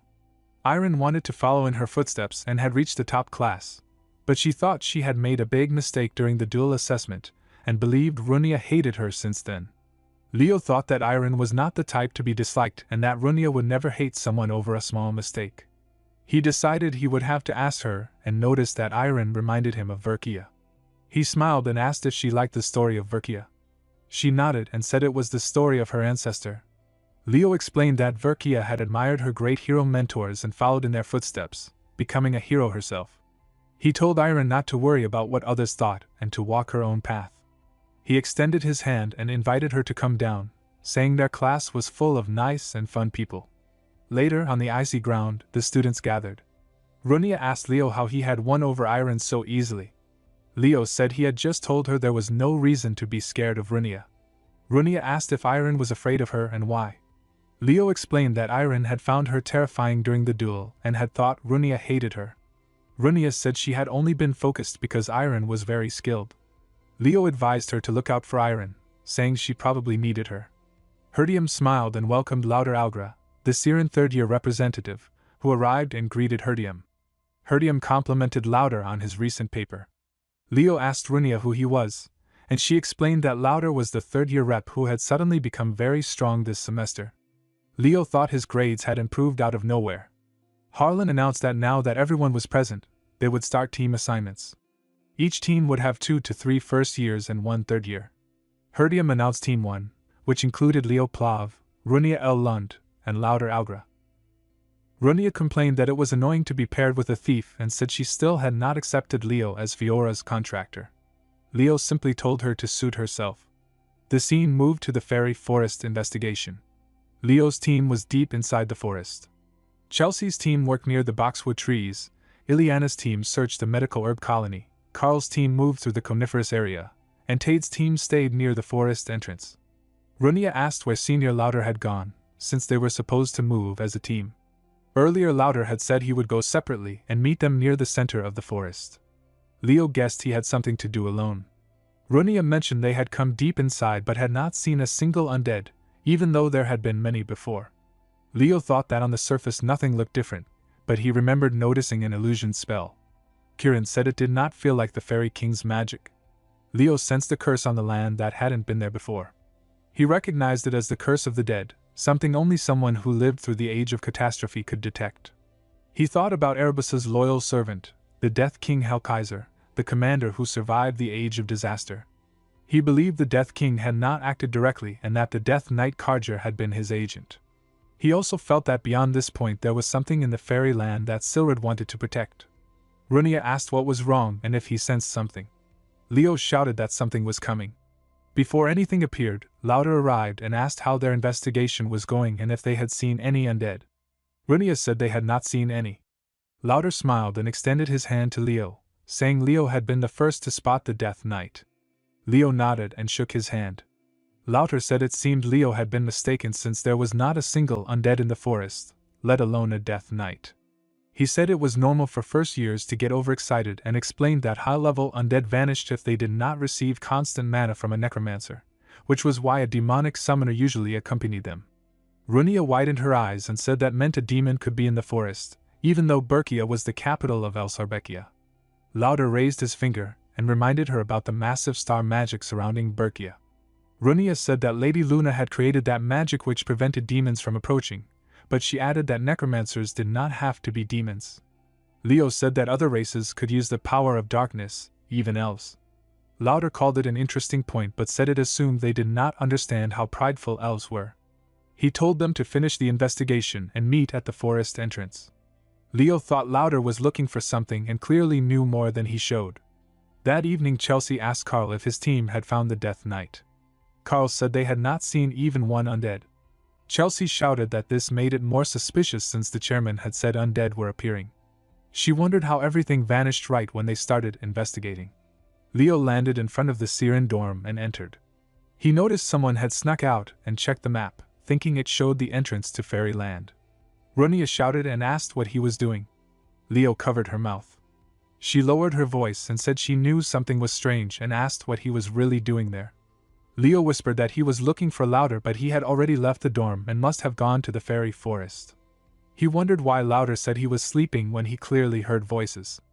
Runia asked why Senior Lauder would go there, but Leo grabbed her and jumped out the window with her in his arms. In her room Myron saw them and rushed to the window. She called out to Lord Leo and Lady Runia as her face turned red. She thought it had to be a secret love affair. The scene moved to the icy ground where Leo asked how long Runia planned to follow him and told her to return to the dorm. Runia frowned and said he still believed Lauder was involved even though Lauder had arrived only that morning while Leo saw the Death Knight days ago. Suddenly Iron arrived out of breath and told them to stop. Runia asked when she got there. Leo said he had been following them the whole time, but Iron shouted that dating among students was forbidden. Runia froze in confusion, while Iron insisted she had seen them sneaking out together because Runia was beautiful and Leo was cool. Leo told Iron she misunderstood and asked Runia to explain. Runia trembled with embarrassment and turned her head, saying it was not like that. At that moment Leo's eyes widened as he sensed undead nearby. Runia shouted that the undead had arrived. Leo held his sword and said they were high-ranking undead, the Skeleton Knights. Runia asked where they suddenly came from. Leo asked if she was ready, and she nodded as a fiery aura rose around her. She used her firestorm and the undead burned. She asked how that was? Before she could relax, another undead rushed at her, but Iron blocked the attack. Leo noticed it was Berkia's animus armor, Iron cut the undead's neck cleanly. Runia praised her, and said she looked just like Berkia. Iron said it was an honor, and then asked what the two of them were doing outside at that hour. Leo said he and Runia were not in that type of relationship. Runia agreed and said they had only sneaked into the third-year dorm to investigate. She pointed at Leo and added that if silly love drama distracted her studies it would only help him because there would be one less competitor. Iron shook her head and said that was not true because Runia was the top student, and she hoped Runia always stayed on top since she believed Runia would become a hero. Runia was surprised that she thought that way. The scene moved to the past during the Siren Senior Class 1 dual assessment. Runia smiled and thought that Iron was her only real rival among first years. She clenched her teeth and attacked Iron with fire. Iron widened her eyes as the blast shook the ground. Now Runia understood that expression and why Iron stopped coming to school after that. She held Iron's hands and told her she wanted her to keep coming because she was her friend. Iron asked if Runia did not dislike her. Runia smiled and said they were friends and rivals and she wanted her to keep competing with her. Iron smiled and repeated friends and rivals but still asked if they were really not a couple. Runia shouted no. Meanwhile in the dark the undead Karger murmured that there were intruders. A cloaked man said it was the knight's problem and lowered his hood, revealing Louter. Karger growled and asked if the brat was treating a knight of the Great Lich King like a servant. Louter smirked and said the Great Lich King had chosen him. He turned away and said that once the summoning circle was complete they would no longer need Karger's Tartarus, and that he would rely on him until then. Karger agreed with a nod. The scene moved back as Iron asked if Senior Louter was connected to the anomaly in the fairy forest. Runia said it was only his claim and Iron should not take it seriously. Iron then pointed out that the temperature felt colder than before. Runia agreed that something faint felt off. Leo said they needed to prepare before moving on and summoned Kieran and Flora. Runia grew excited when she saw Flora and introduced herself happily. Iron asked what those spirit beasts were. Leo explained that Flora was a baby phoenix named Fiora and the fairy prince was Kieran. He told them to stop chatting and get ready because they were heading into the deepest part of the forest, and things would become brutal. They soon faced many undead. Runia said there had to be a necromancer nearby. Leo cut down enemies and said there was none. Runia reminded him of the orc that turned into a skeleton. Leo said that one was not made by a necromancer but created by a curse of the dead. Iron explained that the curse continuously summoned undead and turned the land into a place of death. Leo said the one who cast it was Tartarus General, the Lich King Hellkaiser. Runia widened her eyes and said that meant Tartarus was going all out to attack Elsobekia and they needed to report to the professor. Suddenly a heavy wind pressure hit them. Karger rushed forward and welcomed the hero candidates to the land of the dead. Leo blocked the attack and Karger laughed. Karger roared in rage and filled the forest with his threat as he told them to despair and tremble in fear. Leo stepped forward with calm confidence and said he would handle the Death Knight, while Iron took care of the undead and Runia prepared her strongest magic. Karger asked him if he really chose to fight and Leo answered that he would take him on. Karger tried to cover the field in darkness, but Leo used Zeringer's secret swordsmanship prominence and sent a fiery aura crashing into him. Karger stared in surprise and muttered that it was Phoenix Flames as Leo rushed forward and said it was fused with Zeringer's flame. Karger grew confused when the sword began melting and wondered how a first-year student could overwhelm him with such battle experience. Runia meanwhile created a massive mana ball and threw it at the undead with a fierce shout. She smiled with satisfaction after the explosion. Kieran watched her and questioned if she was really an elf because she seemed far too violent. Leo stayed focused and urged them to keep moving. Just then Louter appeared and demanded to know who gave first years permission to investigate the forest at night, even calling out the first-year representative from Lemurn. He complained that discipline was falling apart. Runia looked at him and asked why he was there. Leo explained that undead had been appearing in the forest, and they were investigating the cause. Runia suddenly shouted that the cause was a curse, an ancient and powerful one. Louter asked if the curse was active at that very moment. Runia stared at him with wide eyes and wondered how he could not feel something so intense. Leo continued and said some Lemurn first years had accidentally touched an item leaked from Tartarus, and those students had unknowingly used the power of darkness. The other students looked shocked. Leo then told Louter that he had knowingly cooperated with Tartarus because only black magic or necromancy used monster blood and guts as catalysts. Louter clenched his fist and called Leo a foolish human. He told the first years that the hero record of Lady Luna was hidden in that very place, and the Elshalbikia Council did not even know it existed. He claimed he only wanted to reclaim their heritage with Tartarus. Iron shouted that he was insulting a great hero, and only wanted the legacy for himself. Runia stepped forward with fire in her eyes and told Leo they should take them down, smash his face, and drag him to the teachers. Leo held his sword and told Runia and Iron to fight as if they were ready to kill their senior. The ground shook from a sudden burst of energy. Leo gathered mana in his hand and told them to stay focused because this was what it felt like to fight Tartarus. Lauder watched him and questioned what he truly was, shocked that Leo used original star magic so quickly. He judged Leo as elite and feared the danger if Iron and Runia joined him. Dark aura rose around them and Leo shouted for everyone to get down before another blast ripped through the area. Iron formed a shield around herself and Runia and remarked that such power could not belong to a basic spell. Kardra suddenly appeared before them and declared their end as hero candidates. Runia snapped back and told Iron to stall for time. Iron answered that she had it covered. Lauder faced Leo while creating many dark spheres and asked if he had any last words. Leo called him cocky and summoned Kirin. Kirin struck Lauder in the leg and the shock created several small explosions that knocked Lauder to the ground. Leo stepped forward and cut off his head with a single slash. Kirin cheered and said the crazy elf was handled and now they could deal with the skeleton. But Lauder suddenly rose again in an explosion. He called Leo a half-fairy with spirit summoning talent and smiled with twisted delight as he said he was glad he would be the one to kill him. Lauder spoke with growing madness and claimed the power of the Necro King would be enough, but if he added the power of the progenitor Lady Luna, then he could bring talented people like Leo to their knees. Leo noticed the change in his eyes and realized Lauder was starting to be consumed by demonic energy. When Lauder sent dark aura toward him, Leo rushed in before the corruption fully settled and cut off his arm, sending him crashing to the ground. Leo told him that people who chased shortcuts always lacked true battle sense, and that he would keep cutting him down until his mana ran out. A demonic voice echoed from Lauder's ring and urged him to complete the summoning circle and awaken the power sleeping in the land. Leo glanced at Runia and Iron and thought they were holding on well, so he needed to finish this fight first. Lauder wondered why his arm had not regenerated yet. Kirin then shouted for Leo to look ahead. Dark aura bubbled violently and a massive skeletal hand rose from the earth. Kirin stared in shock and asked what it was. Leo explained that it was the Skeleton King, one of the strongest undead. Lauder felt his arm return at last and declared that overwhelming energy was the progenitor's power. Leo realized the summoning circle had completed and that Lauder had fully embraced dark magic. He leaped high and shouted that such filthy energy could never belong to Luna. Lauder only smirked and claimed he did not care if it was the Necro King's power because it now belonged to him. Kirin looked at the towering skeleton and asked Leo if they should retreat because it was far too strong. Leo told Kirin to look closely because the Skeleton King was not summoned in a normal way.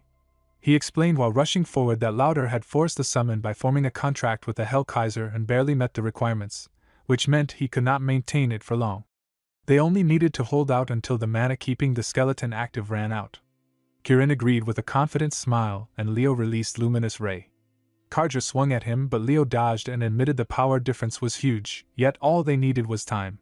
Dark aura suddenly surged toward him and his eyes widened, but Runia stepped in front of him and blocked it. She told him to focus on the Skeleton King and said she would handle their insane senior. Leo worried that this left the Death Knight alone with Iron. Runia smiled and reminded him that Iron had volunteered for a one-on-one fight. Iron blocked Kardra's strike as he mocked her for thinking she could face him alone. She wondered if she could truly do it but rushed forward anyway because failing would put everyone in danger. Her sword pierced him but the impact pushed her back. She admitted she never wanted to be a hero but she refused to be the one who slowed them down. She believed Leo and Runia would one day walk the same path as the great heroes. Kardra said he should take her head and then go help the necromancer because she had no chance. She answered that the great heroes were always followed by loyal disciples and her ancestor Lord Berkia once vowed to never doubt them. She tightened her grip on her sword as Kardra charged at her. She remembered the technique passed down through generations of fairy knights, the power of life that pushed away death, and she struck with everything she had. Kardra shattered into two pieces and could not believe a Death Knight had been defeated by someone so young. Iron said she needed to hurry and help the others. Lauder smirked and challenged the first-year representative, saying it was time to end the fight and cast Flame Turtle. Suddenly his eyes widened as dark flames struck him. Runia stepped in and said he should not think she would stand by, throwing her own flames at Lauder and causing a huge explosion that burned him to the ground. She said it was nothing special. A massive undead suddenly rose in front of Leo. He realized it was the worst possible curse and called Flora, commanding her to scream. Runia and Iron felt their bodies healing. Leo shouted to Flora to go again. Karja slashed at Leo, but he dodged. Runia watched him and thought he was not afraid of death, just like a true hero. She stood up and told Flame Turtle to rest after a job well done. Lauder smirked and mocked her flames, asking what she planned to do with dying embers. Runia replied that their house had always been sworn kin of the Phoenix, and their founding ancestor vowed to burn Tartarus even at the cost of himself. Lauder called it nonsense, and asked if she had given up. Runia held her flames tightly and said the fire would never go out as long as the will of their ancestor lived. She declared they were eternal oath-bearers of the Phoenix, and that every demon would be burned to ash. She noticed Lauder's left eye was demonic, and a fiery aura burst around her as she activated Sacred Flame, a forbidden technique of the Rundoa family that burned even the caster. Lauder looked surprised as Runia clenched her teeth and thought she would never let go. But her flames began to fade. Lauder asked if she was out of magic and said it was his turn. He formed a dark magic circle. Runia asked in shock what it was as he shouted stop and began absorbing energy into his ring, which fell to the ground. She could not believe it, and wondered why the Skeleton King was still unharmed when the Necromancer was dead and the energy supply should have been cut off. Leo realized it was truly the power of the Hell Kaiser and that Lauder was channeling it through a demonic artifact, still as cunning as ever. He noted the direction toward the entrance to Fairyland and rushed forward, calling Kirin to assist him. Leo clashed with Karja, pushed backward, and caused a smaller explosion that shook the ground and shattered the barrier. Leo looked at his hand and realized his aura and spiritual energy were drained. He saw the door and noticed how desolate Fairyland had become. His eyes widened as he thought it belonged to him. He remembered giving a dagger to Berkia in the past and asking if she did not like it. Berkia had said no, that it looked lame and she would never use it. Leo recalled how many life and death battles the dagger had gone through with him. When his companions called him Kyle to leave, he patted her head, said goodbye, and walked away. Now he picked up the dagger and murmured that she did not need it back then. Suddenly, the dagger burst with aura and shook the ground with pressure. Leo realized that the magical power embedded in the dagger for thousands of years had responded to its rightful owner, him. He looked at Korger and wondered what kind of spell he could cast with this level of magic. An explosion occurred behind Korger and Leo smiled, thinking of the kids. Iron shouted at the skeletal enemy and called Runia's attention to the enormous magical power appearing. A golden mana beam shot toward the sky. Runia said that if Leo was the Phoenix's contractor, such power was to be expected. Leo replied that it might not be as strong as the original, but it would still be a great gift for the kids. Golden stars flew toward Runia and Iron. Iron said she had read about it in ancient literature, a star spell that bathed the world in dawn starlight, the ultimate incantation. The stars struck Korger's face. Later, as he walked on the ground, Leo called for Kirin. Kirin shouted that she would finish the Skeleton King. Leo said it was done. Kirin asked when and how, and Leo told her to go find the wings first. Kirin nodded and flew away. Leo then asked Iron and Runia if they were okay. Runia scolded him, saying it was not the time to worry about them since he was in shambles. Iron said she knew they would pull through. Runia asked what the spell had been, saying it felt like something from legend. Leo held the dagger and said the magic seemed infused into it and must be related to the great hero. Runia asked if that was the reason Tartarus had been after this place. Kirin arrived excitedly and said she had found the wings her father had hidden. Runia noticed a fragment and asked if it was a hero record fragment. Leo unwrapped it, and a screen appeared with the message hero record open. Runia looked confused and asked what it was. Golden aura filled the area, and a voice asked if they were really going to defeat Erebus, saying it sounded crazy but that hunting Erebus was a perfect mission. The figure stepped forward, smiled, and introduced herself as Luna, saying she would one day shine like a star in the night sky and that Leo should be honored to accept her into his party. Leo realized that this was Kyle's hero record fragment. Professor Herdium and Harlan panicked and shouted that Leo, Runia, and Aelin were involved. Runia called out to Herdium and showed him the hero record of the founder. Harlan told Leo that everyone had left the dorms. Leo replied that there was still one more. Iron ran forward and told her grandfather that Senior Lauder was still there. Leo turned and said they should go talk while thinking about Luna. The scene changed to the last day of the school trip. Herdium held Harlan's hand and thanked him for helping the students learn. Runia told Leo that next time she would be stronger. Leo smiled and said he would be waiting. Iron ran to him excitedly and said she would return to Siren Academy. Leo patted her head and said goodbye. They walked toward the portal waving their hands. Back at the academy, Kirin played with Flora. Leo held Kirin's wings and asked if he would have to confiscate them again. Kirin shouted that he had only one pair left and asked if Leo felt sorry for him. Leo's eyes widened when Flora transformed into a human and introduced herself as Phoenix Fiora. Leo shook his head and said no need for introductions. Flora said her mother told her to treat covenant holders politely. Kirin laughed and tried to dodge, but Flora caught him in her hand and asked Leo to open the way to her mother. Leo opened a portal and told her to take Kirin with her. Flora walked through the portal. Left alone, Leo thought about his discoveries. The hero record and dagger from Verkia were now under Siren's care. In Lemurn, the queen of monsters Silatuna remained, and in Siren, the Death King Hellkaiser had caused everything. Tartarus had been erasing the records of great heroes and planting enemies within. Some Tartarus agents were still in Lemurn, and traitors like Lauder were in Siren. Leo knew there must be a traitor in Lemurn too, and they had to find them soon. The scene shifted to Lemurn Academy's main auditorium. Professor Ein announced that first years should line up by department. The principal asked if everyone enjoyed the school trip and said they would gather to prepare for the department tournament. Xiao smiled and nodded. The principal said professors would guide them, and special instructors would provide closer training. Chelsea looked excited. Carl said he felt tired, but his eyes widened when Tora criticized his report on alchemy using qualification magic. She called it complete trash and said all the magical essays submitted by midterms were mostly cookie-cutter work. Emil raised his hand and reminded her of his paper on efficient conversion of fire attribute mana into light attribute. Tora crossed her arms and said it was 17 pages long with typical content about using thermal energy to boost output. Emil looked shocked. Ulta asked the juniors what the most important ability for a summoner was. Eliza said charisma to command familiars, but Ulta said that was wrong. Warden guessed overwhelming power, but Ulta denied it and said the most important ability was love. The principal announced that the top students of Lemurn Academy's fifth-year departments would guide the first years. He asked Leo why he was standing there outside any zone. Leo smiled and said he was in the all-class zone. Toru crossed her arms and scolded Leo, acting angry as she asked if he had lost his mind because the hall was full of people and this was an inter-department competition. Celia called him to hurry toward the night department, while Chelsea reminded her that Leo belonged to the magic department.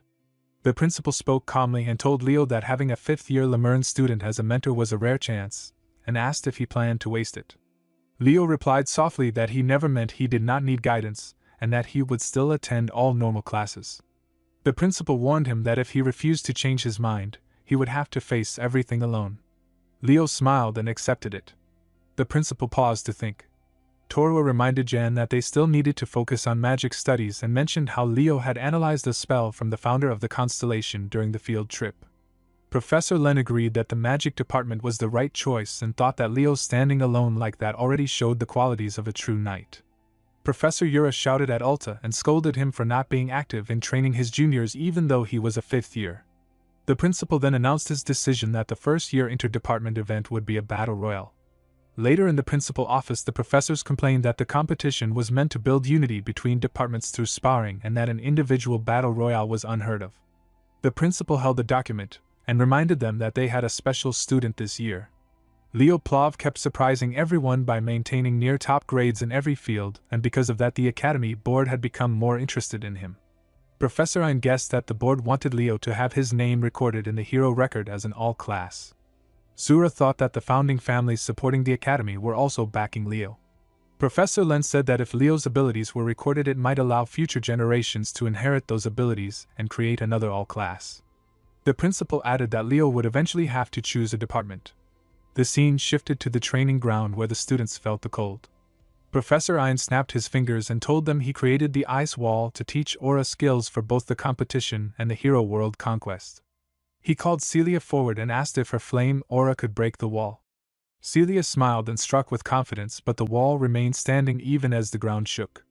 Professor Ein then began teaching them a technique called Breath of the Hero, which was adapted from the unique breathing style of the beastkin. Celia's eyes widened when she saw Professor Ein use flame aura, and she wondered how he produced it. Ein swung his sword and a powerful blast shook the field. Duran watched in amazement and thought about the destructive power created by that unique breathing.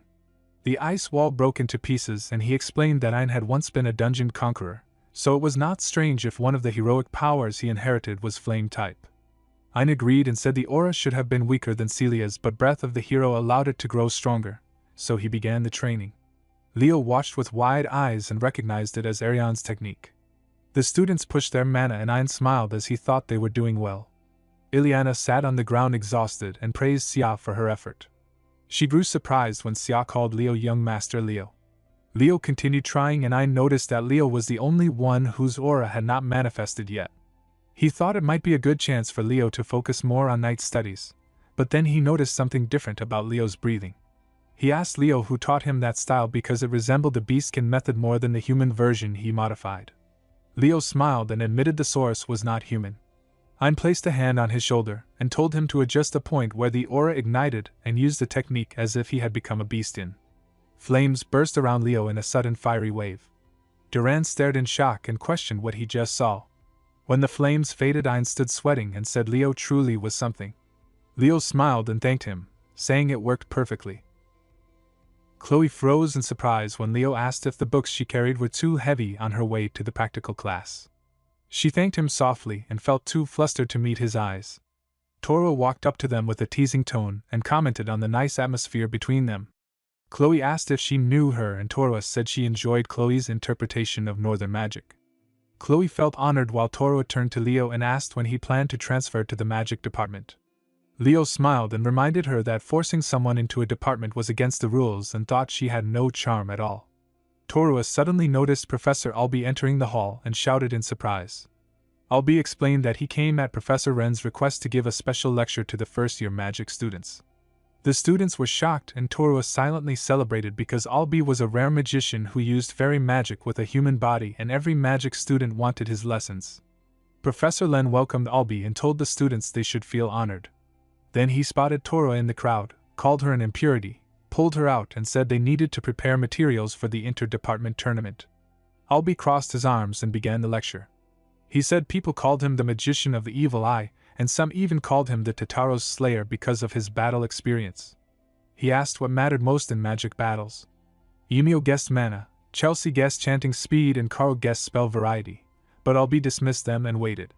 Leo answered that the most important thing was mobility. Yumio argued loudly that mobility could not be the most important part of modern magic combat, and said wing magic already solved that problem. Albi asked if that was what he meant, and Carl agreed that wing magic made things simple. Albi then called Emio and Leo forward. Emio felt annoyed that someone outside the magic department was involved, while Leo wondered if he had been living school life wrong. Albi asked Leo if he agreed with Emio, and Leo said no, so Albi decided they would test mobility. Emio had a wing magic device, but Leo did not, so Albi told them to compete however they could. Albi declared the Isle of Beasts as the target, and said whoever reached it first would win. Emio boosted forward with magic and mocked Leo for not having tools. Leo suddenly cast lightning bolt on Emio, and Carl shouted in shock. Leo explained that since the duel was about understanding mobility, reducing the opponent's movement was fair. Albi agreed. Leo then jumped high using Phoenix Step. Carl gasped and asked if aura use was allowed in a magic class, but Albi reminded him that their future opponents would not limit themselves. Emio rushed angrily at Leo and shouted that he would not let the surprise attack go. Leo closed in with fiery aura bursting around him. Emio's eyes widened before Leo struck him. Emio began to fall, but Leo caught him by the arm. Albi explained to the students that Emio lost because he relied completely on wing magic, and once his tool broke he lost all mobility. Leo crossed the lake using the basic fly spell, which wing magic was originally based on, but wing magic lacked fine control because it focused only on convenience. Albi told them that from now on they must train the fly spell carefully, and the students nodded with understanding. Albi admitted that a first year who used fly magic as well as Leo left him unsure what more to teach and asked if anyone had questions. Leo stepped forward and asked if he could enter the Lemurn Forbidden Archives. Albi said that entry was beyond a teacher's authority. Leo clarified he was asking a member of the Geron family instead. Albie then asked why he wanted access, and Leo explained that he was searching for a document related to the hidden history of the hero records. Albie agreed to write a recommendation but said Leo would need permission from the Geron family head, Altek Geron, who was known as the Infinity Speller for his endless spell mastery. However, the head was deployed on the southern front of Tartaros, so Leo would have to meet the representative instead. Albie told him she was a third-year student at the academy named Elena Geron, his niece.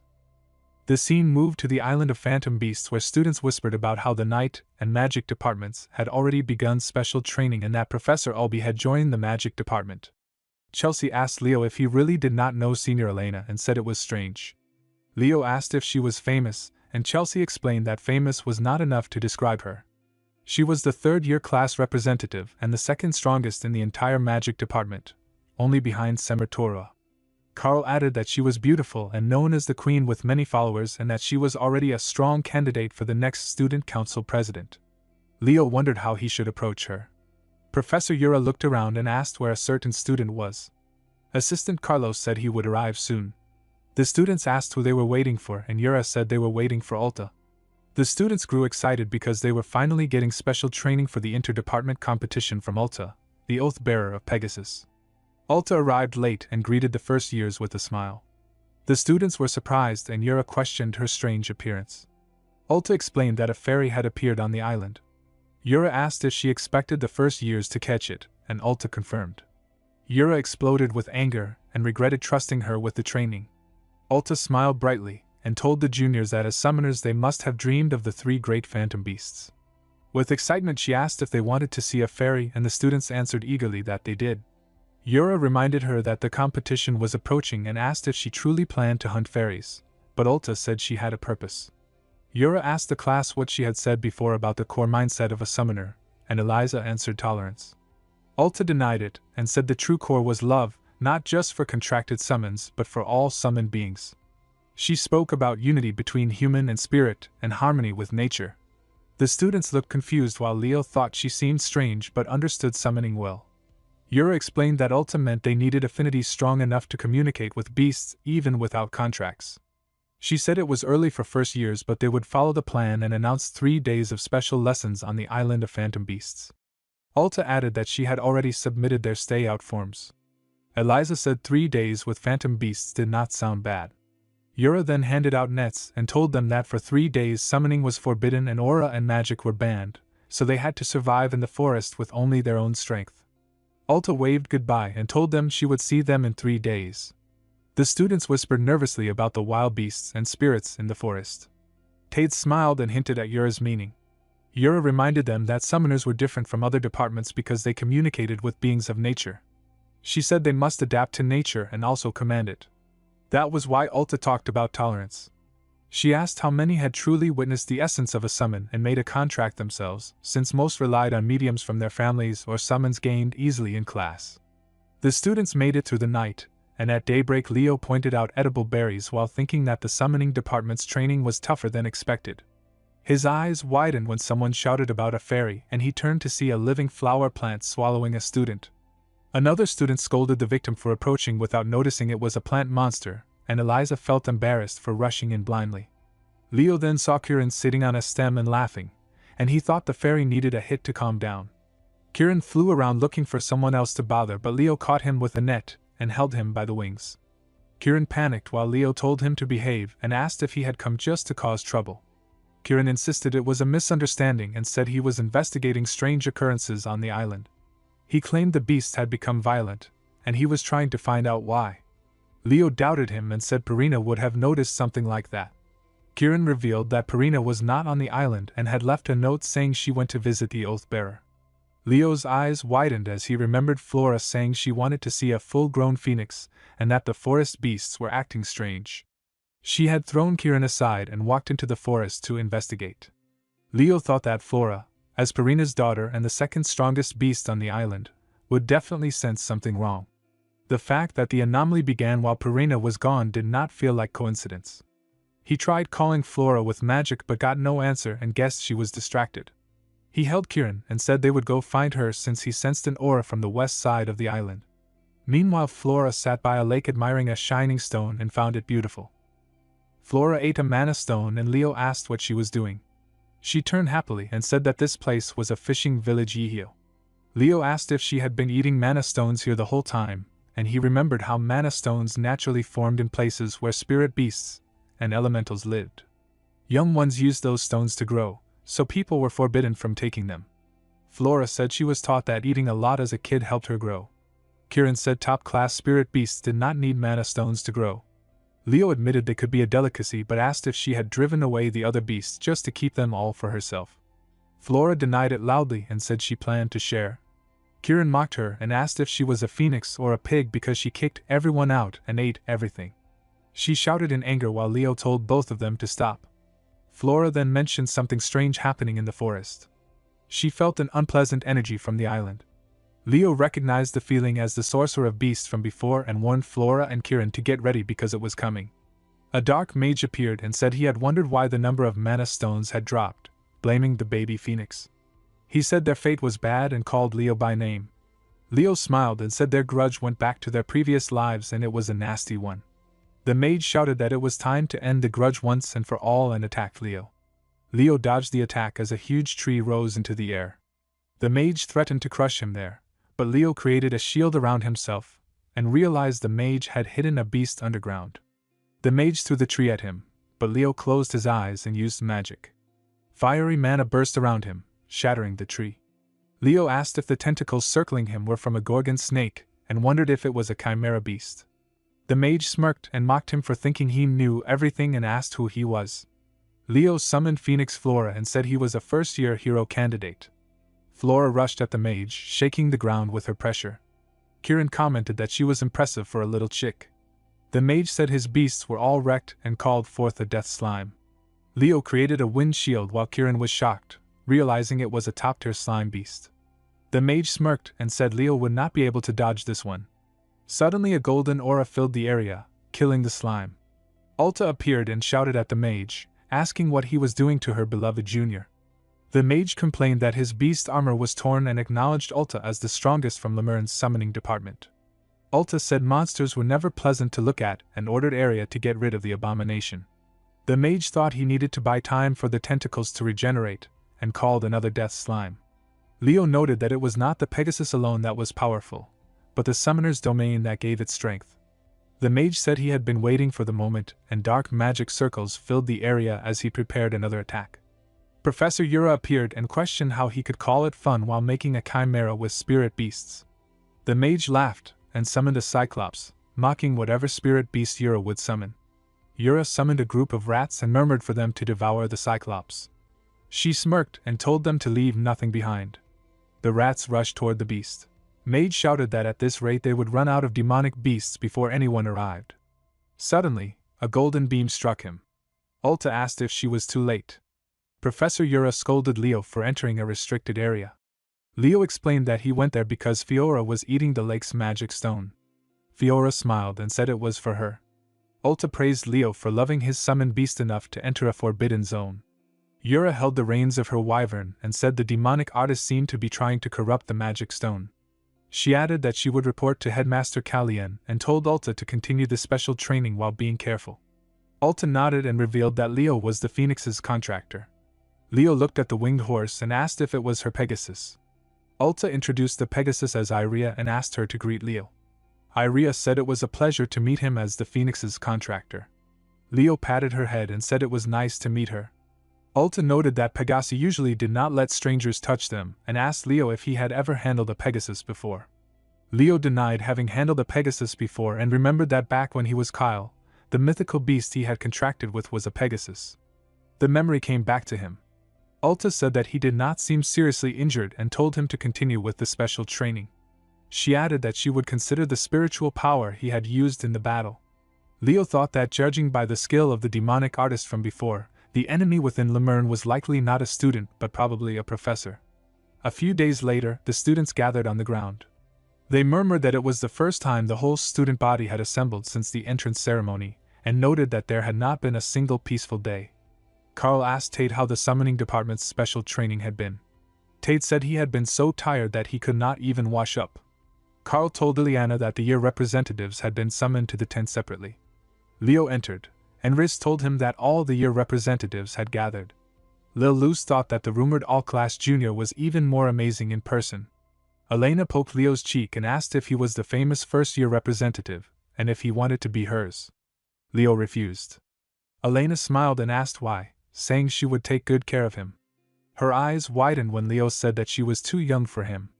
She laughed and said they had an interesting one.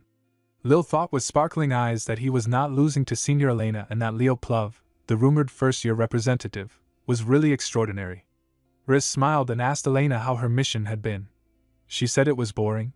Riz agreed and went to wake another representative, Hark. Hark opened his eyes, sat up, and asked to have a match right away. Riz said he would deal with him later. Elena stepped forward, commenting on how barbaric it was to want to fight the moment someone woke up. Hark smirked and asked what she, who dragged around her little faction, knew about real fights. Elena asked if he was implying she was not real. Hark questioned if there was another Elena Jaren. Lil warned that they would get in big trouble if they fought here. Leo observed that they seemed to get along very well. The scene shifted to the ground where the principal addressed everyone. He said it was good to see their faces and briefly explained why he had summoned them. He announced that from that day forward, all Lemurn Academy students and staff would have all external communication severed until the end of the first-year interdepartmental competition, and that they would be placed under a lockdown order. Leo thought that this meant they intended to catch the traitor. In the class, Ileana said she did not care about the interdepartmental competition and just wished the lockdown would end soon. Chelsea complained that they could not even go to Lemuria City to buy snacks. Tade shouted that there was big news and announced that the location for the interdepartmental competition had been decided as Nigrang. Chelsea asked if it was not a restricted area. Carl opened a book and explained that Nigrang was a city in the southeastern part of the continent, famous for being destroyed overnight by a hero-rank dungeon stampede. He added that the dungeon was later cleared, but the land became cursed and uninhabitable for humans. Nella asked with wide eyes if it was really okay for them to go to such a place. Chelsea smiled and said that although it was restricted, it was not extremely dangerous, just that mid to low level monsters appeared and curses were scattered about. Tate said that it sounded extremely dangerous. Leo thought while looking at the book that the place looked familiar because it was where he and Lysinus had defeated a legion commander for the first time. In the library, Leo thought that there were 5 large lakes within Nigrang and wondered which one was Lake Erdia. He remembered that somewhere among these lakes lay the lost Oathkeeper of Lysinus, the great spirit of radiance, Luminous, who might still be asleep. On the day of the department tournament, Professor Yura said she was worried about letting in so many outsiders at once and thought an intruder might sneak in unnoticed. She wondered if the lockdown should continue a while longer. The principal said that fortunately the strong suppressive force had returned, so there was nothing to fear unlike last time. Yura thought that the Phoenix was right behind her and wanted to talk to her. Professor said Jen welcomed the guests and introduced himself as the overseer of the department tournament. He explained that this year's tournament would be a battle royale where students would compete using their skills, strategy, and survival abilities. He added that the tournament would end when one final individual remained and that the winning students' department would be declared the winner. He explained that the bracelets given to students were artifacts that monitored their physical condition and would teleport them instantly if their life was in danger. He also announced that the department tournament would serve as the students' final practical exam. The students looked surprised when Sejin announced that the goal of the tournament was survival but not for the exam. He explained that if someone spent the whole time running away, their practical score would be the lowest. Every action would be recorded in the bracelet, and a student eliminated early could still get a higher score than someone who lasted longer. Leo thought that it was clever because sacrificing yourself for your department would ruin your own exam score. Sejin then shouted that the department tournament had begun. Students began falling from the sky. Leo thought that the entire city was covered in curses, which activated and lifted at random intervals, making it the Forsaken Land. He noticed that the only area without a curse was the center, where everyone would head, and decided to start with Lake Erdia. He also thought about Prince Moira from the Night Department and the second student from the Summoning Department. When Leo landed on the ground, he calculated that 10 minutes west from there, Lysinus had sealed the fading Luminous. He wondered if it was still intact and thought that the sensory confusion curse would be difficult for others, but he was used to it. Xia landed and called him young Master Leo. Leo asked if she had followed him since the ruins were in the other direction. She said she had personal business. He asked what kind of personal business, and she raised her hand and said it was a duel. Leo asked if it was out of nowhere. Xia said that from the moment they met, she wanted to know how big the gap was between her and young Master Leo. She rushed forward, but Leo dodged. She said that as expected, he had deployed flame aura armor instantly to neutralize her water aura. His eyes widened when he saw a high-ranking water spirit. She sent the spirit toward him, and he created flame in his hand, causing both energies to collapse. Suddenly, she appeared beside him and began to punch, creating a blast that shook the ground. Xia thought that he had countered in that short opening and that further surprise attacks would not work. Leo said that she was not the same and that water adapted to the flow, but she had become too rigid. Xia clenched her teeth and thought that if she took that hit directly, she would be done for. She created a shield of water when he rushed forward, but her eyes widened as he appeared beside her and repeated that she was too rigid, causing a dusty blast to shake the ground. Leo pointed his sword and said she had lost. Xia asked if he was really 15, saying he acted like a veteran who had fought on many battlefields. Leo told her to stop talking and head back to the ruins, reminding her that it was a battle royale and he would decide how to deal with the defeated opponent. He also told her to take care of the ones trailing behind her.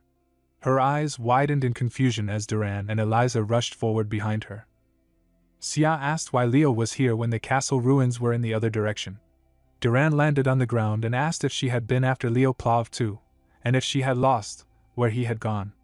Xia admitted that she had lost and said that she was injured, so she asked Duran to go with Miss Nella. She smiled and reminded him that they were in the same department for the competition and could not ignore a fellow member. She also asked Miss Eliza to carry her since it was hard for her to walk. Eliza said that if Xia were in the summoning department, she would help, but right now they were enemies. Xia widened her eyes and reminded her that she always helped her study and that Eliza borrowed her notes every day. Eliza shouted that she did pay her debts but said there was no need to pay them now. Xia made an innocent face. Eliza agreed and said she would go with her to the central ruins, but after that, they would be enemies. Xia thought she did not know why Eliza was not going to the central ruins, but she hoped young Master Leo would hurry and finish. Juden said while running with a smile that as long as he got inside the castle, he could be free from the curse. Celia appeared in front of them and told them not to get ahead of themselves. Juden shouted that they had no choice and urged the others to go to another gate. But Chloe was standing there holding her staff. Juden thought that the remaining gates were the south and east gates. He noted that Eliza had gone after Leo Plov, so he could only hope Werden had taken at least one gate. He needed to get inside before the curse triggered. Suddenly, the students' eyes widened as they saw Sun Lu writing during the summoning exam. He asked why he was suddenly there. The scene shifted to the ground where Ziz observed the screen and thought that Celia was doing well, but Leo still had not entered the ruins. Rogers said that Chelsea seemed to have become a full-fledged battle mage of Leyland. Ziz said that His Majesty of Rodden would be pleased, but then his eyes widened when he spotted a monster. A professor ran and shouted, asking what was going on and why a monster had appeared in the exam area. Harlan told Sedgen that they must evacuate the students immediately. Sedgen nodded and tried to use magic, but teleportation did not work, and he was shocked. Harlan said that he would rush to the headmaster while Edgen should keep trying to find a way to evacuate the students. On the ground, students were fighting as Warden thought he needed to take down the magic department group quickly before the monster took interest in the area. Suddenly, a wyvern appeared and attacked them, but Warden blocked it and ordered everyone to open the gate and let everyone inside. A student protested that they were from another department and questioned why they should listen. Warden held him by the throat and said there was no time to explain and that he was in command, insisting they open the gate. The scene shifted to Leo, who looked at the map and said that there was nothing there either. He noted that the lake near the ruins was the last one and thought that by now, everyone must be fighting hard, so he should head over soon. Suddenly, his eyes widened as he realized a wide area curse was active. He thought that it was not the curse left in Nigrang but a new one, the Curse of Severance, which Tartarus liked to use in large-scale battles. He clenched his teeth and thought that the curse itself did not affect people directly but severed the area from the outside, isolating the entire region. He wondered if the traitor inside Lemurn had made a move and knew he needed to regroup with the others quickly. The scene shifted to the central ruins where Nella told Carl to hold on a bit longer. A student trembled as they said the artifact did not activate. Suddenly, a monster appeared in front of Chelsea and began attacking her. Abad used magic to block it, and reminded her that she had practiced multiple casting. Chelsea, with teary eyes, asked her brother what was happening with the department competition. Abad said that the competition was over because an anomaly had occurred in the entire area and that everyone needed to join forces. He thought that the sharp ones would head into the inner castle and that what they needed now was a defensive battle. Xia said she was not sure what was going on, but it was definitely an abnormal situation. Duran said he would break through the path at once and asked for support. The scene shifted to the central castle fortress, Inner Castle, where students shouted that the last group was coming in and to open the gates. Xia said they were alive and mentioned that young Master Leo had gone to the outer area. Abad asked why he had gone that way. Eliza said he must have his own reasons and that no one knew what he was thinking, but there was no way he had failed. Chelsea agreed and said Leo Appa would be fine. Celia suggested that they share information first to understand the situation. She checked her bracelet and said it was not working and that those with fatal wounds were not being teleported. Abad added that beasts were appearing not only around the castle but even inside it. Celia guessed that aside from the basic curse on Nigrang, there might be new ones, like a curse that blocked communication. Eliza summarized that they were isolated in the middle of Nigrang in an abnormal state and being attacked by monsters and beasts, so it was best to use the castle walls and defend. Emio argued that it was the right time to attack. He thought it might be a sudden event prepared by the school and said they could earn points from the external officials. He insisted that staying inside and defending would be a loss. Celia shouted that the injuries were too serious for it to be a simple event and said that without Nella's healing several students might have died. Carl spoke weakly and said Emil would only understand after getting a hole in his stomach. Nella told him not to say that while healing him. Emil clenched his teeth and shouted that this could also be part of the professor's plan.